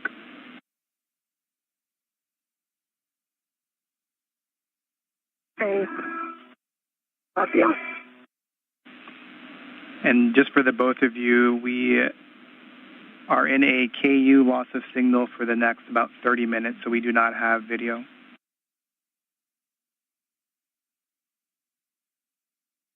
V1 copies.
You're looking at a live view of Mission Control Houston as we are 3 hours and 32 minutes into today's spacewalk.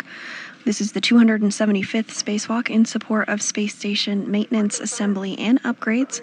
NASA astronauts Anne McClain and Nichole Ayers have successfully built the upper triangle portion of the modification kit ahead of upcoming future International Space Station Rollout solar array installation. Additionally, they have successfully relocated the Common Communications for Visiting Vehicle antenna.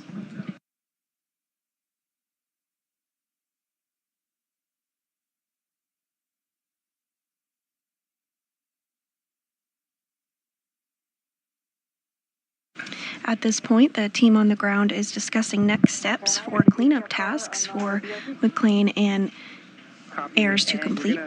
Translate port to the Cedar Cart, but first you're going to pick up your green hook, just nadir of the FHRC. Pick up your green hook. In Vapor, we're going to want you to translate to the strut bag. Very generically, we want you to clean it up, so we want it in a config that it's ready to take to the airlock. Just obviously ensure that it is still strapped down to the IEA.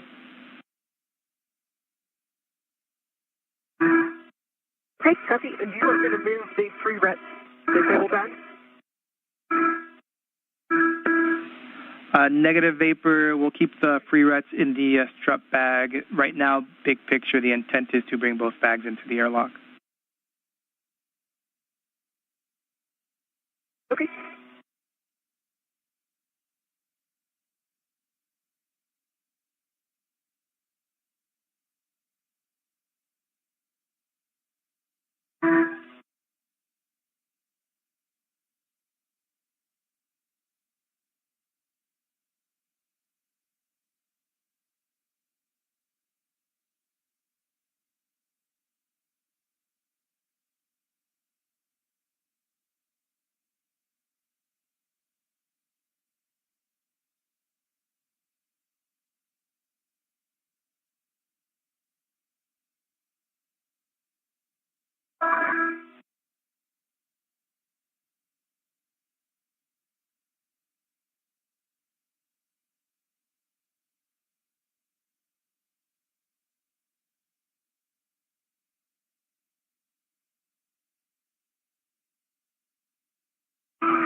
Okay, Marcos, the strut bag is cleared up and closed, and it still has all three of its tie-downs, all three handrails. We copy, Vapor. That's a good config, and we'll have you stand by. And I'm on phase one. Right, I'm on phase one, heading in toward the port seater cart. Are you worried about the hardware here? Copy that. Port seater cart with 03, upper left-hand corner. Copy.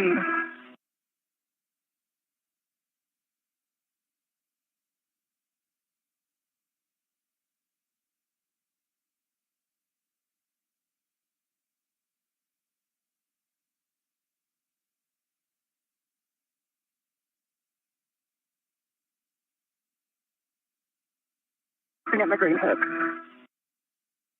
After that?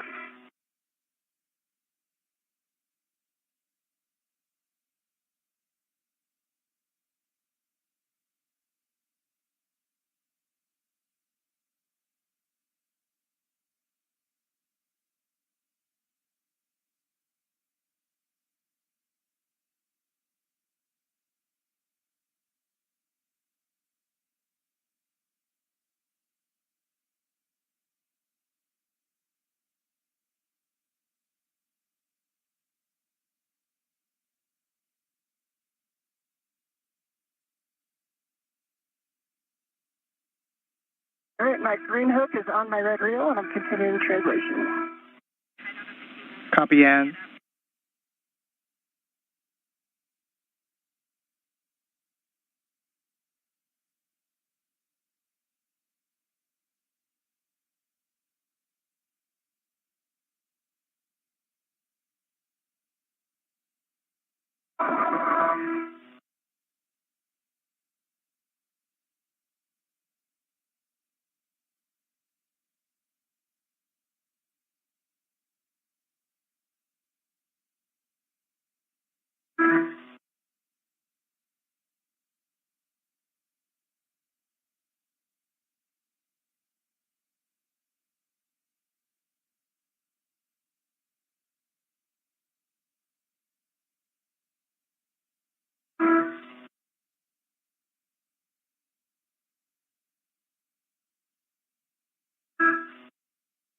We do have about 24 and a half minutes left in this time period where we will not have visuals of the crew, but we do have communications with them.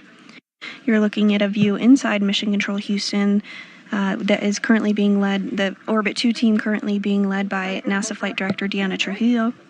Hang on with the cable bag, just in case someone want to do a jumper or something. And Vapor, we got words for you. All right, Vapor, if you take a look at the IROSA cables, specifically the bundle that's on the right-hand side, we noticed that the loop is hanging, and we are concerned that if the BGA were to rotate, that loop could get tangled or caught up in that trunnion pin that's on the keel.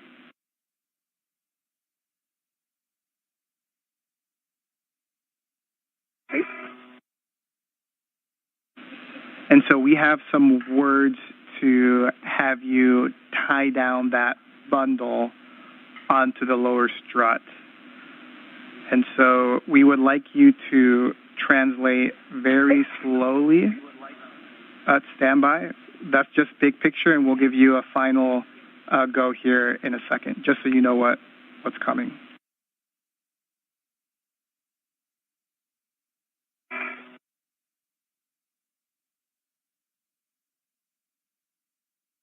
And those words from ground IV Marcos Barrios up to Nichole Ayers. But just listen. We're going to be having you most likely very slowly translate up the lower strut. We want you to be parallel with the strut, and we also want you to be on the IEA side. We want you to try and avoid slipping your feet, which could cause torsional loads on this strut. The intent is to tie down the hanging bundle as low as possible on the strut away from the upper triangle.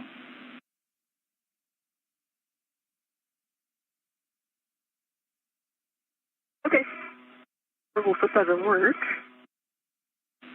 And I just get to the port not yet, Vapor. And copy Ann, you're at the port Theta cart with 3 upper left-hand corner. It'll be clocking of 6, Papa Papa Hotel 12. Copy on the left. Clocking of 6.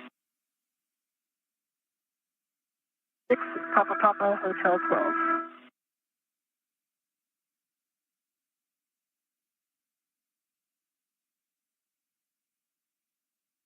And with those words up to NASA astronaut Nichole Ayers discussing the next steps of today's procedures to clean up the IROSA cables. The handrails on the mod kit are illegal.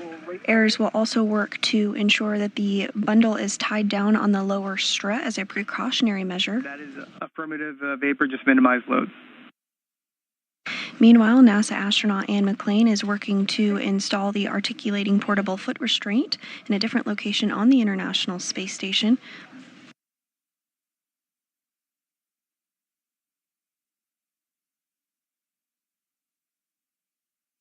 We are now 3 hours and 42 minutes into today's spacewalk. McClain and Ayers successfully built and installed the upper triangle of the mass canister of the modification kit, as well as the right struts on the modification kit.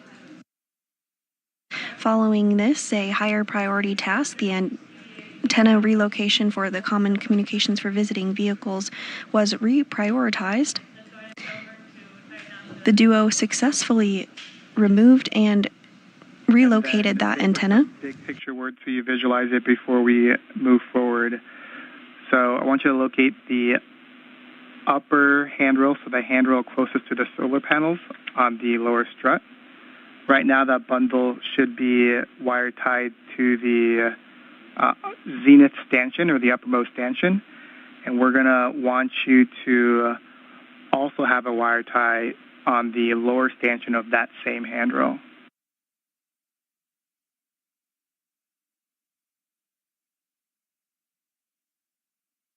Okay, I see that the right upper handrail already has the cable wire tied to it, so you just want me to add a second one to bundle the cable bundle to the bottom handrail. Those are good words, Vapor, and you have a go to proceed.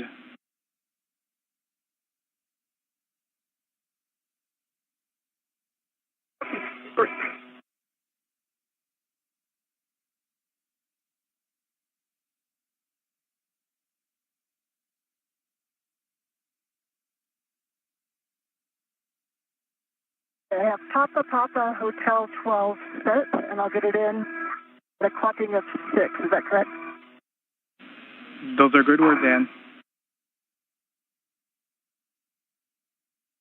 Copy.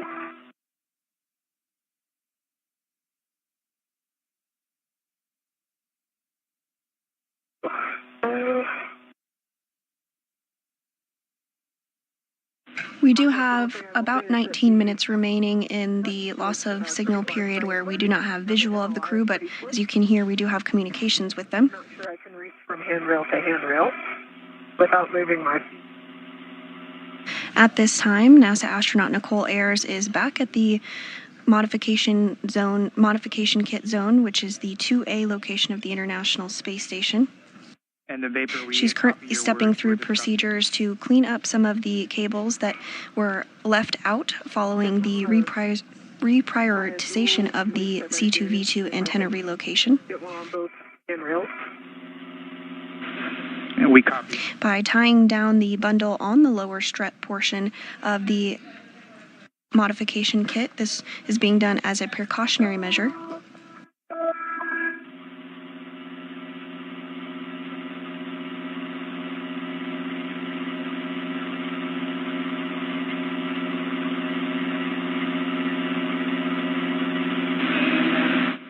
And once you're done there, we will need you to press the brake pedal release on the port Theta cart as you make your way back to your green hook location.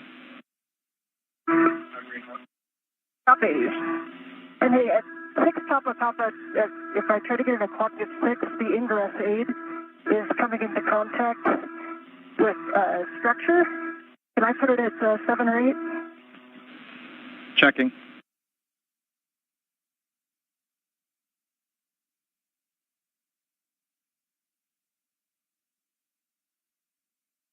Because I was able to make the reach with 2 space feathers. Nice job, Vapor. That's good news, Vapor. Appreciate it. And while Ayers continues to work on the cleaning up of those IROSA cables, McClain successfully installed the articulating portable foot restraint.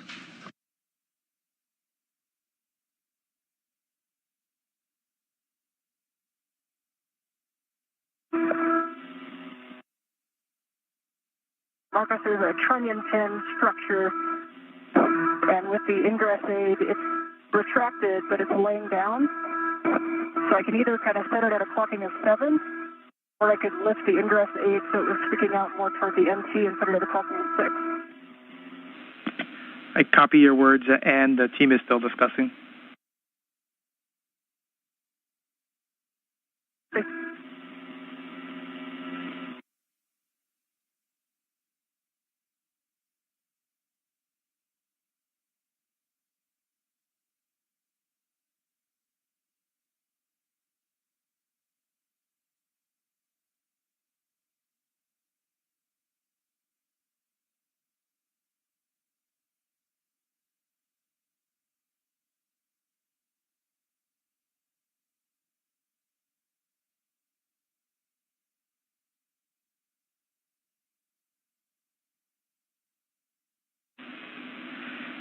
And we would like you to yaw the boot plate 180, and we're being told that that should get the ingress aid out of the way.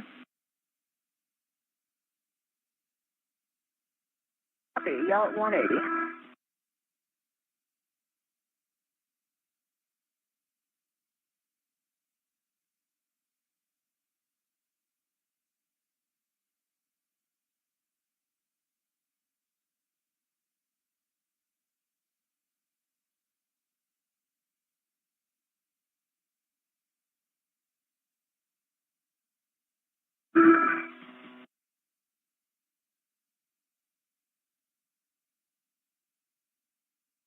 I see what you were talking about with the moon earlier, Ann. Gorgeous. Oh, yeah? You can see it over the end of the truss, huh? Yeah. Pretty awesome.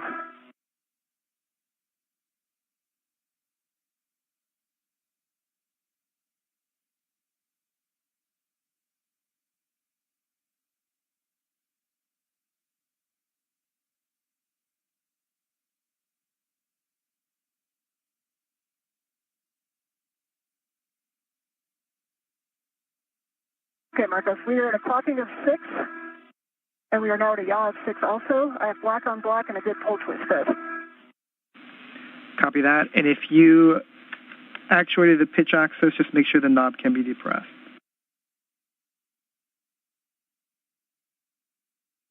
I checked the knob is locked and it can be depressed. Copy, good work. And we'll have you start going back starboard, but first we want you to release the brakes on the cedar cart.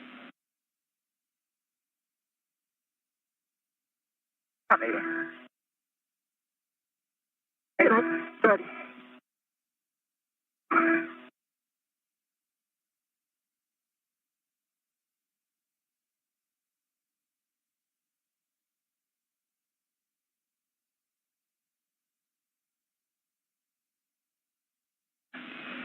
And Ann, I'm going to have you pause. I apologize.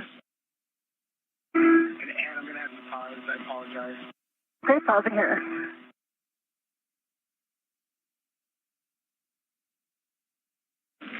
And Ann, can you confirm that your camera is in the bag, cable bag?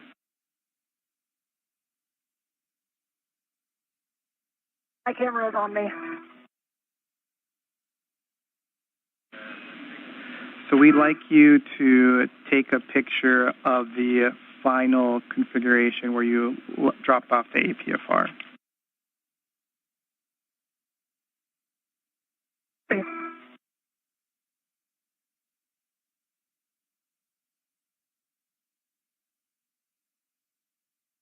Marcos, I have the cable bundle on the right lower strut, upper handrail. I'll tie down to both skins.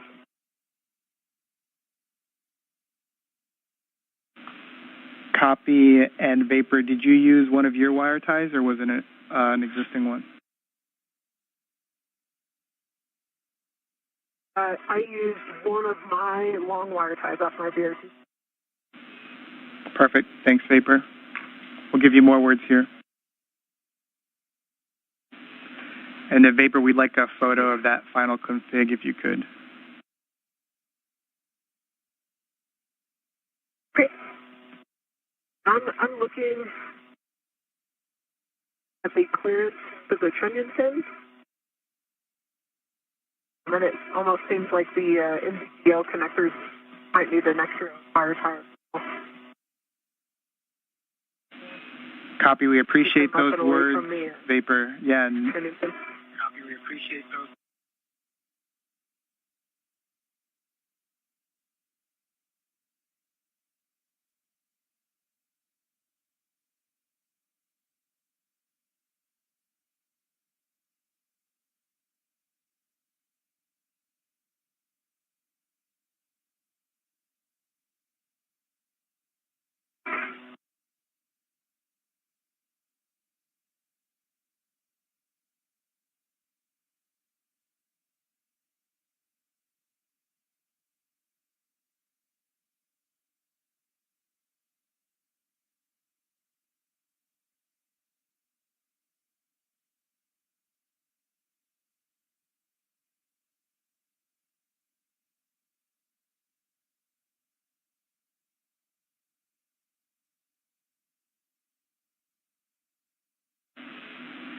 And Vapor, after discussing here on the ground, we don't need you to proceed with tidying up the NZGLs because they're free. We don't believe that they're going to catch with anything, but if you're already complete, that's okay as well.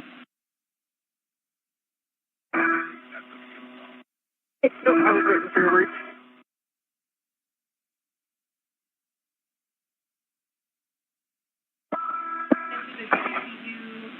Copy, Vapor. We'll get you more words. Okay, and photos are complete, Marcos.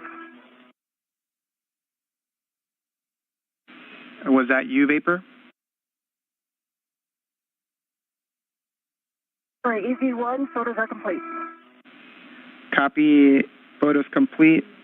Release the brakes on the cedar cart. Translate to your green hook location. Green hook. And I'm going to translate back down the lower strut here in order to the picture. Copy, Vapor. You can translate to the cable bag and hold.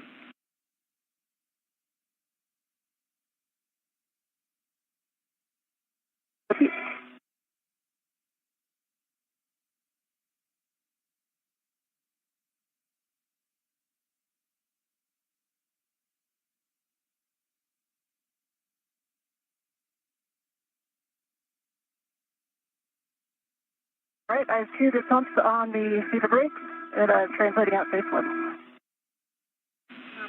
We copy and.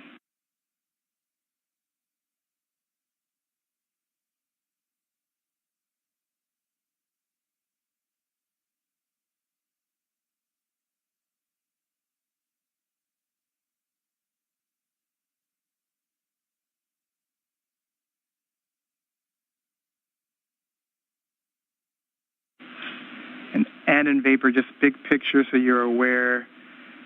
Vapor, you're translating to the cable bag. We'll have you hold, and you're going towards your green hook. We'll eventually have you go to the cable bag as well and hold. Right now we're deciding if we're going to continue with the jumper get ahead or if we're going to finalize cleanup and come back into the airlock.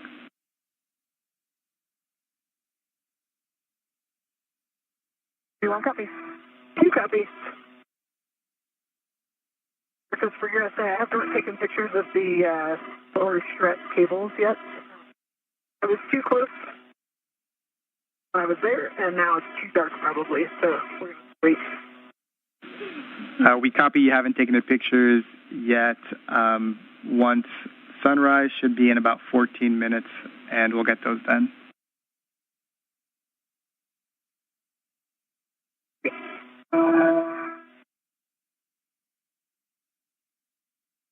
Marcos for bags. Did I hear right that we're taking both the bags in? Affirm, right now that is the current plan. Okay.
And at the Green Hook location.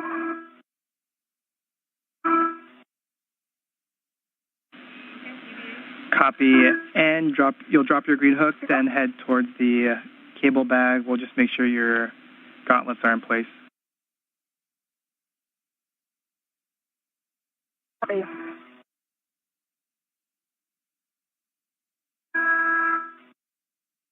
We are now at the 3-hour, 58-minute mark of today's spacewalk, and NASA astronaut Nichole Ayers has completed work to secure cables near the IROSA location, as well as tie them down on the lower strut as a precautionary measure.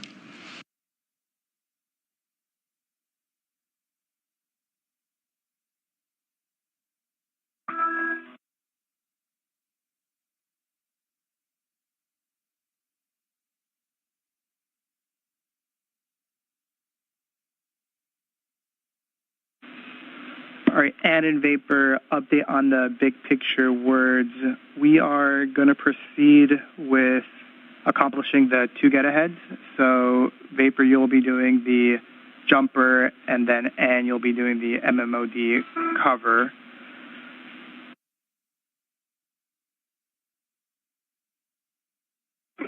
Copy.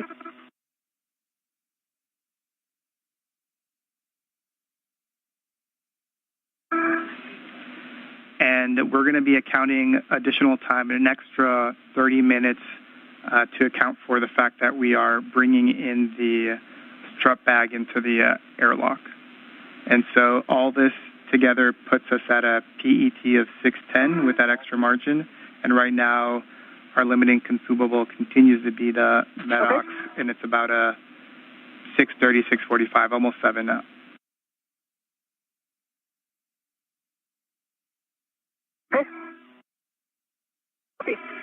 I'm picking up the DD for now. And Ann should be able to get to the forward side of the IEA before you can. Okay. Or maybe. Yeah, I think we can. And you may have mentioned it and I missed it. Just ensure that your gauntlets are down prior to crossing the surge. We still don't have video. We'll have it up here maybe in 5 minutes. Copy. And my green head is on 3652. Copy, thanks.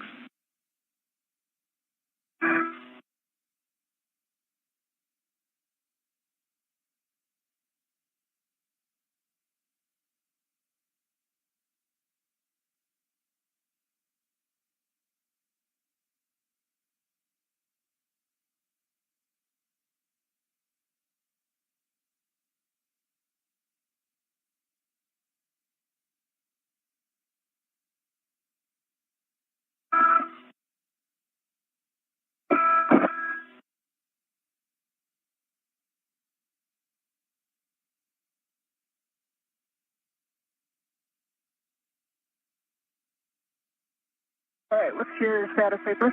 I am about to start translating. Okay. I will hold up the charge if you haven't translated by. Yeah, let's. Oh, perfect. And a Vapor, we have a go for you to start. He really wants to come with me, but can stay. We have a go for you to. 2 minutes until teacher's handover. We have a go Vapor for you to get the jumpers, put them on your mini workstation, and start translating for the get ahead, and we'll get those pictures of the lower strut once you're complete with the get ahead.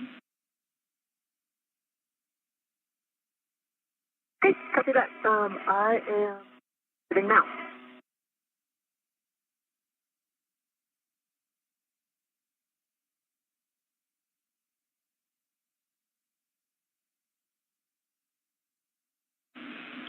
And then Vapor, can you just verify that you have the Canon connector tool with the jumper? I do have the Canon connector tool with me. I didn't expect anything else. Thanks, Vapor.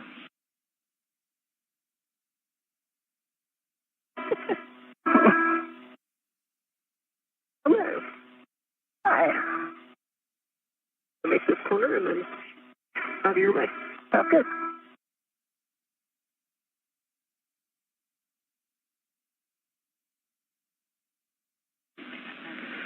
And Vapor, my guess is you're doing this, but just to give you words, you'll be translating to your work site via the radiator side of the IEA, so the kind of left mod kit side.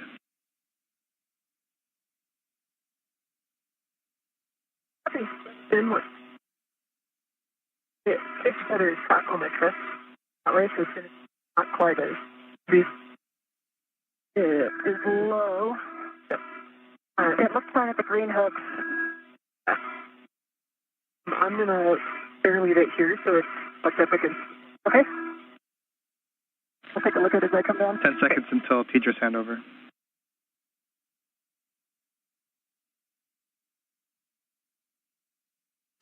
And we do expect to get view of the crew here again shortly. We're 4 hours and 3 minutes into today's spacewalk.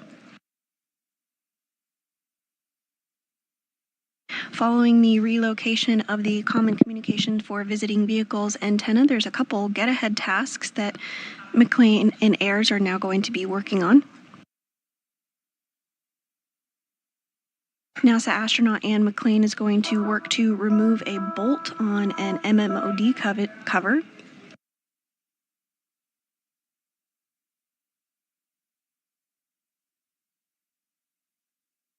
MMOD stands for micrometeor or orbital debris.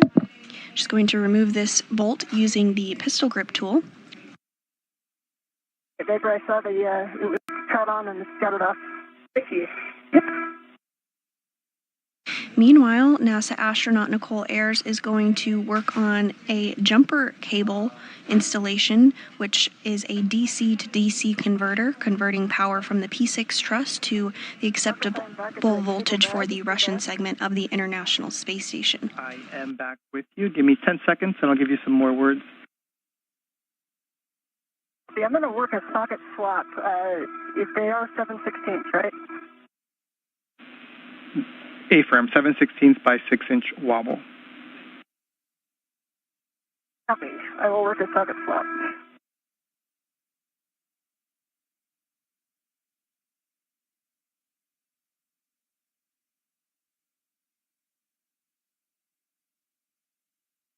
And this is a helmet cam from NASA astronaut Ann McClain as she works to translate to the P4 MMOD cover to remove that bolt. Copy, Vapor. That's the correct location. Just want to give another big picture for both of you, Ann and Vapor. Vapor's working the jumper cable get ahead, and we're going to have you work the MMOD cover, and we might call you off when Vapor is complete with her get ahead. So we may not complete the MMOD cover, but right now the intent is to finish the jumper. Okay, did you want me to not do the socket swap and go do like the push test on it so we get some data out of it?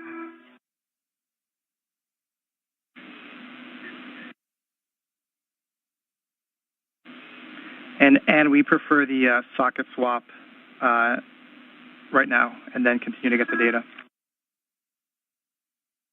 Copy, inward. And Vapor, I'm back with you. You're at the correct location. I heard 158 and 157, and next for you is to tether to those dummy caps. Okay. And I'm going to tether one at a time. I have one free in. Copy that. Recommend copy. Does the order matter?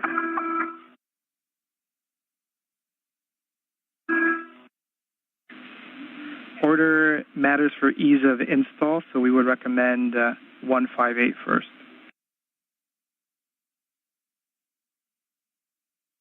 I'm 3258 cap.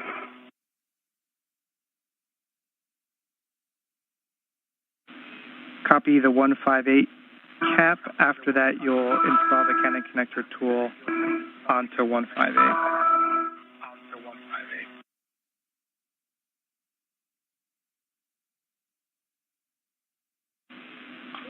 There should be a white... Canon connector tool installed to the...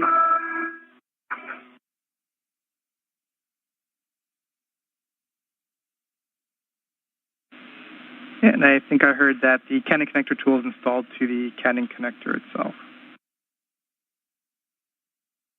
It's installed to the Canon connector cap to release first. And you have a go. Rotate 90 degrees counterclockwise. And this view on your screen of NASA astronaut Nichole Ayers' helmet camera as she works to complete a get-ahead task to install a jumper cable, which is a DC to DC converter, converting power from the P6 truss to an acceptable voltage for the Russian segment of the International Space Station. Cap is removed. The tool to 158. Copy. At this time, she is installing a Canon connector tool, which will help mate the new jumper connectors to each other.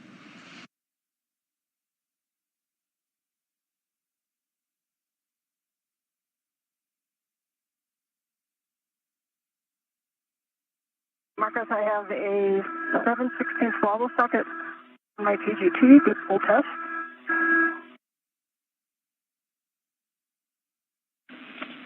And copy, and next will be to translate to the Bolt 3 location, and let me know if you need words. Okay. I know a couple options if you want to run them. I know we can come down the inside and then translate out. And that there's not a lot of handrails, if I remember. We concur.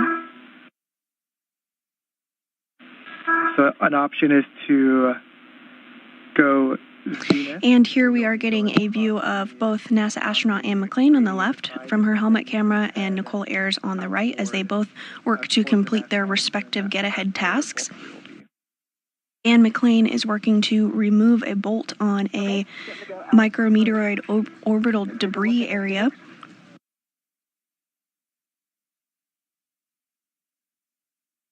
So the best I have picked in to be in my bin. She is going to use the PGT or pistol grip tool to complete that task. Copy that. Meanwhile, Nichole Ayers on the right is working with a Canon connector tool that you see there in the center of her screen. She'll use this to mate the new jumper connections, which will convert power from the P6 truss to an acceptable voltage for the Russian segment of the International Space Station. Okay, so I have visual on Bolt 3. These things go outboard of the trunnion pin, Marcos? Say that one more time. There's a structure with a trunnion pin. Is your recommendation to translate outboard of that?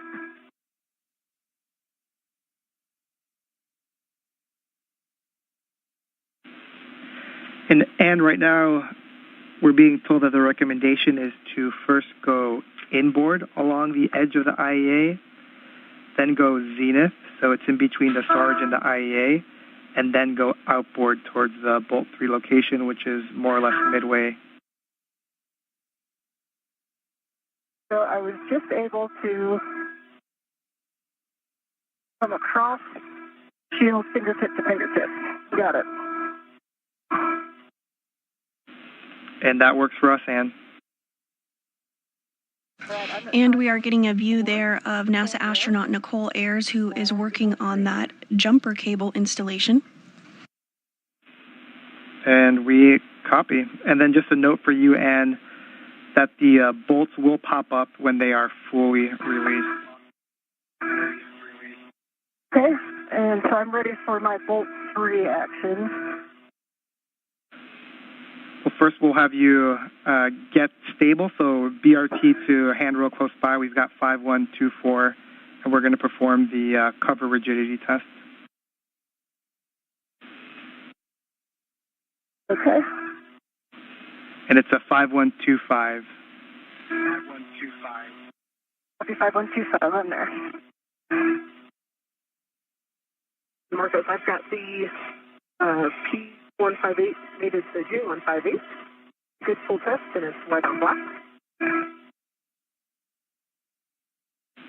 And we copy Vapor. You have a go to continue with 157.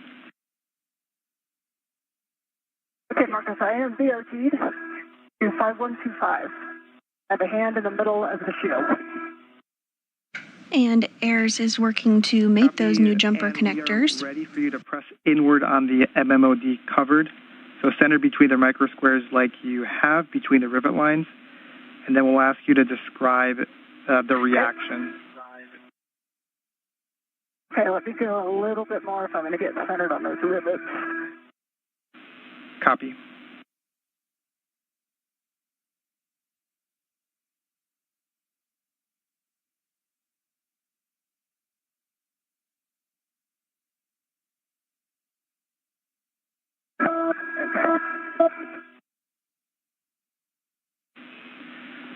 And then, so Marcos, I don't see any obvious motion. Copy, no obvious motion. I kind of pressed down on it and it didn't move, and then I kind of keep my hand on it and try to import a push force, and there's no noticeable motion to me. Copy, push force as well as hand on it and no noticeable motion. Yeah, the one thing I do notice, if I press toward the outboard, like 6 inches along the edges, it's solid. If I kind of push in the middle, I feel like a kind of a vibrating that comes. It's not actually moving. It just feels like there's a vibration that goes through it. We copy. Would you say like a high frequency vibration? I would describe it as such, yes. And copy, Ann. Appreciate those words. We're checking. We'll have you stand by. Please stand by.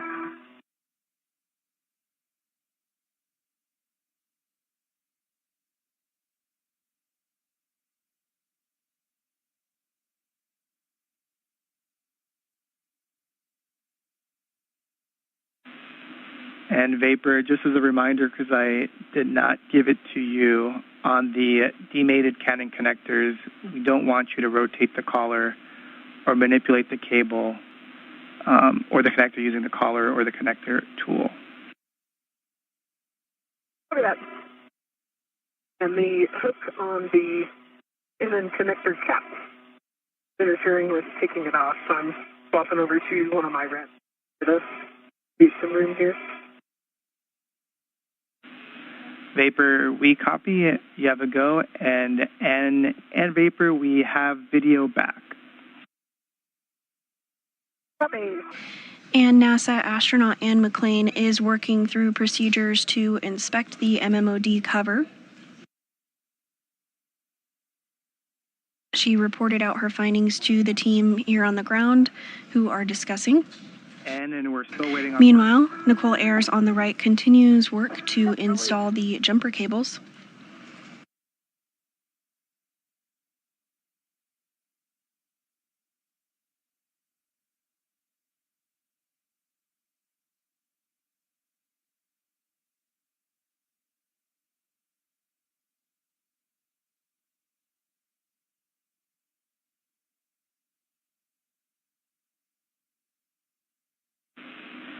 All right, and... Marcus, the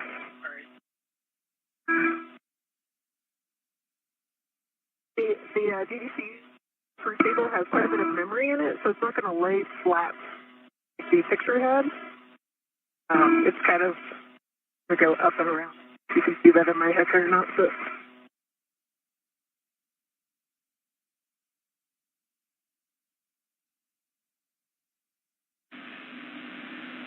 And Vapor, we have a good view on your HECA. We see it, and we might need to use a wire tie to secure that. After the installation. And we have a... No power to my down. Copy, Vapor. You have a go to install. And we have a go to proceed with you. So first is going to be to inspect the base of the Bolt 3 microsquare, and we're going to be inspecting for FOD or debris. Copy. I see no FOD or debris on the inside of that bolt anywhere. And Ayers has successfully mated one set of the jumper connectors. She's now working on the second. Bravo 2, counter 2.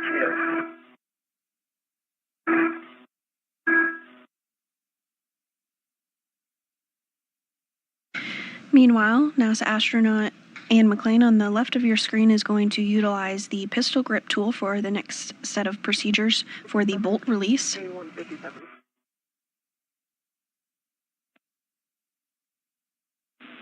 And copy, Vapor.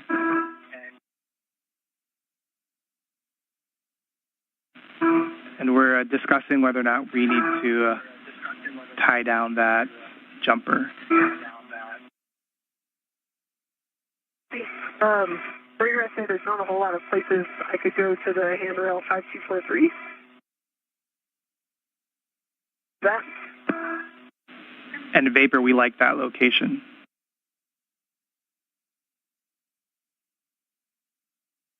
I'll put a wire tie on 5246. And following mating the second set of jumper cables, Ayers is going to now secure that cord that you see on your screen with a wire tied to ensure it's not floating about.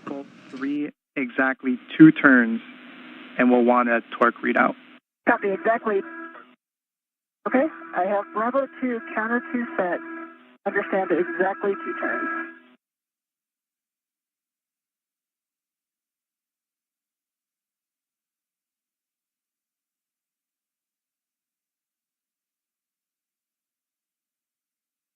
There's exactly 2 turns on bolt 3. It did not release. Copy 2 turns, and we'll get your torque reading. And torque was 0.5.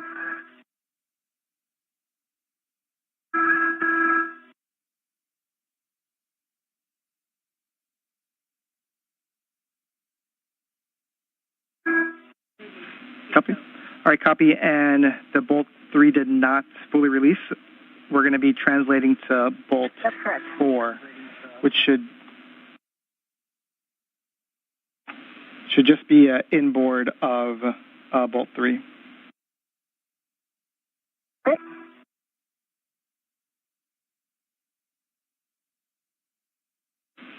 Once you're at bolt 4, we'll just have you reset either the torque or the speed collar just so that you can clear the torque reading from your PGT. Okay.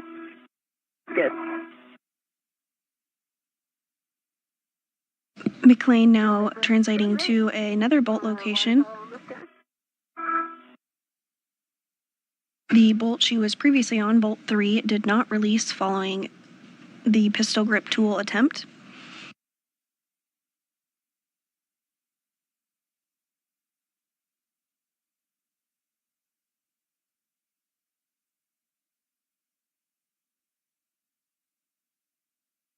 right, I see bolt 4.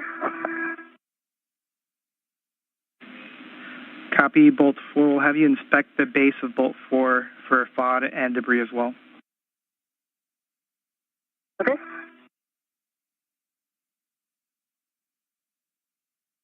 I also see no debris or FOD in bolt 4.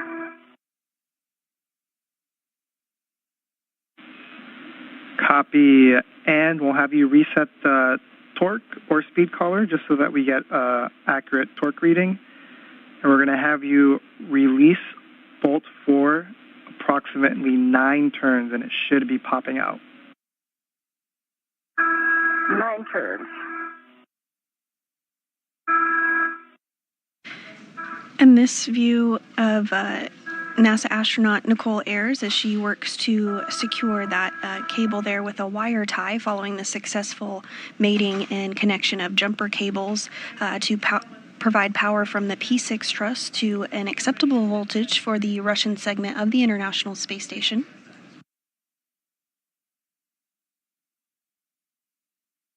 I've reset the collar. Meanwhile, NASA astronaut Ann McClain is working on removing a bolt on an MMOD cover. Copy, Bravo 2, counter 2, approximately 9 turns. Bolt should pop out, Ann. Of course.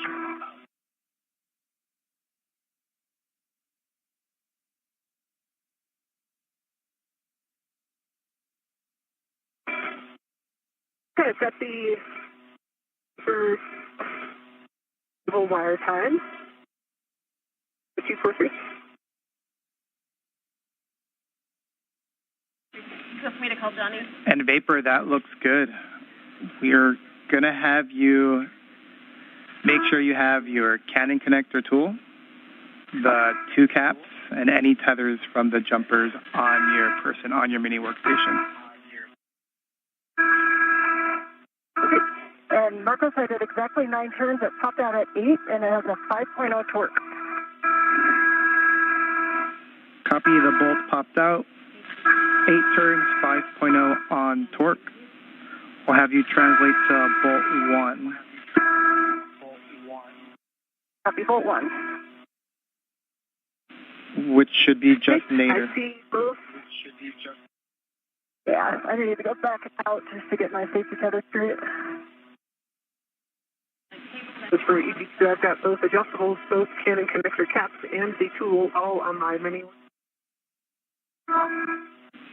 Copy, Vapor. You can start translating back towards the cable bag. And with that, NASA astronaut Nichole Ayers is going to make her way back to the cable bag following the successful installation of the DDCU jumper cable, which will provide power from the P6 truss to an acceptable voltage to the Russian segment of the space station.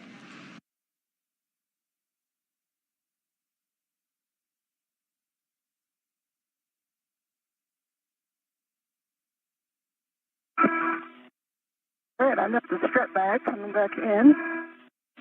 Bolt 1. Copy, Vapor. You're going to be putting all of that equipment inside the cable bag. Sorry, that was Ann. Sorry. We've been told we sound alike. Yep. And we're both heading toward the cable bag. I've got a in my Heka of the odd kit cables, I think. You guys can see that. We do, Vapor. We also have Johnny helping us out with a camera from the GEM, getting a really good view of the IROSA cables. Awesome. Tell them hi for us. Oh, we could wave at them from here. Yeah.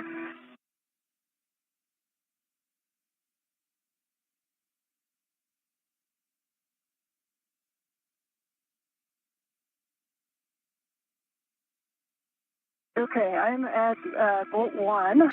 And we are getting a view here of the installation that was completed earlier today of the modification kit. You see that upper triangle that was built and successfully attached to the mass canister, as well as the right struts. And you'll be releasing bolt 1 exactly 2 turns. Copy, exactly 2 turns. At this point, NASA astronaut Nichole Ayers is translating back over to that area to pick up a bag that will be going back with them inside of the airlock today. Vapor, once you have put the tools and the caps inside the cable bag, we'll have you do another assessment on the IROSA cables and see if you believe that they would be a snag hazard to the keel pin that's on the IAA. Okay, copy that.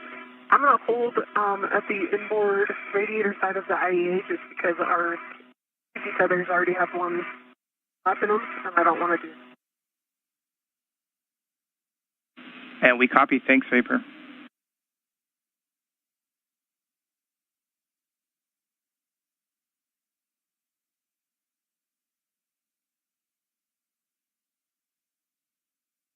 All right, I have counter 2, the Bravo 2, counter 2 set. And a little bit of a tough reach. Copy Bravo 2, counter 2. You'll release bolt 1 exactly 2 turns after resetting the collar. Copy in 2 turns, you said. A-firm.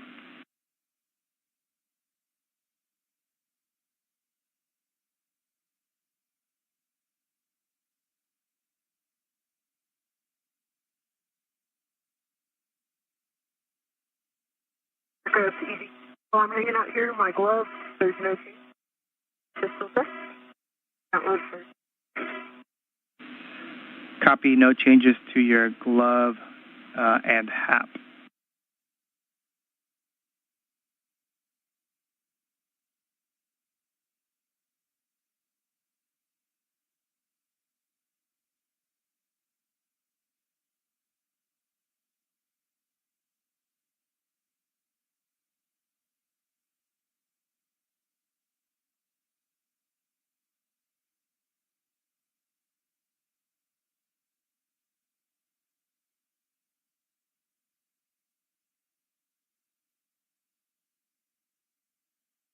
If you're just joining us this morning, we are 4 hours and 28 minutes into today's spacewalk. NASA astronauts Anne McClain and Nichole Ayers successfully built and installed a support bracket called a modification kit on the 2A location of the International Space Station. The crew also worked to relocate a communications antenna called the Common Communications for Visiting Vehicles, or C2V2 antenna, to ensure better redundancy in communication with visiting spacecraft to the space station. Following this, jumper cables were connected to route power from P6 to the Russian portion of the International Space Station. And at this time, NASA astronaut Anne McClain is working on removing bolts from a micrometeoroid orbital debris cover.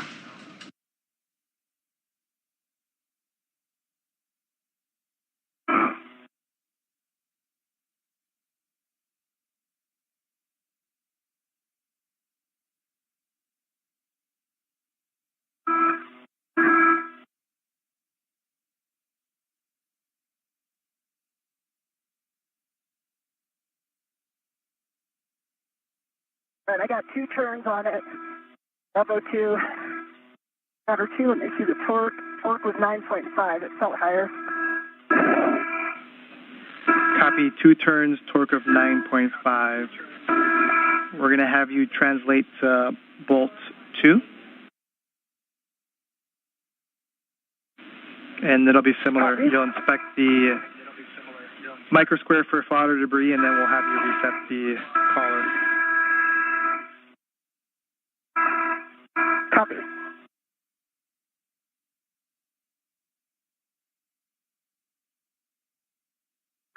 All right, Vapor, I got to check them out. No worries, Marcos, for you guys to say I'm going to see the A-frame here. I can get a good view of the cables while I wait. Appreciate that, Vapor.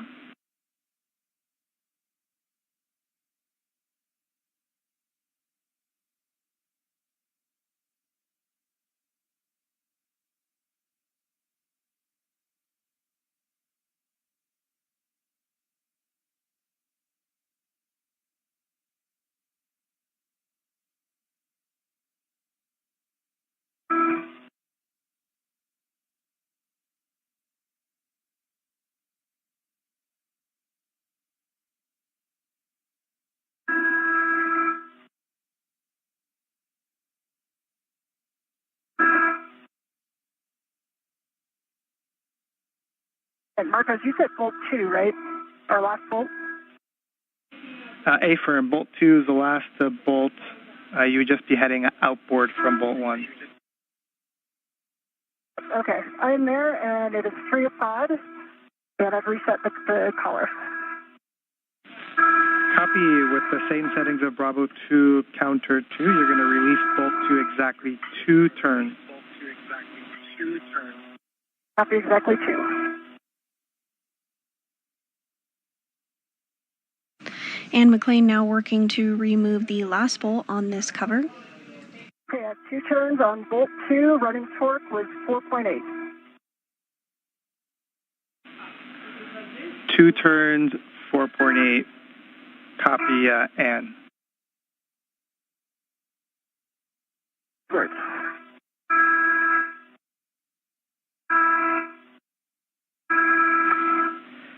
And you can appreciate the work on that get ahead. We can have you stow the PGT and do a glove and hap check for us. Copy.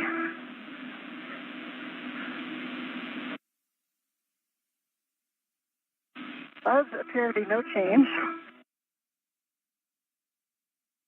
And dry hap.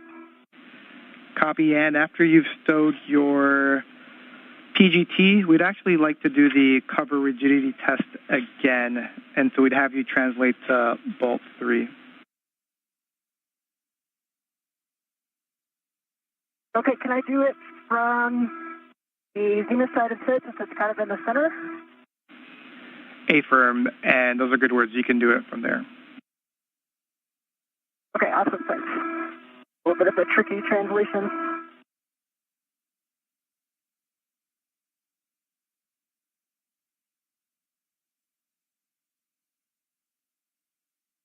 Okay, I am there.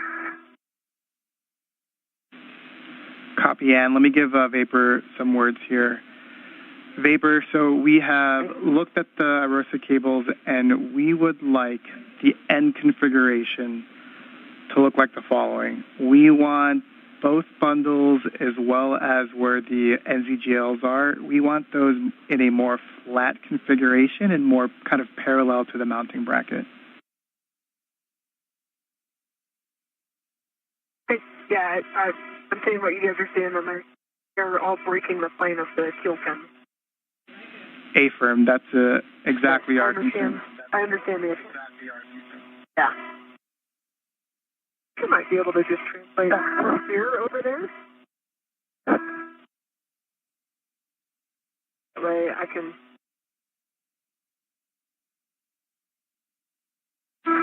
And Vapor, just as a reminder, you can translate on the lower right strut, given the instructions we said before, parallel to it, very slowly, avoid torsions, but you will not be translating on the mounting bracket. Okay, copy. And 2 minutes for Tedra's handover. And we are back with you. And with those words, NASA astronaut Nichole Ayers is going to work to reconfigure cables that were previously secured there to the mounting bracket on the lower left of your screen. They're going to make them just a little bit more flush, not sticking out quite as much. I guess in a little bit of a different spot, I get a little bit of a vibration. Yeah, if I go more inboard, I still get the vibration. If I'm right on where the double sets of rivets are in the center, I do not. And the rivets is where I got it before. Now it's a little bit inboard. Makes sense?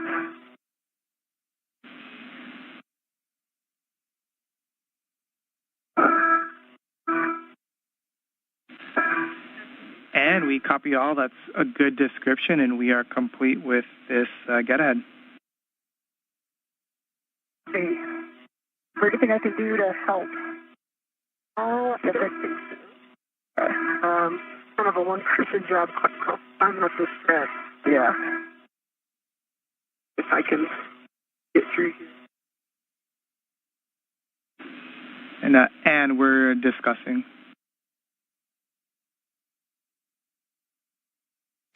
And NASA astronaut Ann McClain successfully removed bolts from that MMOD cover and inspected it, completing that get-ahead task.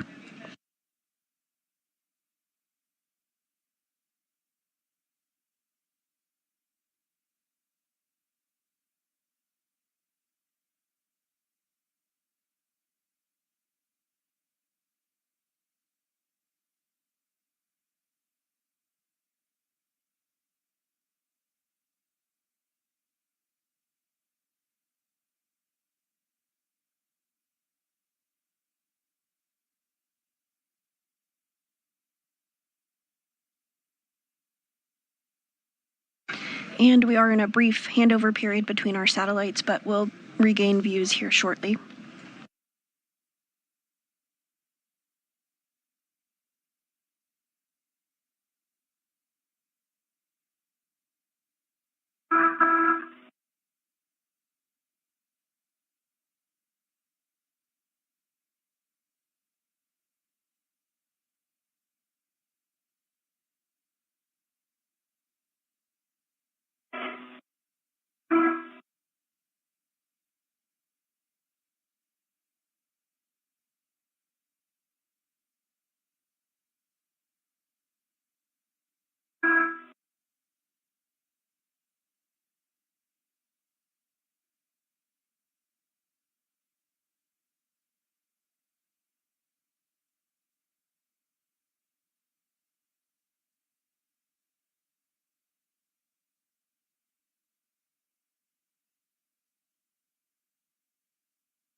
And as Vapor completes that task, we're just discussing here what our follow-on plans are. So we'll have words for you here shortly. Copy.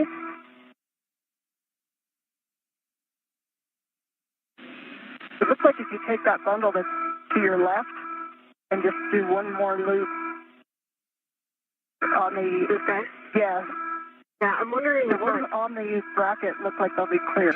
And now, 4 hours and 40 minutes into today's spacewalk, NASA astronauts Ann McClain and Nichole Ayers successfully completed the lower right strut installation and build of the triangle, which was the minimum configuration for the mod kit for today. Following this, they worked to relocate a common communications for visiting vehicles antenna, completed 2 get-ahead tasks, including a P6 DDCU jumper cable connection, as well as removing bolts from an MMOD cover.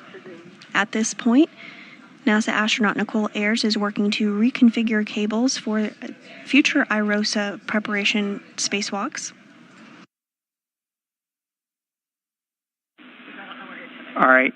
And in Vapor, so big picture words, once Vapor is complete with this tie down, we're going to have her take the Canon connector tool, the caps, etc., to the cable bag. And we're going to have you we know Vapor already did this, we're just going to have you take a look at the strut bag and make sure that it's cinched up and ready to be taken back to the airlock. Once the cleanup is complete, Vapor, we're going to have you bring the strut bag in, and you're going to be bringing the cable bag in, and you're going to be leading the way back, and we're going to keep you two together. Okay. Yeah, I think the cable bag, the strut bag looks good. vapor for your caps, we can either do them in a cable bag or the strap bag. The problem is I need to leave before you come back around with your feathers. Yeah. So I think maybe if you're okay with it, Marcos, if you could shove those caps in the strut bag, she doesn't have to wait. We don't have to do kind of the back and forth, if that makes sense. And we're good with that plan, Ann. Thanks. Okay. Chris, did you happen to hear my question about an adjustable out here for these cables? I think he's just donating another cable to get the cables up against the thing bracket might be the best. No, Vapor, I did not catch your question. Are you asking if you can use an adjustable to further tidy up the cables and leave it out?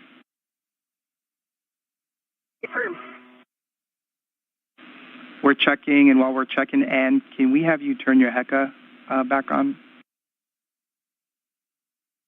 Yep.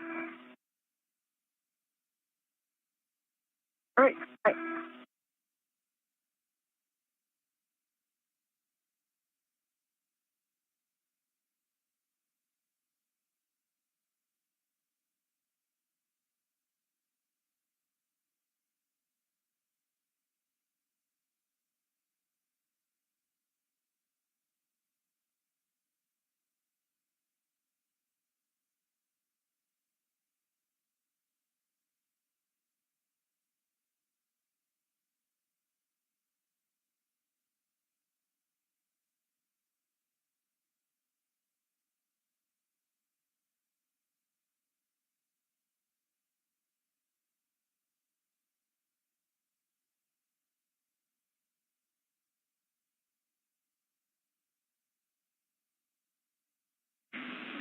Now, Vapor, question for you. We're discussing if we can bring the cables back with us in the cable bag, but in order to do that, we need to make sure that you can actually reach the mounting bracket oval cutout where they're attached.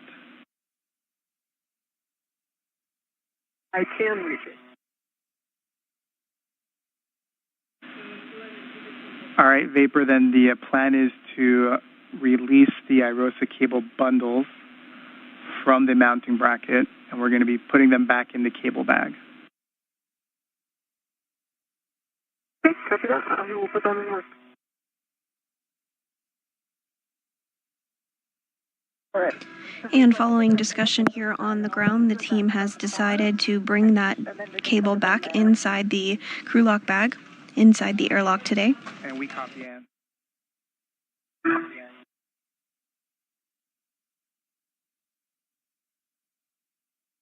I'm on a risk here. Let's see. I've got one.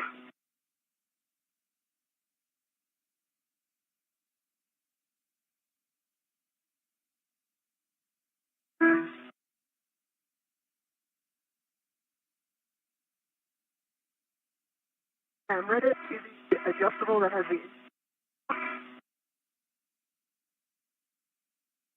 happy airtime done from the mount. Yep.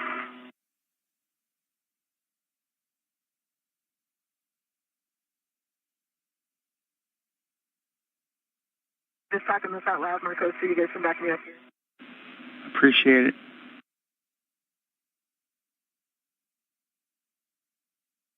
The left cable is released from the on the wire ties on both stanchions. Right.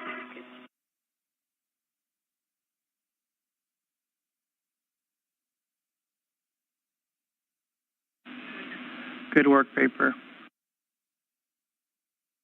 Yeah, nicely done.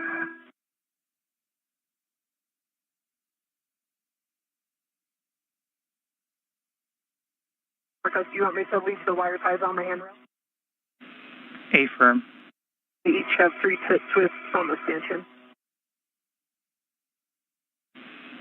That's correct, Vapor.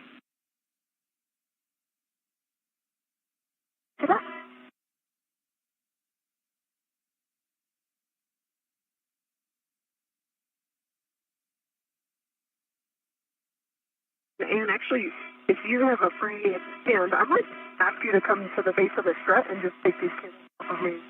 Do what, sorry? And grab these cables from me so I can. Oh yeah. Hold on, let me come back outward.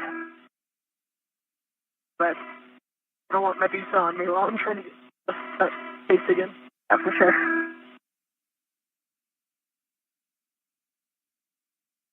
It might be right away.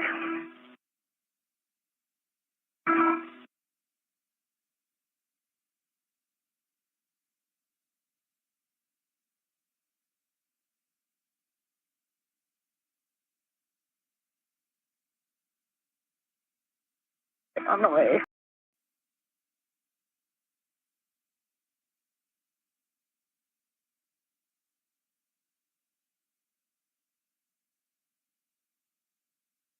Hey, Marcos, there is a short wire tie on the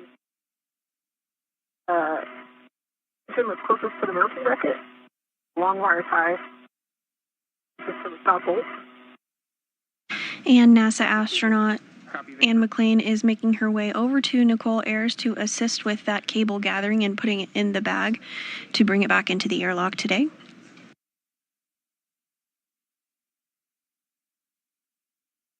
All right, I'm coming up behind you. Okay. I'm going to try to make it real quick and then I'll hit him. All right, I see him. Also, right above Ann McClain, she is the astronaut with the red stripes. On the left of your screen is that strut bag that will also be going back inside with the duo this afternoon. Right here.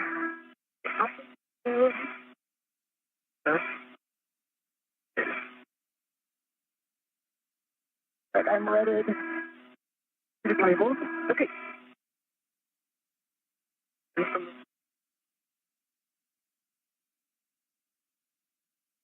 They're not the prettiest, but they're. That was a fantastic grab.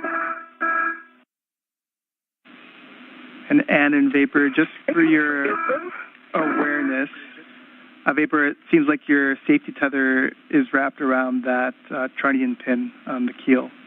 Just for awareness. Vapor, yeah. Yep. I'm going to go back that way. Copy that. For the heads up, Marcus. Yep, and I'll need to get this bag and go before you come around the corner. Okay. It'll take me a little while to get back. So. Yeah, it'll take me a sec to get these cables in the bag.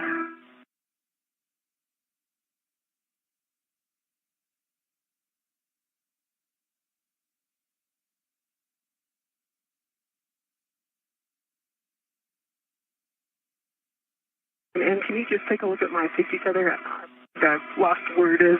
Yeah, it's coming down your left side and then around the trunnion pin. Okay. So I think if you... Oh, left. Yeah.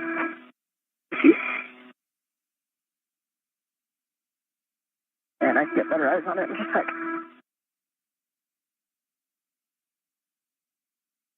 I've got it. I'll get it. Got it? That's good. Thank you.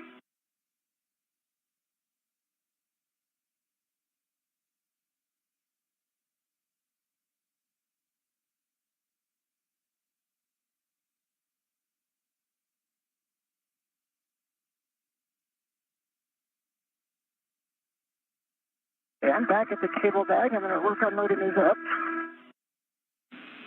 We copy, Ann. Go the long way around right back to the strip house.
Okay, I've got the bag wrapped to the cable.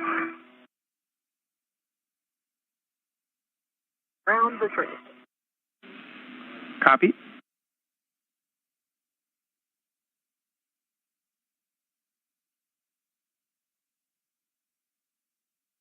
And Ann McClain is now working to put those IROSA cables back into the crew lock bag that will go inside the airlock with the duo. You can see that view on the left-hand side of your screen there of Ann McClain's helmet camera.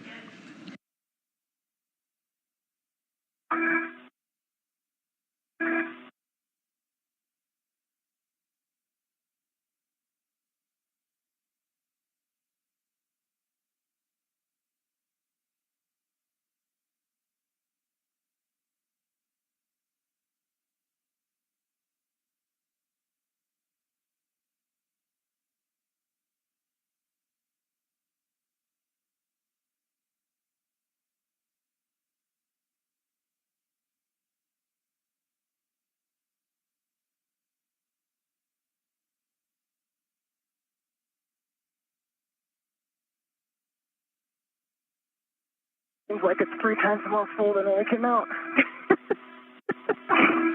Oh, we agree with that, Ann.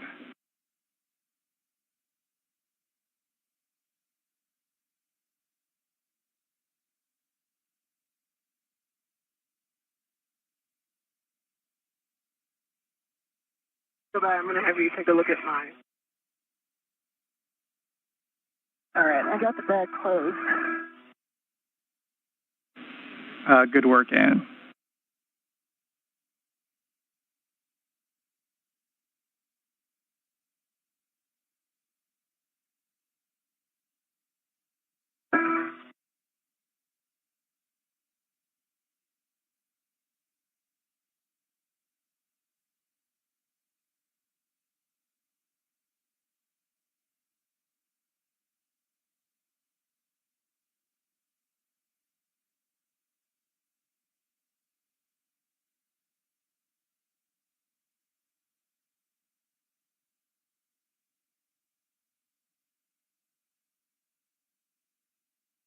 All right, got that tied in. You have anything to look at? My right safer handle, I quite feel whether it's down or not. I just want to do a quick check. It is down. Okay, yep. For all that calling around, mark those both of my safer handles. If you're just joining us, we are 4 hours and 54 minutes into today's spacewalk. NASA astronauts Ann McClain and Nichole Ayers have worked to build a modification kit that will be used to install an ISS Rollout solar array, or IROSA. The duo built and installed the upper triangle on the mass canister and also installed the right lower strut, which is the minimum configuration for the mod kit. Following this, McClain and Ayers relocated a common communication for visiting vehicles antenna, which ensures redundancy for visiting spacecraft to the orbiting lab. The two then completed 2 get-ahead tasks. One was to install a jumper cable to provide power from the P6 truss to the Russian segment of the International Space Station, and another get-ahead to remove bolts from a micrometeoroid cover. Ayers then returned to the modification kit and gathered IROSA cables, which you see on your screen there. NASA astronaut Ann McClain is working to secure them in a crew lock bag.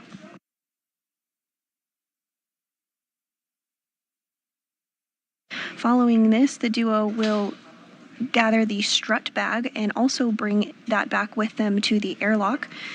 The bag cinched down as much as I can.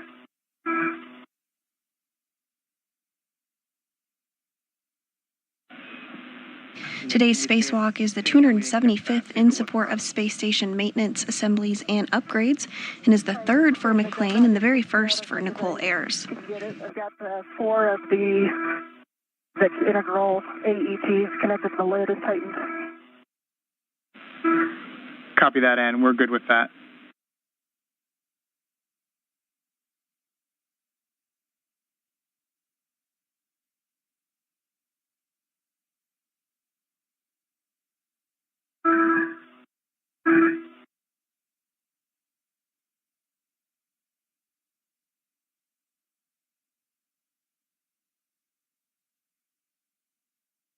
All right, Vapor.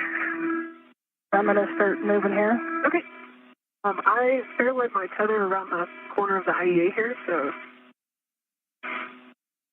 get out of your way. Okay. Really slow enough that you can go over it. All right, let's make sure my tethers are heading back in that direction.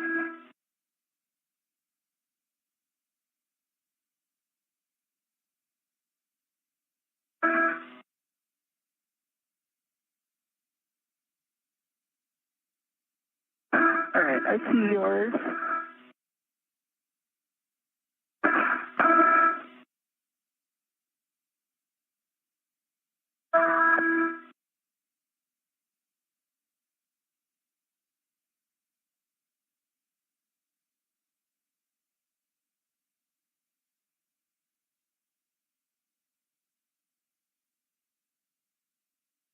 Down.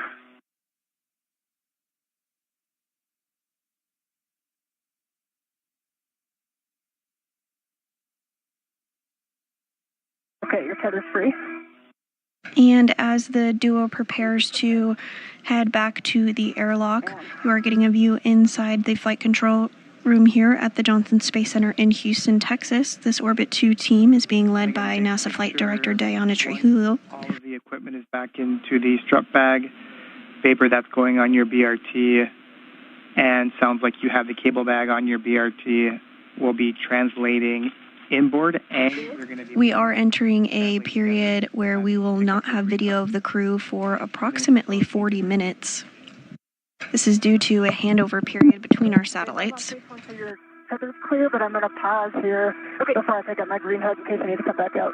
Thank you.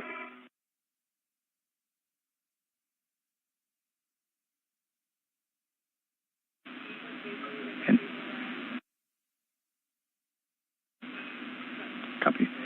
And Ann and Vapor, in case I misspoke, Ann, you have the cable bag. Vapor, you have the strut bag. Yep, we got him. Thank you.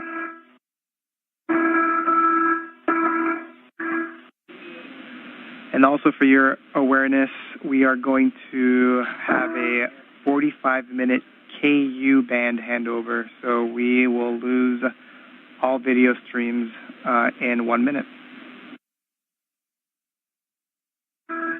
Copy. Copy.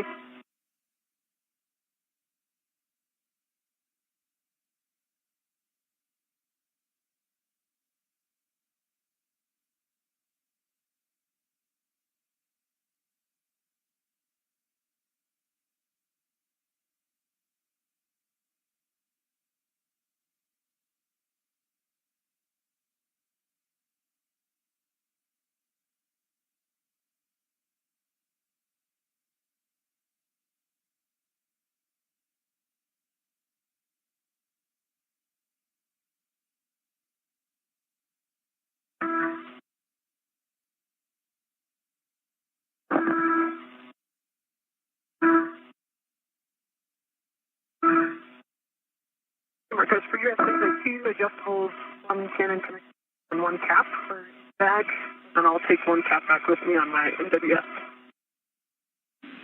Copy, those are all on your MWS.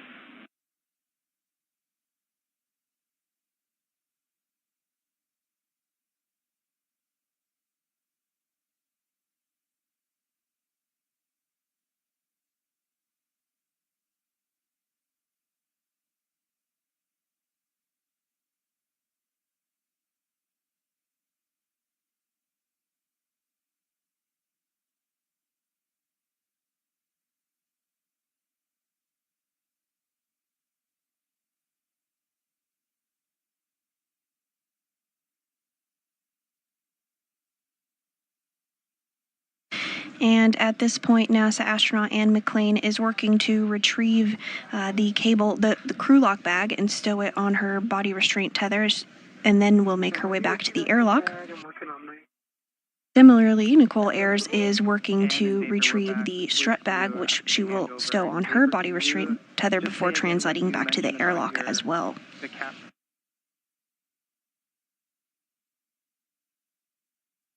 I've got one cap on my MWS, and then the two adjustables and pool, and the second capper in the back. And we copy all. Appreciate it, Vapor.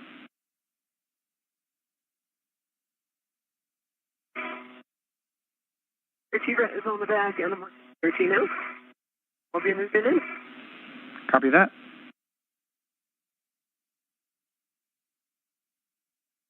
Okay, let me know when you're heading back this way, and I'll continue with my green hook. Okay.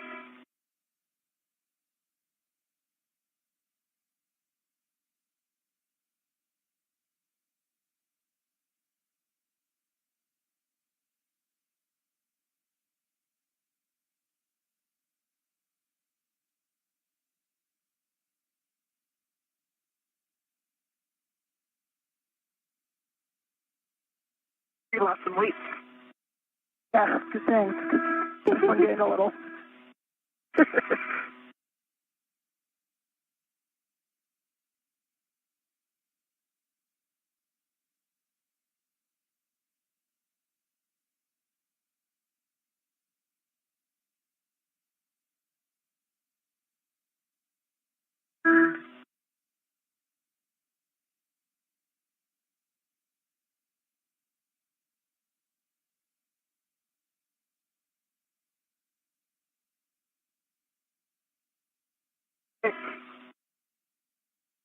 Working my way back inward.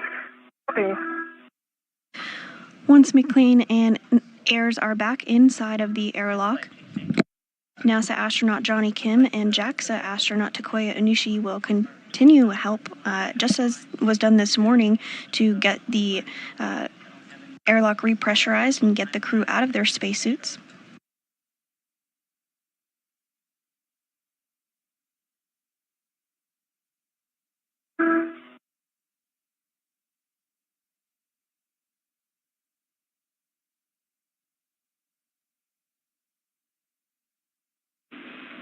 And in Vapor, just let us know once you're inboard of the IEA so we can work some BGA unlatching.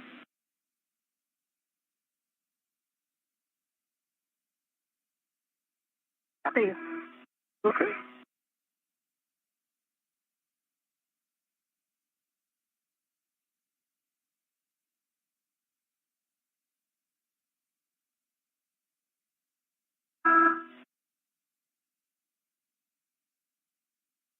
See a cable strip guy coming around. Assume you're with it. I am. Yeah, I'm picking up my green hook. Okay. And we copy and picking up your green hook.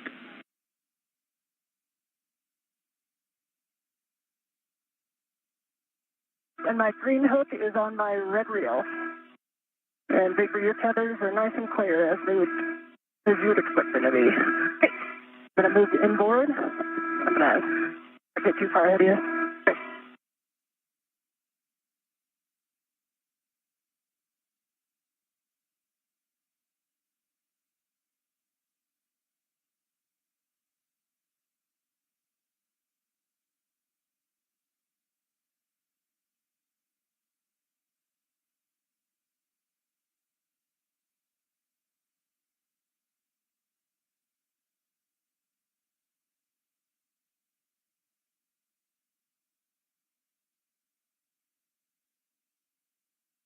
You have a small lead on the handrail down there. Sorry? There's a small fair lead on my safety tether on the handrail. It's not intended. It's outboard of the green. Can you kind of send a whip to it, get up? At this time, NASA astronauts Ann McClain and Nichole Ayers are making their way back to the airlock.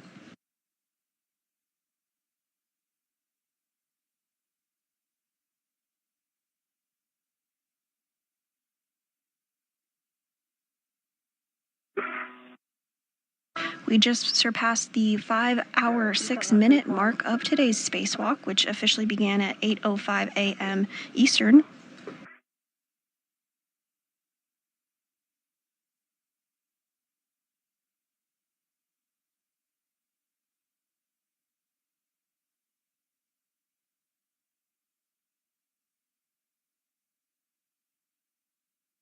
During today's spacewalk, NASA astronauts Anne McClain and Nichole Ayers worked to build a modification kit that will be used to install an ISS Rollout solar array, or IROSA, as part of ongoing solar array upgrades. The duo built and installed the upper triangle on the mass canister and also installed the right lower strut, which is the minimum configuration for the modification kit. Following this, McClain and Ayers relocated a common communication for visiting vehicles antenna, which ensures redundancy for visiting spacecraft. The antenna was moved 1.5 feet over, again to provide that redundancy for spacecraft as they visit the orbiting lab. Then 2 get-ahead tasks were completed. One was to install a jumper cable to provide power from the P6 truss to the Russian segment of the space station, and another to remove bolts from a micrometeoroid cover. Following this, Ayers returned to the modification kit location, gathered the IROSA cables, and brought them back in a crew lock bag. And the duo is now translating and making their way back to the airlock as we speak.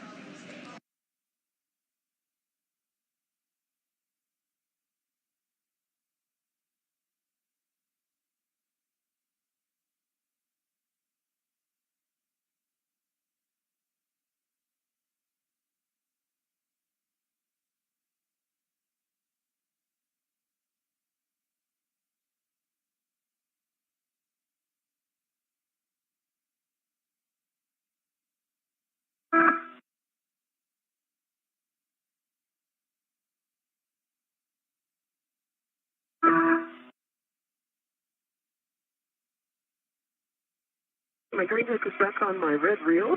Copy. Move inward. And that sounded like vapor.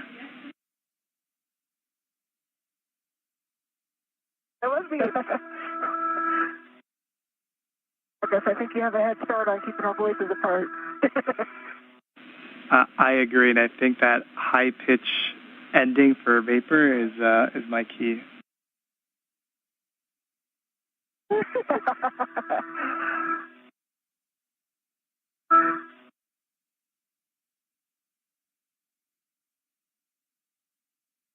Right, I'm over the lab.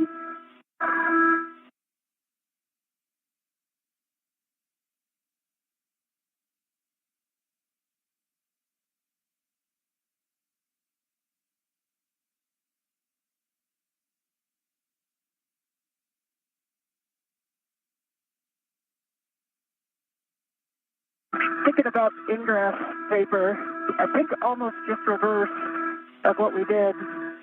Like throw the cable bag in, I'll get in, pull get the end of the strut bag in, I can pull it in. Sure. And for your SA, going to be 1 ret on the D-ring, and then 1 ret is still on my hand. Okay. They're in 2 different spots. Okay.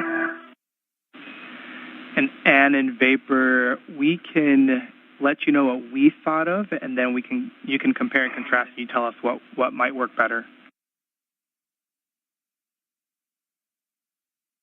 Take it. I'm on the seat handrail going down. Copy seat handrail going down. So first, we're thinking that vapor can hand the strut bag to you, Anne, and then you can put that strut bag into the airlock. Then you'll hand off your cable bag to vapor. You'll ingress.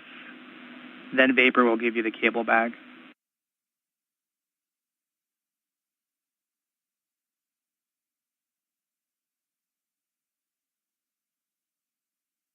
Take it through that. Copy. So the cable bag, or the strut bag goes first before either of us? Affirm, that's what we're thinking. So definitely the strut bag first, and then we're thinking put in the bag in before either of you ingress.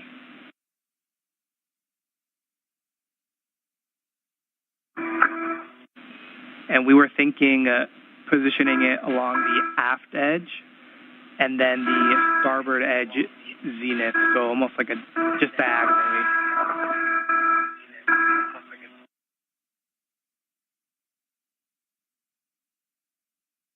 Okay. And number one. Yeah, it's right behind your PG area. Clear? There we go. Yep.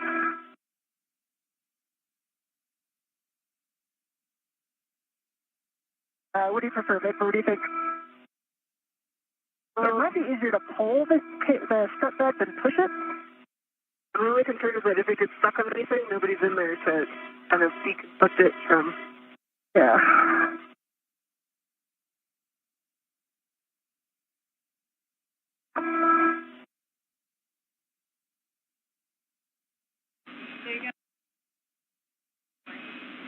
And Ann and Vapor, to be clear, we are okay with Ann, you going in first and pulling the bag in. So if you think that is the best way forward, you have a go.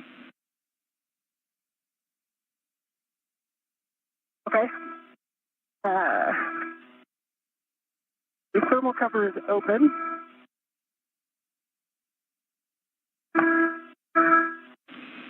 Copy.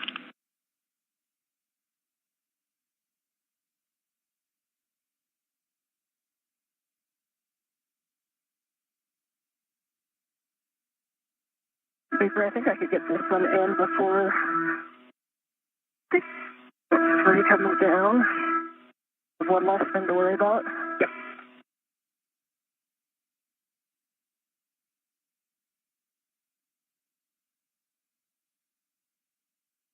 Okay, so you said that one is right here. Yeah, that was the original cable bag. Okay. And from your point of view, left hand, now that's closest to the hatch. Crazy hatch. Okay, that's it. And we do have about 25 minutes remaining in this handover period between our satellites before we will have visuals of the crew. I do have a waste feather out there. However, they are continuing to make their way back to the airlock.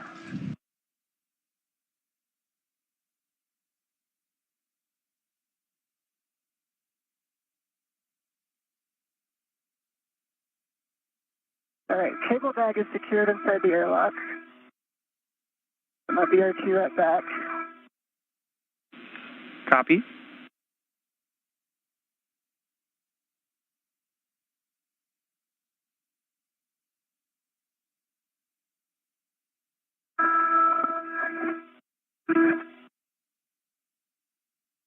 And I'm grabbing this large hook for the strap bag.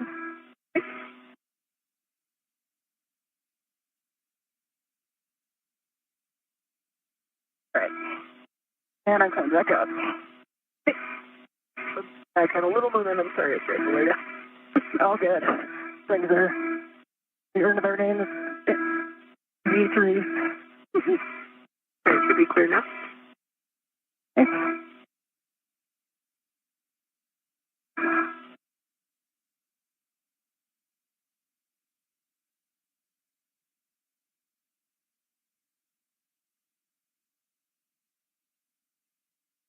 All right, there it comes. I'm actually wondering if you could ingress from here. What? If you could just ingress from here, and then I could. Yeah, just at least here's for the cable bag. Sorry, strap bag. Here's a D-ring coming your way. Okay, I see the strap bag on this. Okay, strap bag is ready to the airlock. Okay, I'm going to remove my BRT and my RET. Okay. So I think if I go in, I need to come out and get my waste feather. I can pick it up for you too if you. And McClain and Nichole Ayers are now back at the airlock and working to get the strut bag inside the airlock portion of the International Space Station.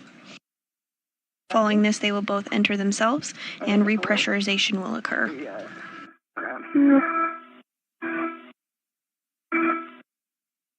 The lightning storm below us. It's so awesome. I just got that flash. Whew.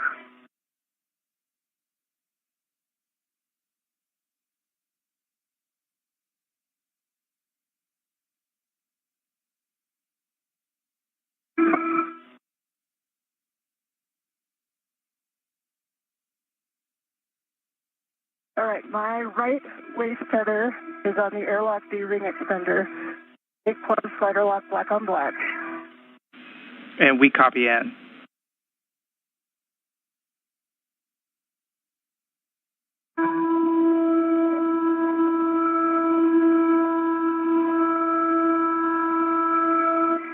Okay, Vapor, I'm going to come in and get out of the way here.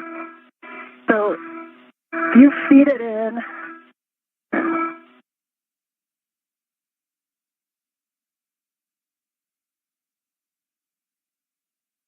Got it. Oh, yeah, that was easy. Oh, yeah. That was way easier without an upper triangle in it. Yeah. All right, if we can get that back part in. All right, and that'll go high. I'll pull it as close as I can to the IP hatch. All right, and you are there to ingress. I'm going to go high and give you low. Okay. You have a good load path. Yes, I have my right waist tether on the airlock D-ring extender. I check black on black. Okay.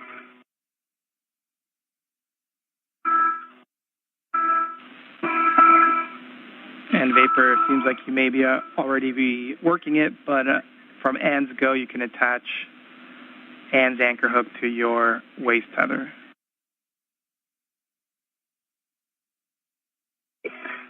Picking up in from the aft thing.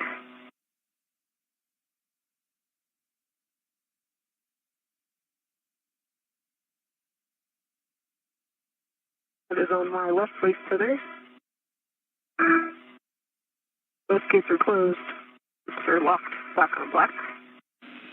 Copy Vapor. With that, you can release your anchor hook from the forward airlock external D-ring. And you can store that on your mini workstation.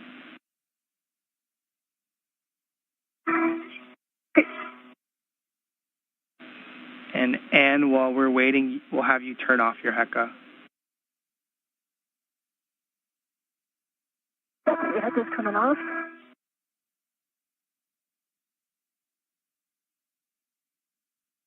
Okay, I'm for ingress forward.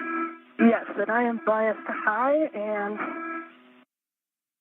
just forward, so not where I was. And we copy Vapor, you ingressing.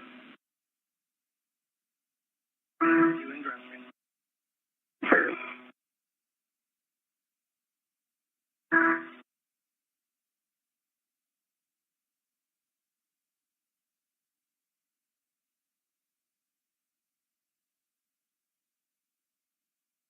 And as you get in, try to pull the tethers so they don't go between your leg and then also the SCU.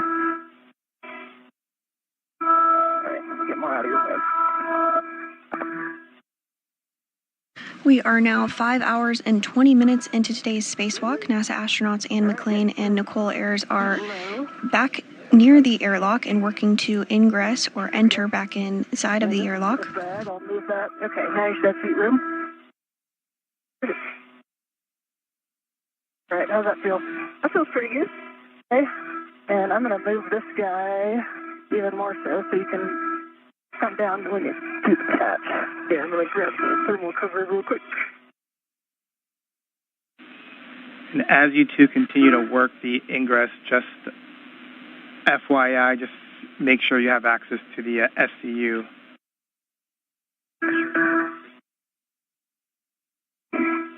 Copy.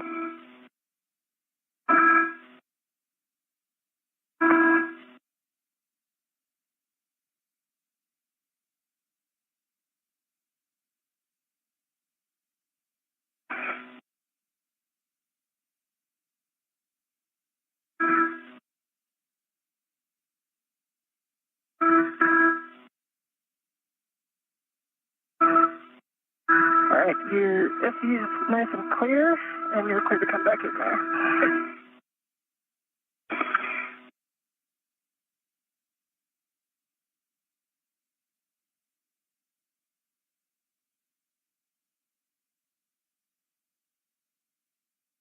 Nice job. Thermal cover was, work on the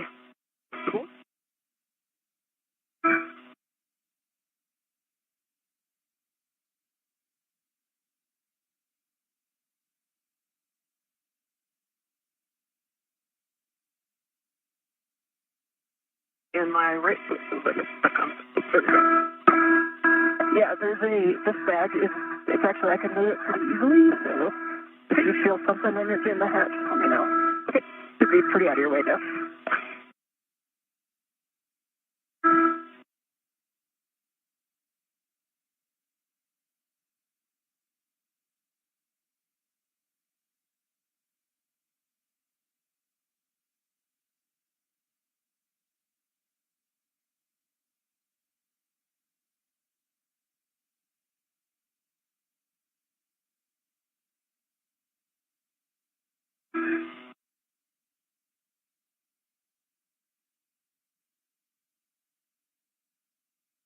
I don't know if you got the camera or not, but I did.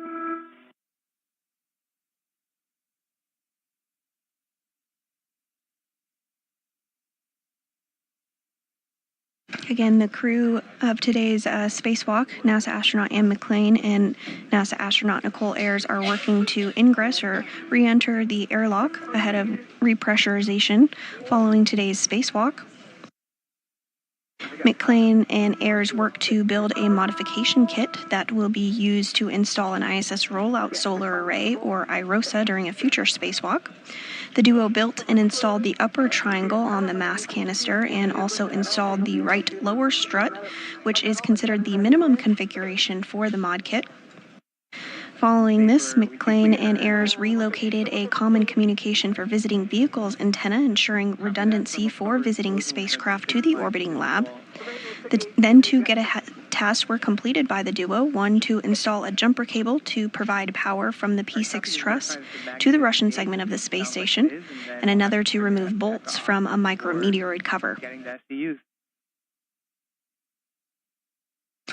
Ayers then returned to the modification kit location in the 2A segment of the International Space Station, gathered the IROSA cables, and brought them back to the airlock in a crew bag, as well as brought in the strut bag with the remaining struts. You'll remove your DCM cover and you'll connect the SCU and check that it's locked.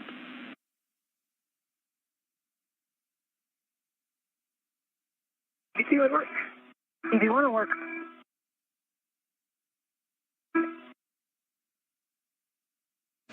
We are in a loss of signal period where we do not have visuals of the crew, about 14 minutes remaining in that loss of signal period, but we do have confirmation that the crew is back inside the airlock and the hatch thermal cover is closed.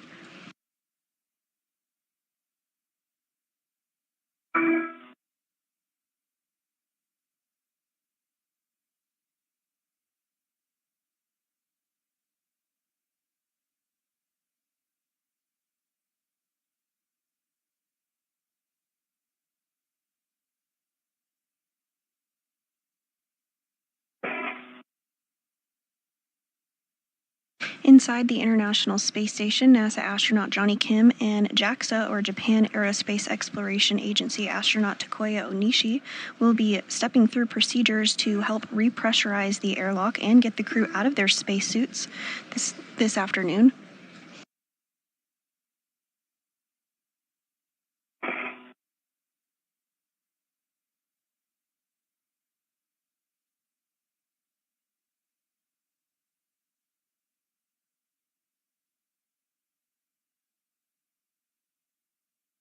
SCU to the locked. EV1 SCU connected locked. Copy, 2 SCUs locked. I'll have you both take your water switch to off, and it'll be off for 2 minutes, OFF.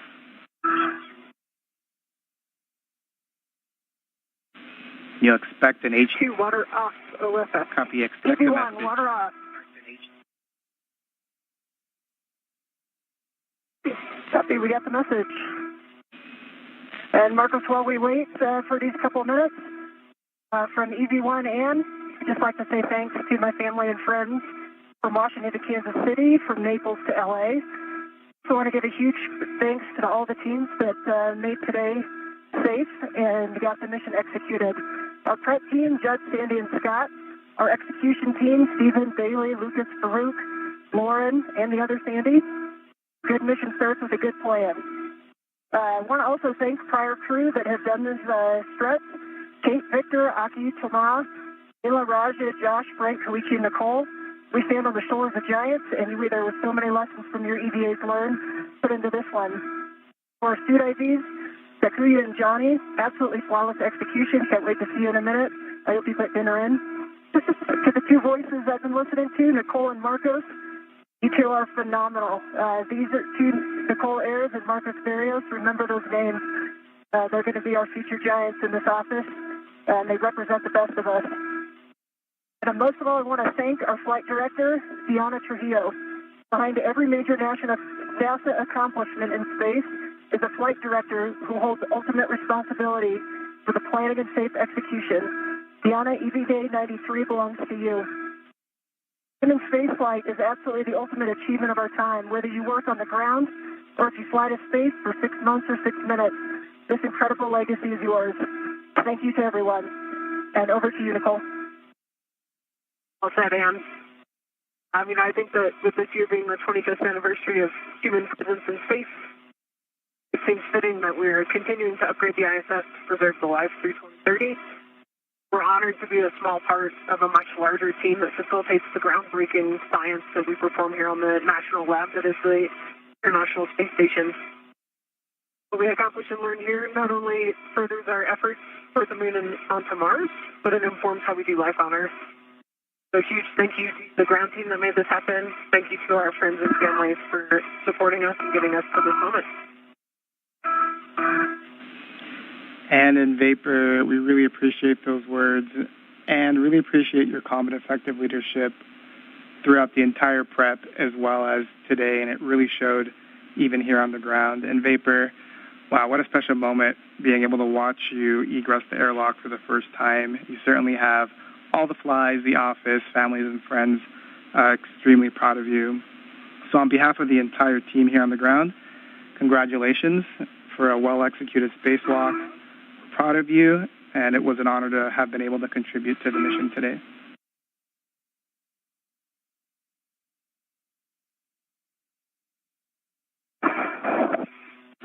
And with that, the 2 minutes are up, so we're going to check that the EV hatch is closed and launched. I'll put that to work. All right, let me know how you want me to move. Okay. It does take a little more space on its tracks than you think. Yeah. And we'll just... I'm going to get this bag out of your way so your feet can move. Yeah, that'd be awesome. There we go. Now you got the room. Thank you.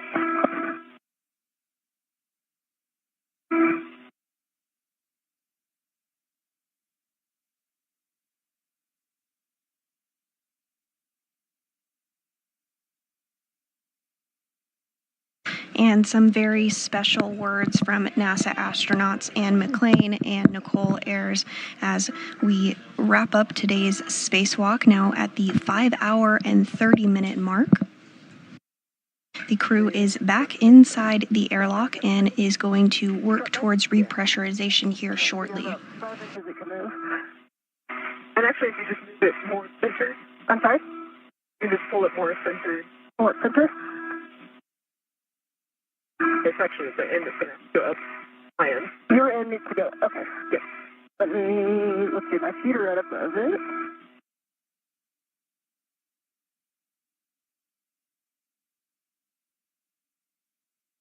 Is that helping at all? I know. Let's see. It is definitely here. Do this. Let's put it up right in between us. Yeah, I agree. Try to get out of its way here. All right, I've moved. Can you try pushing it over your shoulder?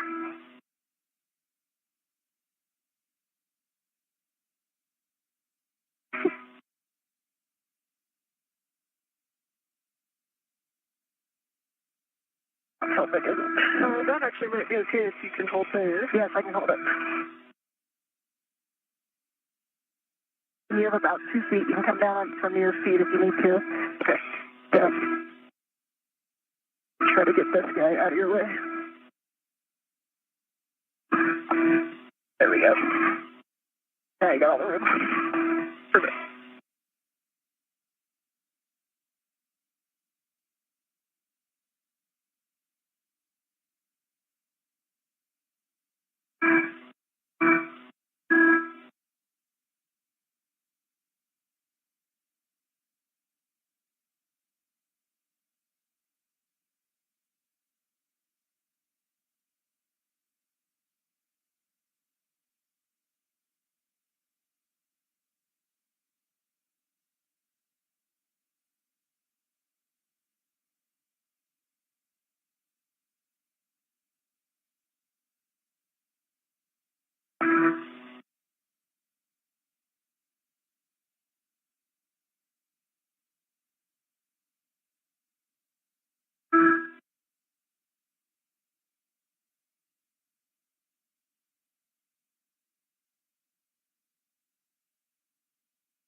On the bag again. Hop on the bed. It needs to basically go up behind you. You can also pull individual pieces and out of the way the entire bag, because I think they're laid end to end, which is making it immovable.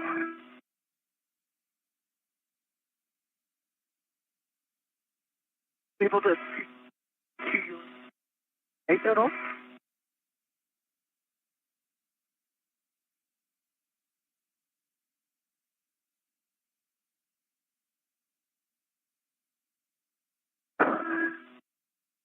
Did that do anything? So that might be okay. There. I'm trying to hold it there.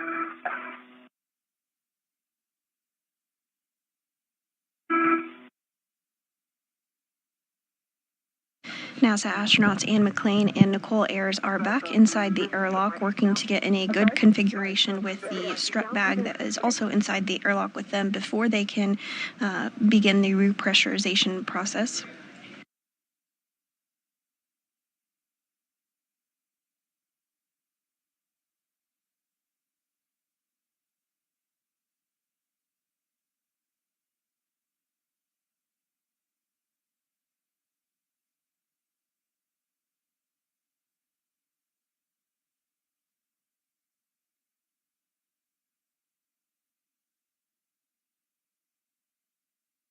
It's not.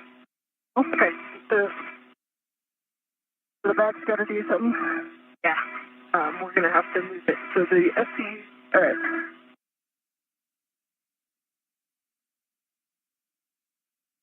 I think there's a way for you to get the bag up to your right side. The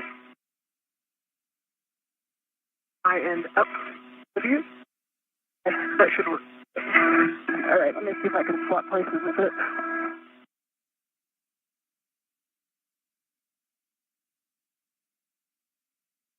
Actually, let's try again, pushing it up in between us to the ceiling.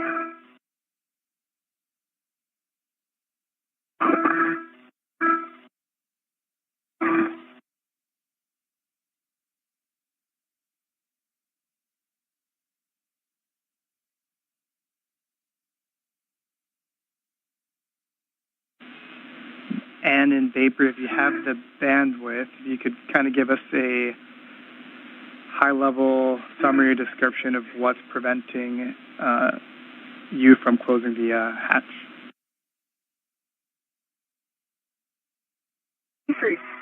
TV3's strut legs are on the hatch.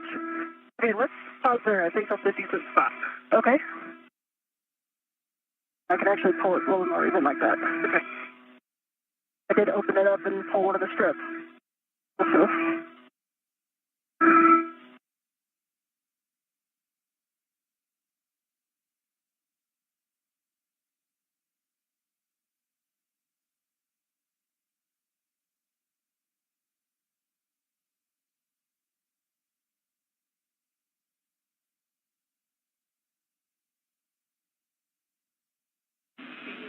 2 minutes until a teacher's handover.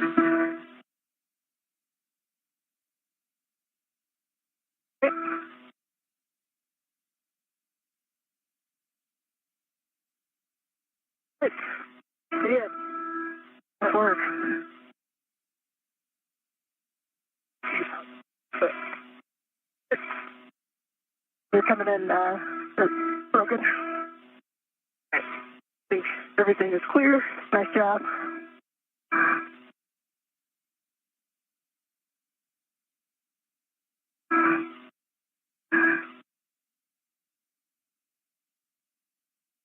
All the tethers clear. Hatches are clear. Okay. We're closing. Copy.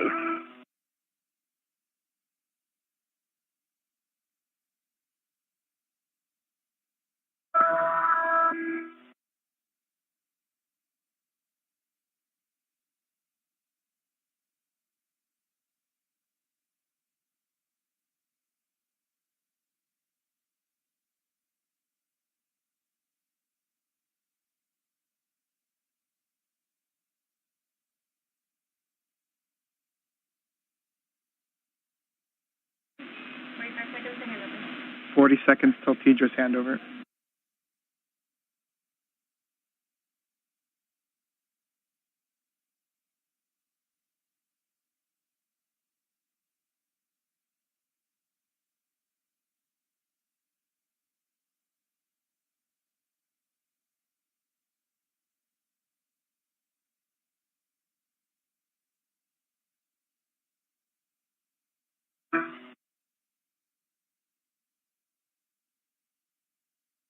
The hatch is closed and locked.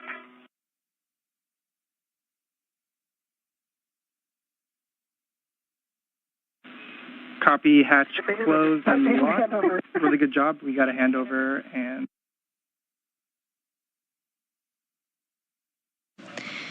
And with that call that the hatch has successfully been closed, we will begin repressurization here shortly.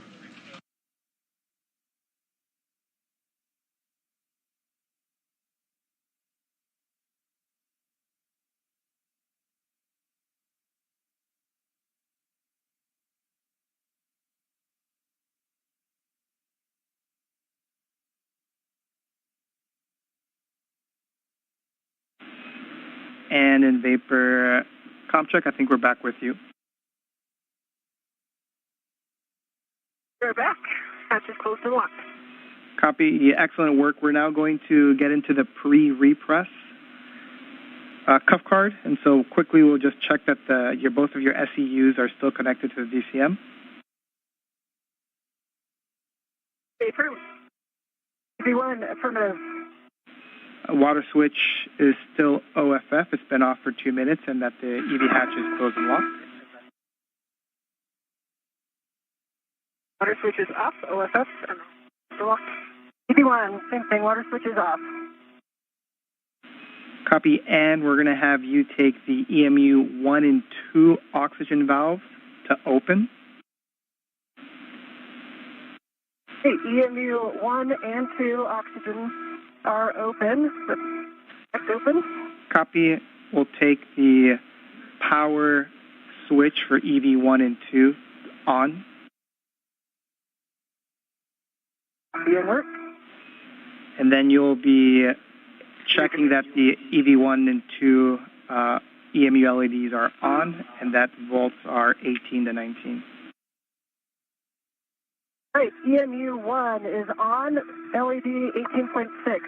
EMU 2 is on, 18.6, good LED. And we'll have both of you take your power switch to SEU and expect a warning tone.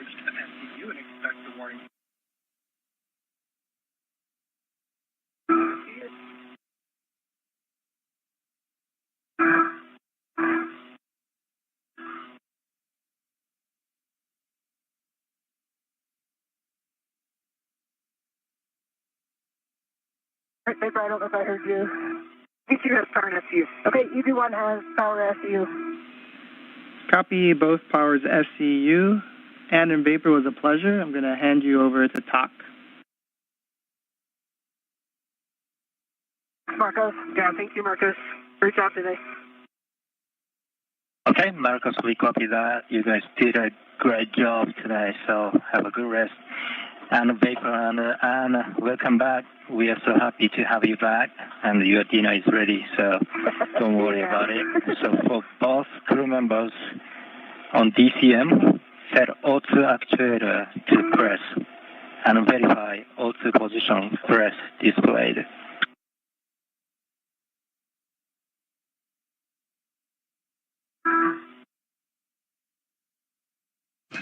And that was the voice of JAXA, or Japan Aerospace Exploration Agency astronaut Takuya Onishi, who is going to be stepping through procedures alongside NASA astronaut Johnny Kim for repressurization.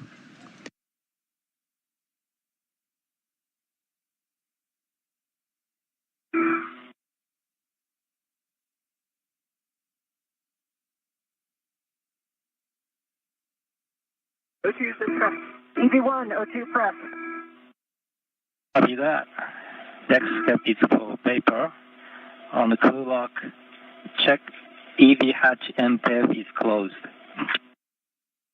Hatch MPEV is closed.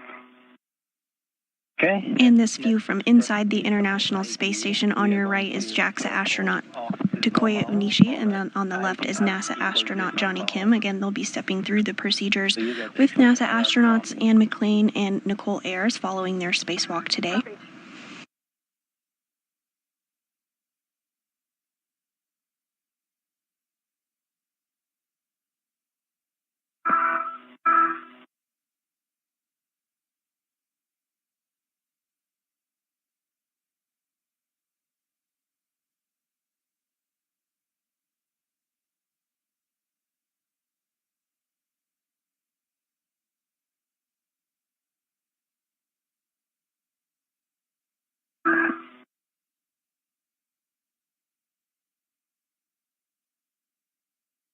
And repressurization is underway.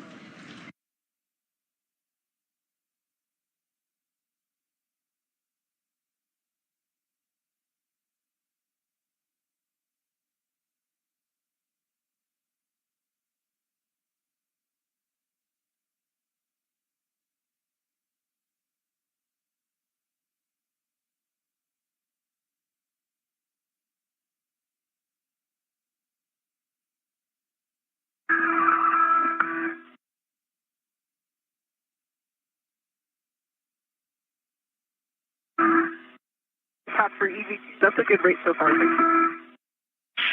Copy that.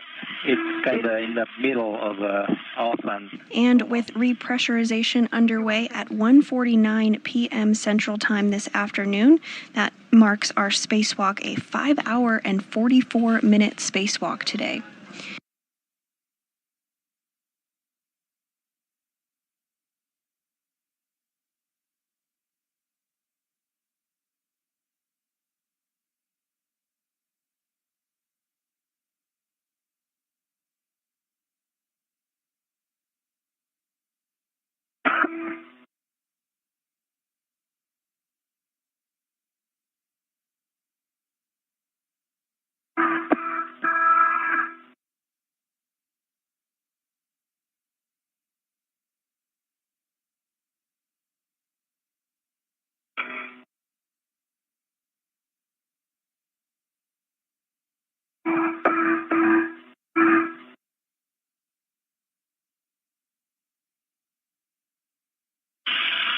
And on DC. Again, with repressurization underway, having begun at 1:49 p.m. Central Time this afternoon, today's spacewalk was 5 hours and 44 minutes. Pressure inside the airlock at 2.3 pounds per square inch and rising. 5.0, we will close the IV hatch equalization valve for a leak check, so please let us know when it gets to 5.0. Copy, Wilco, 0.3 and climbing.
There's the 4.0 and alert tone. Thanks.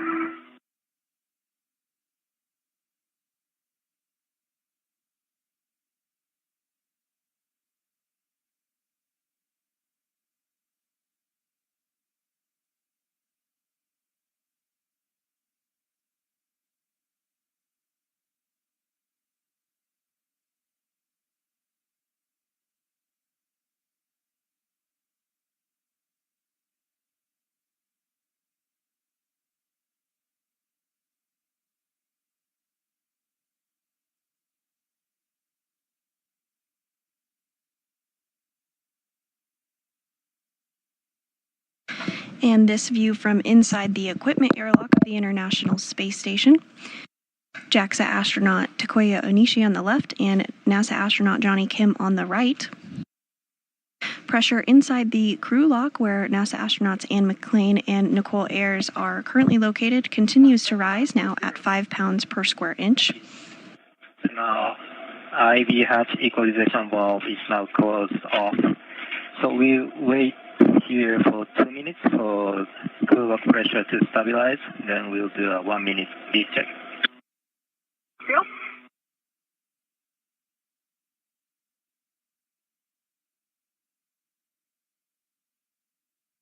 And with this 5 hour and 44 minute spacewalk wrapping up, we do have some updated stats for you.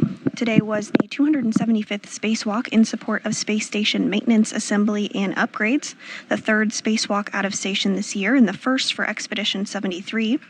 This was the third spacewalk for McClain's career. She now has a total spacewalking time of 18 hours and 52 minutes. Of course, for Nichole, her first spacewalk, 5 hours and 44 minutes. In total, 72 days, 12 hours and 23 minutes of spacewalking time has been recorded over the past 25 years of the International Space Station.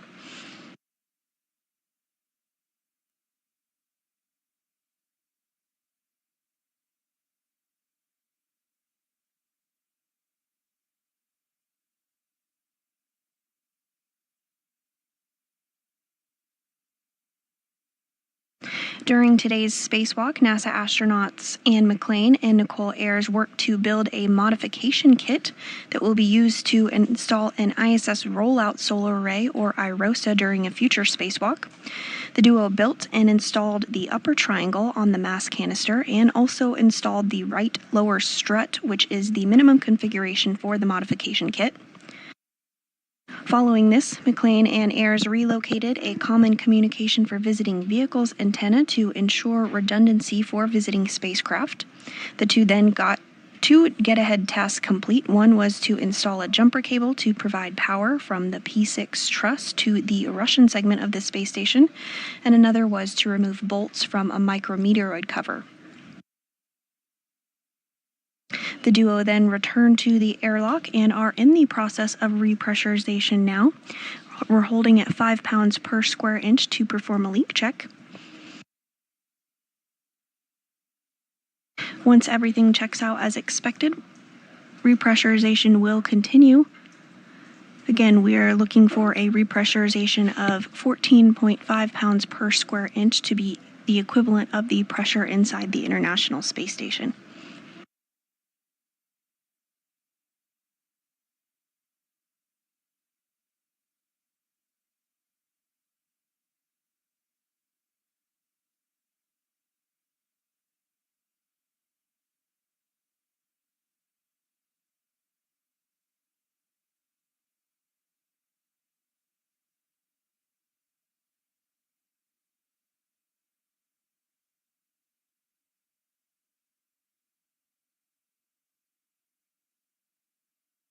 It's an airlock on Space Ground 1. So P1 pressure is 260.03 and P2 the same.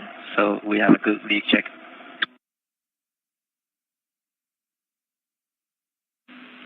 We concur. Good leak check. And with that confirmation that the leak check was good and as expected, repressurization will continue.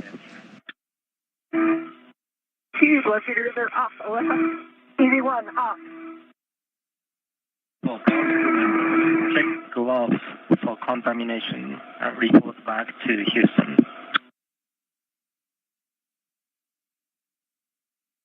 For EV2, change to the gloves, just EA smudges. EV1, no contamination. See that? There is a warning about DCS, but I'm going to skip it. So for both EV crew members on DCM, set authorizer to ID.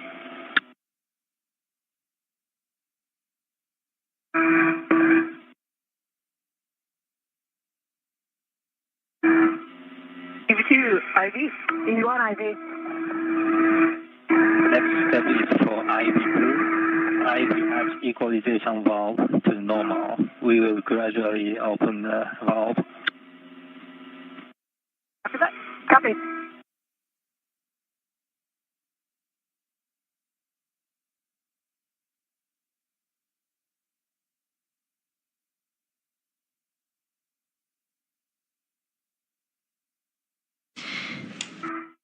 And repressurization has resumed.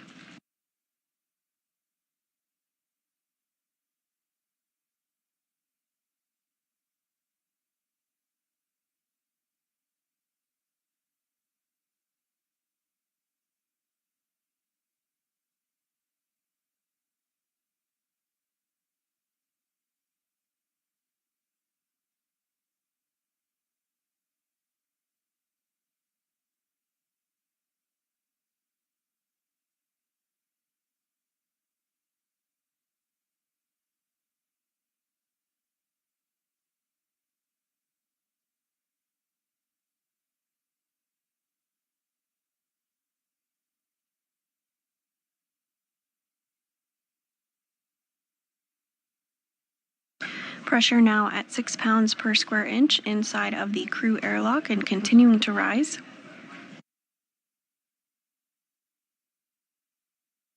Expecting equalization between the crew lock and the airlock in about 9 minutes from now.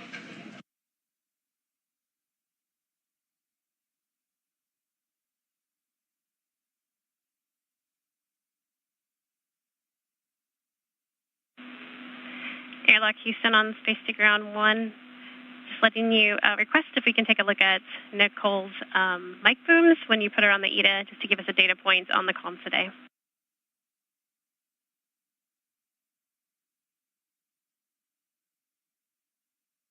Sorry, can you repeat that?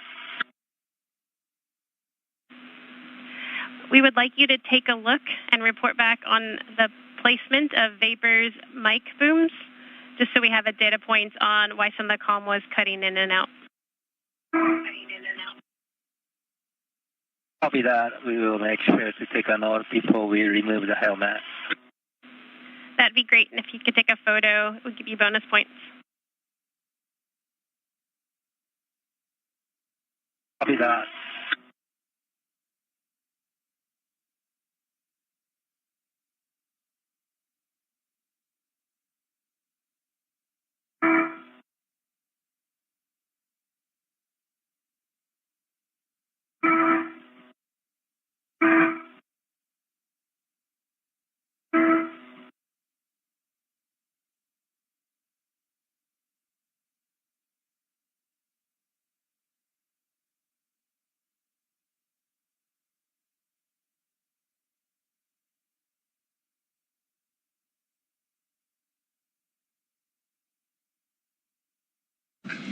And if you're just joining us, we are wrapping up a spacewalk that lasted 5 hours and 44 minutes today, where NASA astronauts Anne McClain and Nichole Ayers worked on space station maintenance and upgrades.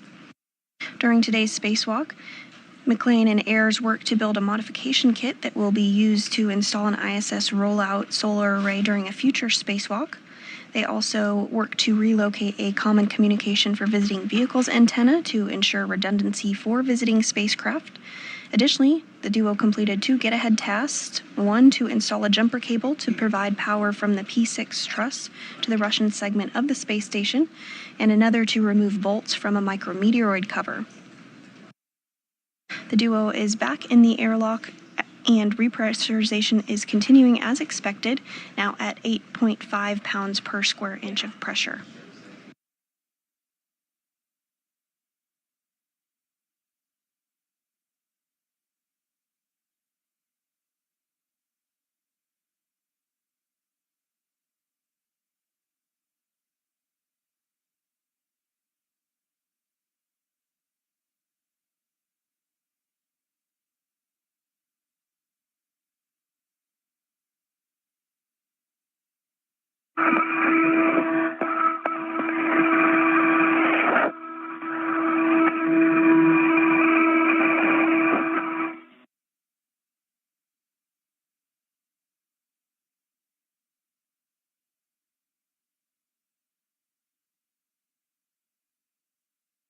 This view from inside the equipment airlock is showing JAXA, or Japan Aerospace Exploration Agency astronaut Takuya Onishi, as well as NASA astronaut Johnny Kim on the right, as they step through those repressurization procedures ahead of opening up the crew lock once pressure is equalized.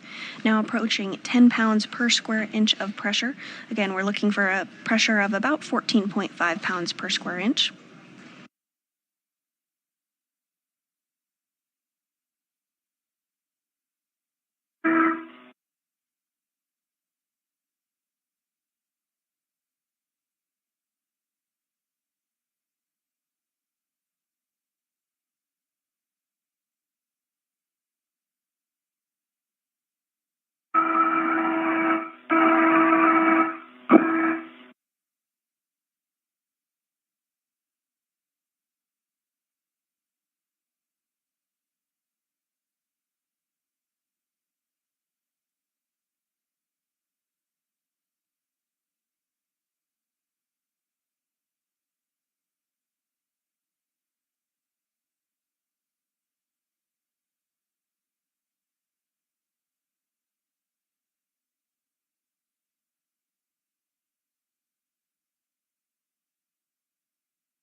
And you are getting a great view here on your screen of the antenna that was relocated, the Common Communications for Visiting Vehicles antenna that Ayers and McClain worked to relocate 1.5 feet to ensure better redundancy for visiting spacecraft to the International Space Station. The International Space Station is currently flying 260 statute miles over the North Pacific Ocean, approaching the coast of Hawaii. Back inside the airlock, pressure is at 11.5 pounds per square inch, continuing to rise as expected.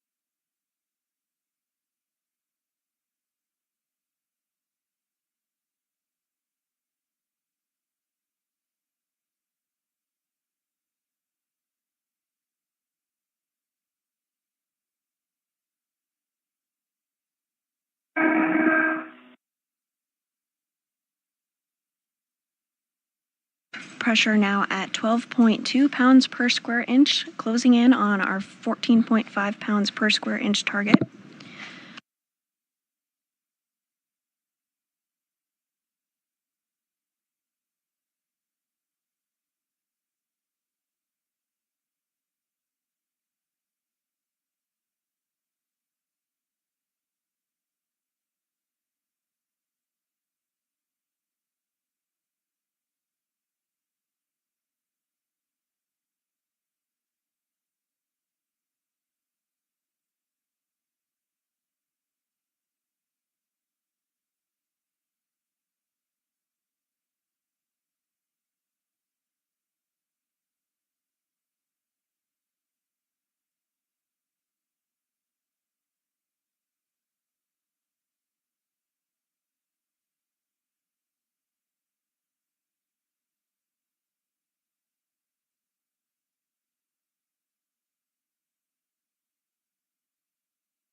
We're now at 13 pounds of pressure inside the crew lock portion of the International Space Station.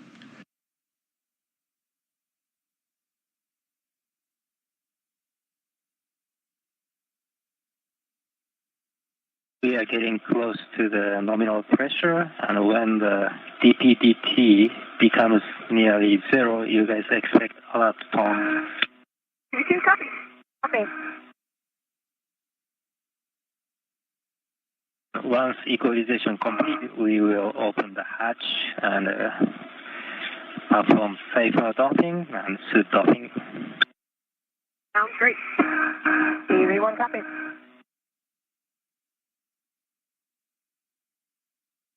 And as you heard there, once pressure is equal between the crew lock and the equipment lock, NASA astronaut Johnny Kim and JAXA astronaut Takuya Onishi will work to open up the hatches between the crew lock and the equipment airlock, at which point they will assist NASA astronauts Anne McClain and Nichole Ayers back into the equipment lock portion of the International Space Station.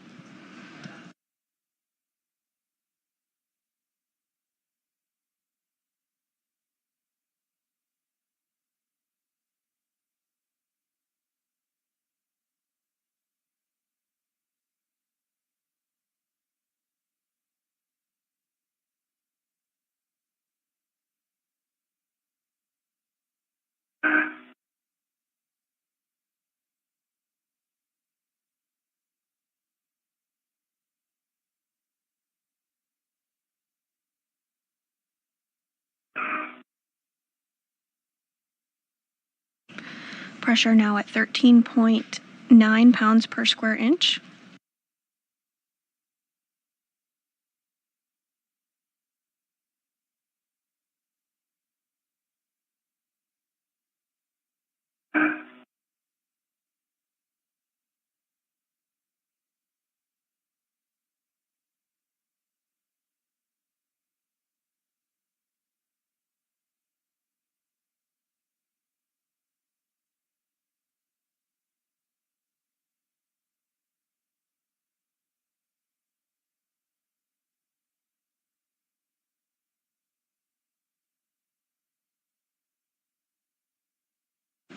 Getting very close to equalization now at 14.1 pounds per square inch.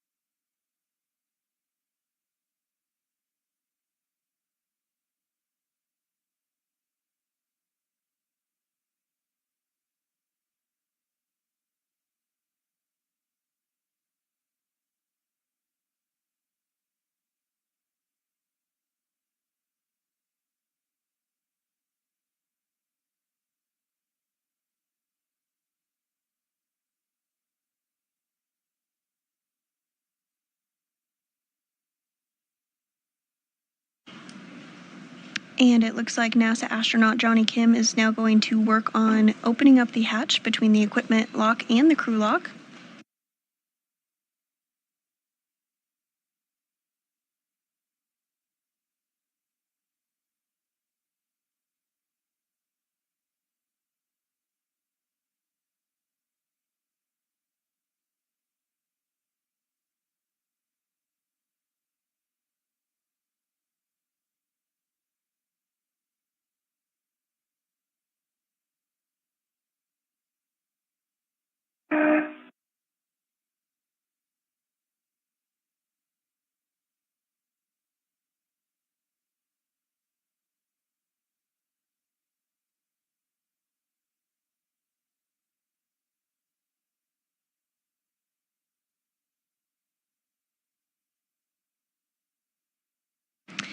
And the equipment airlock and crew lock hatch is now open. First inside, it looks like it will be NASA astronaut Anne McClain. She's wearing that spacesuit with the red stripes.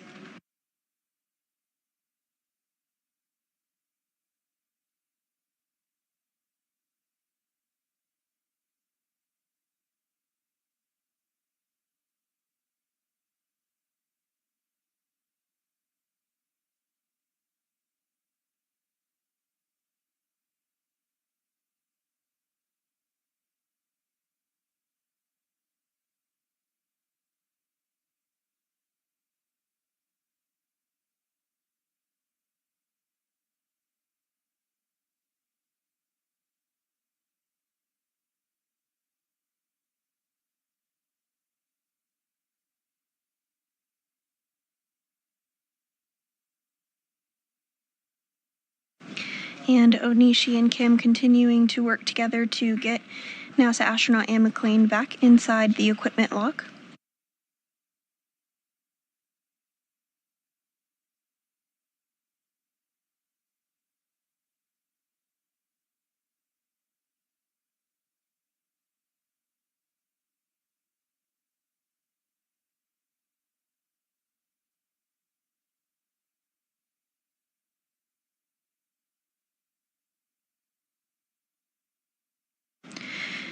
They're now working to remove the safer or simplified aid for EVA rescue from McClain's backpack, or spacesuit rather.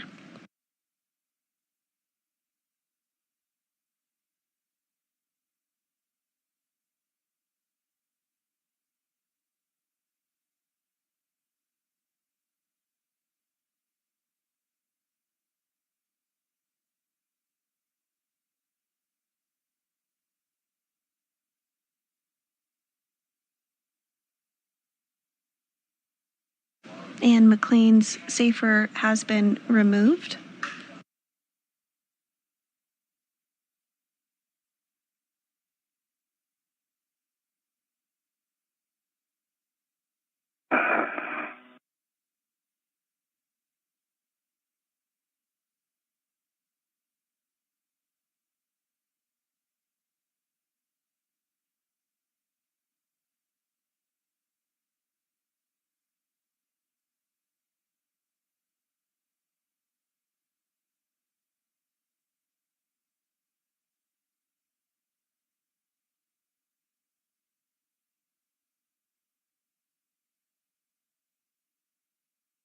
Today was the third spacewalk for NASA astronaut Anne McClain.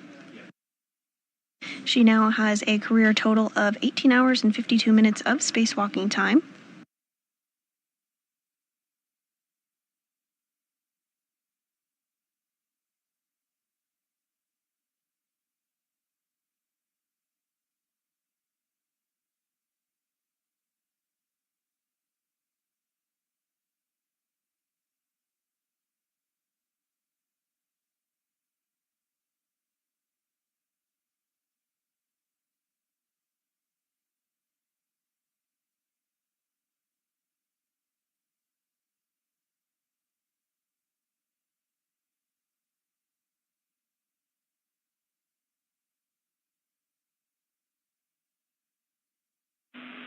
Airlock Houston on 1. EV crew are no longer hot mic. Copy, thumbs up.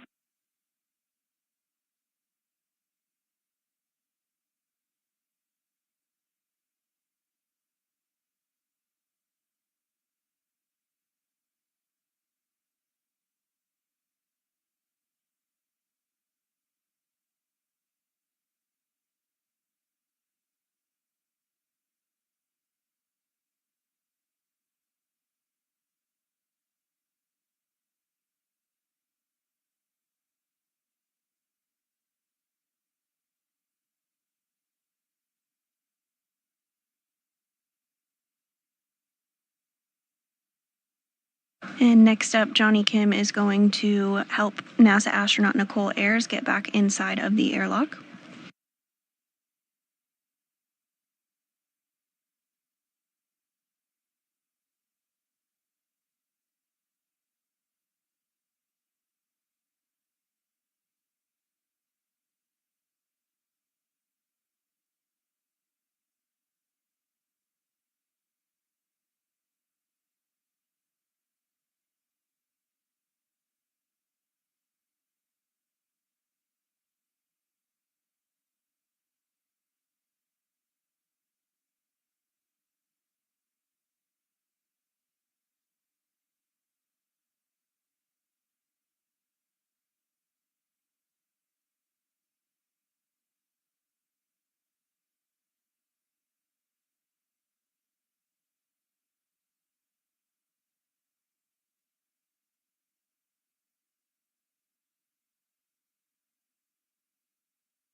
And NASA astronaut Johnny Kim now working to get Nichole Ayers' safer, simplified aid for EVA rescue off of her spacesuit.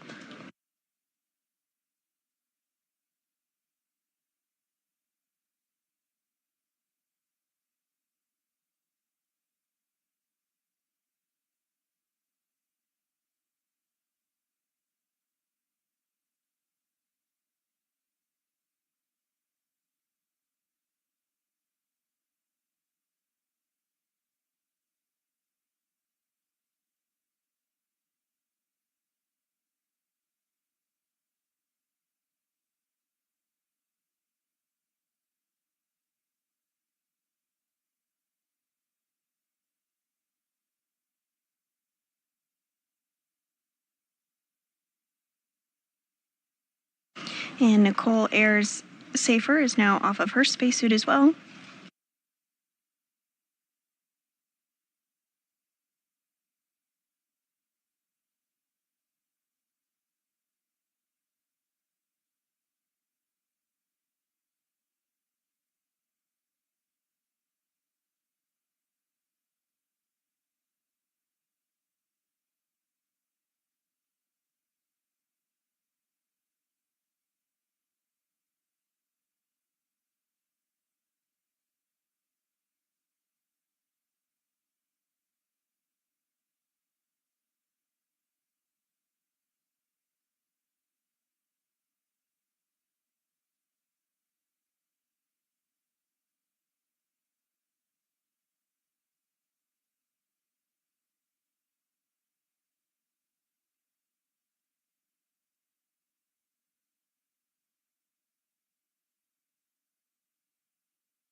Again, today's spacewalk was 5 hours and 44 minutes long and was the 275th spacewalk in support of space station maintenance, assembly, and upgrades. It was the third spacewalk for NASA astronaut Anne McClain and the very first for NASA astronaut Nichole Ayers. The crew is now back inside the airlock, and they are working to get their mini workstations removed from their spacesuits. The mini workstation houses the tools and tethers that are utilized during spacewalks.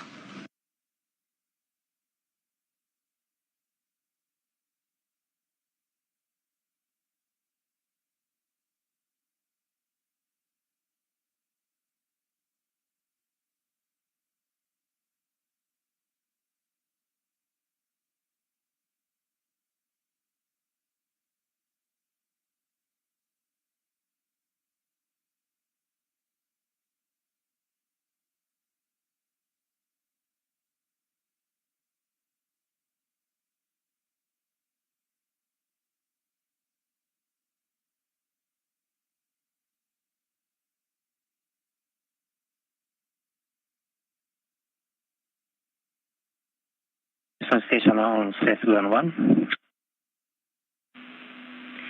Go ahead and one talk. It's Sunday. We are hearing a little bit louder noise from EV1, probably from EMU fan.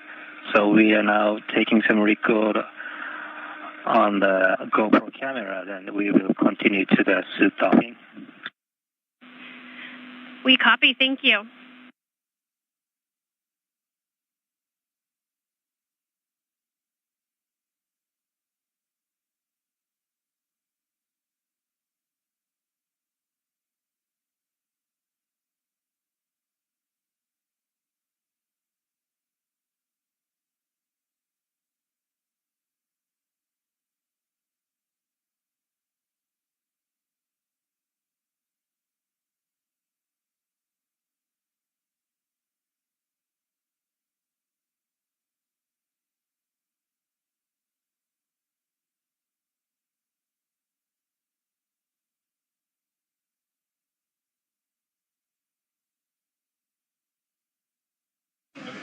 And JAXA astronaut Takuya Onishi has removed the mini workstation from Nichole Ayers' spacesuit.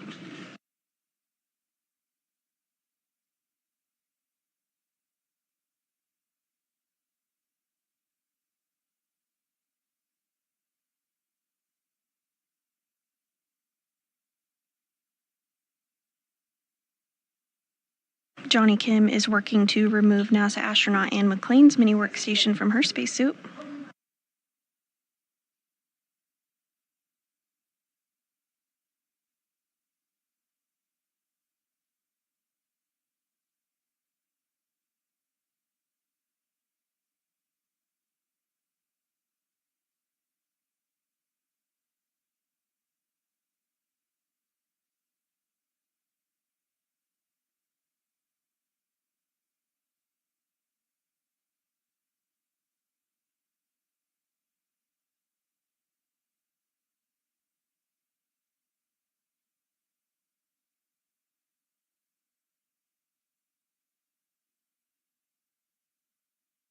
And Anne McClain's mini workstation has also been removed from her spacesuit.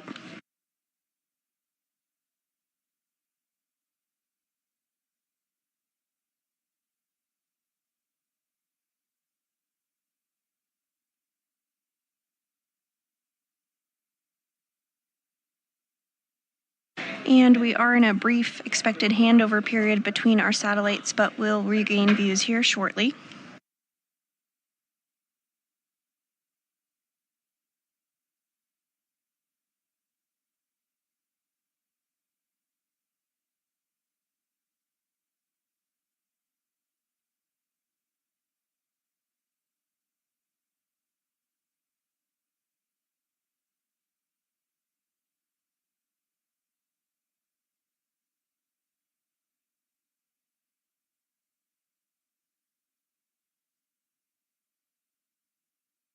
You're looking at a live view of the flight control room here at the International Space Station Flight Control Room at the Johnson Space Center in Houston, Texas. Today's Orbit 2 team has been led by Diana Trujillo during this 5-hour and 44-minute spacewalk. In the center of your screen there is also the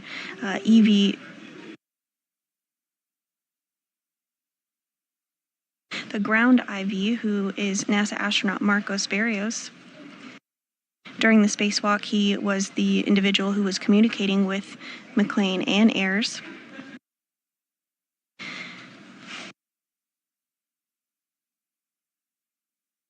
And back inside the International Space Station, continuing to step through procedures to take some imagery of the spacesuits following the 5-hour, 44-minute spacewalk.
JAXA astronaut Takuya Onishi on the left of your screen there is working with NASA astronaut Anne McClain and will soon be able to remove her helmet. On the right-hand side of your screen is NASA astronaut Johnny Kim, who is working to do the same on Nichole Ayers' helmet.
Continuing to step through procedures on the International Space Station to remove the helmets and gloves of the spacewalkers today after their 5-hour and 44-minute spacewalk.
And NASA astronaut Johnny Kim working to remove the gloves from Nichole Ayers during her very first spacewalk today, lasting 5 hours, 44 minutes.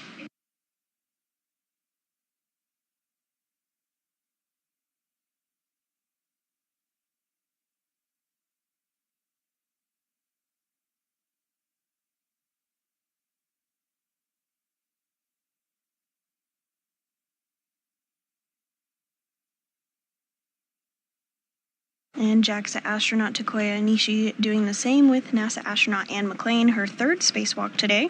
She now has a career total of 18 hours and 52 minutes of spacewalking time.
Both gloves off of Anne McClain. Johnny Kim now going to work to get the second glove off of NASA astronaut Nichole Ayers.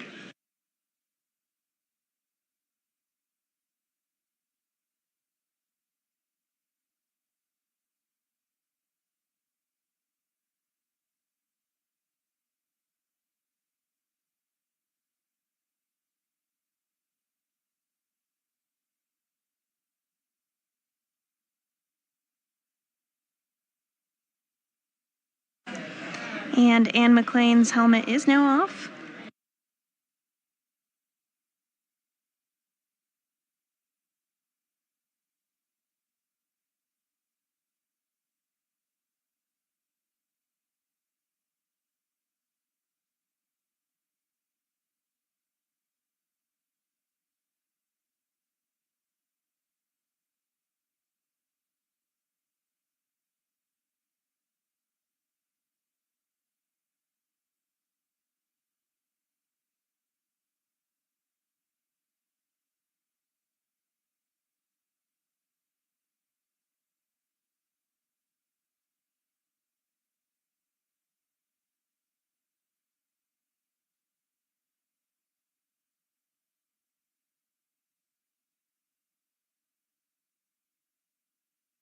During today's Spacewalk, which was the 275th in support of space station maintenance, assembly, and upgrades, NASA astronaut Anne McClain and Nichole Ayers worked to build a modification kit that will be used to install an ISS Rollout solar array, or IROSA.